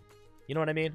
Like as soon as someone does something harmful to it, it shuts off. Something to represent that it's like, the goal here is like, hey, let's talk, not kill that guy. The other thing to think about is D&D is a game designed around combat. So if you're going to make a subclass that is peace-themed or preventing conflict-themed, you still want it to work assuming that there's going to be a shit ton of fights. Like, the person who's playing the barbarian alongside this warlock is going to get annoyed if they don't get to fight because this guy keeps trying to end fights. So, like, you might also want to look at, like, the peace cleric or there's the peace cleric, there's the, what's it not called? The forgiveness, what is it? Let me look it up. But there's a bunch of different things that are, like, kind of peace adjacent that still have very combat effectiveness, and that I would look at for help too. Like there's the peace. There's the where the fuck is it? No, it's not here. It's the peace domain cleric or the redemption domain paladin. Both work really well for like a character that's trying to stop the fight. In fact, to be honest, your player might just want to be a redemption paladin, because redemption paladin, they have a channel divinity that makes you better at persuasion checks. They have a channel divinity that makes that punishes things for attacking things. They have an aura that allows you to take damage instead of your enemy, like instead of your ally. Like literally, their aura is your third level feature. So like that might just be like that might be something you could use, or you could take inspiration from. The peace cleric is a little different. The peace cleric is a little bit more like just support cleric, and that's fine. The peace cleric is more like support, and it flavors peace as like giving HP and like making people better against, emboldening people against damage and stuff like that. But those are some things to think about. Yeah, man, the redemption cleric might be. You might just want to have them give a gander to that redemption cleric, see if they like it. Or take inspiration for it, or multi-class into it. Yeah, those are my thoughts. Yeah. So, appreciate the thoughts. I think what I'll do, he seems pretty happy with the subclass right now. Hell I think yeah. I might like give him more like tank ability, but for my one I want to release online, I think I will like change a bunch of things up and shift it around like how you're suggesting. Could I obviously rework these spells? Yeah, so here's what I think you should do. For this third level feature, I would not have it work on everything. I think that's annoying. It's going to be annoying for the player, and it's going to be annoying for you, because you're going to get annoyed by them overusing it, and you're going to be in a weird situation where you just kill them. Yeah. And they're going to have to be looking through this to figure out every condition. This should just be damage, just damaging effects. And I think that you could add a caveat on top of it where when they use the feature, they get resistance to that damage type. So let's say a creature is going to get hit by a fireball. They're going to take 24 damage. If you use this, they don't take any damage, and you take 12 damage. That could be a way that it sort of tankinesses it, but also it's got to be pretty limited in use then. It's got to be like charisma modifier times per day. It can't be an infinite use feature if that's happening. Yeah, so they don't get nuked and die really fast from using their feature. No, also so they just don't have resistance to every single thing, because then they're just and that's just too strong.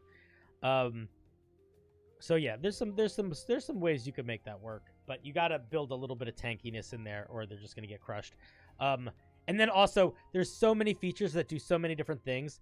Trying to make it affect everything is too much. It's just there's nothing in D&D that works that way, and like. I'm sure that you probably even in writing this were like, fuck, this is annoying to write. It's like, yeah, if something gets to a point where it's annoying to write, it means it's not designed properly. That's usually a good clue that this isn't working, because I have to account for too many things, which means there's probably another way to do this. Do you have any other questions, thoughts, feelings? I don't think so. I think that I'm pretty satisfied with all that. That sounds good. Cool, Thank you very much. I doubled up the copy paste. What'd you say? I just noticed I doubled up. If you scroll down, it repeats itself. Oh, that's fine. Whatever. No worries. All right, cool. Thank you very much for the call, buddy. See ya. Thank you. I appreciate all the feedback. Yep, thank you. All right, that was for Dear Glitch. Let's give them a little round of applause. A really important thing to remember is who your audience is. Who you making homebrew for? Because if you're making homebrew for your buddy, guess what? You don't need to follow any fucking rules. You can literally do whatever you want, because if they're having fun, you're winning. Which is why I sort of paused the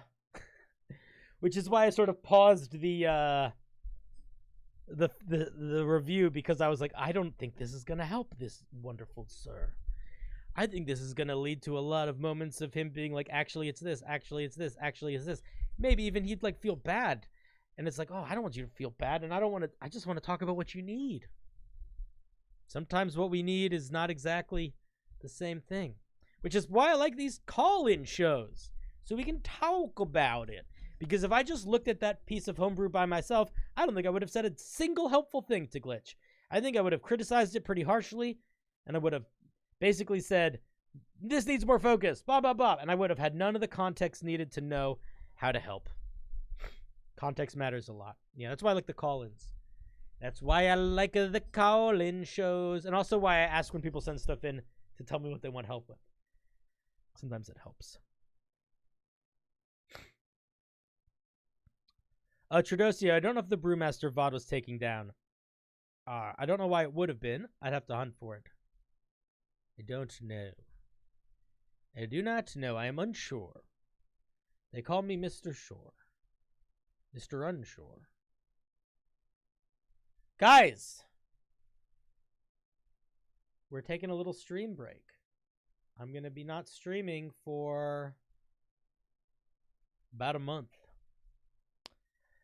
So, we're going to have to start all over again, even though we just started all over again. Which is annoying, but I'd rather do that again than not do anything. I leave for Australia on the 7th. I have to do a lot of work before then. I don't get back till the 20th or the 21st. Then I leave again on the 23rd and don't get back till like the 28th. So I'm a busy boy. Yeah, Glitch, thanks very much for calling in, man. I love looking at homebrew. Honestly, it reminded me a lot of brew that I made for my players that was not at all with worrying about not worrying too much about like, oh, design properties, just being like, oh, these are things my players want. So I think that regardless of what your goal is, that is good that you did that. It was cool. And if you want to make more homebrew, you should. And if you want to make more homebrew that's just for your players and you don't give a shit about following any of the rules, that's good too. And if you want to make more homebrew, and sort of learn the rules, that's also good. Ain't no wrong answers. We ain't here to hurt anybody's feelings. We're here to love and laugh, wiggle and biggle, ice cream sandwich. Anyway, guys, you are lovely. You're great. We are gonna wrap now. Have a good night. Be good to each other. Remember what they say. Everybody's delicious, and everybody's a sandwich. Be good to each other, okay? I'll see you guys in about a month. Don't be sad. I love you. Look at all these new subscribers. Oh, and Glitchy coming in with a membership.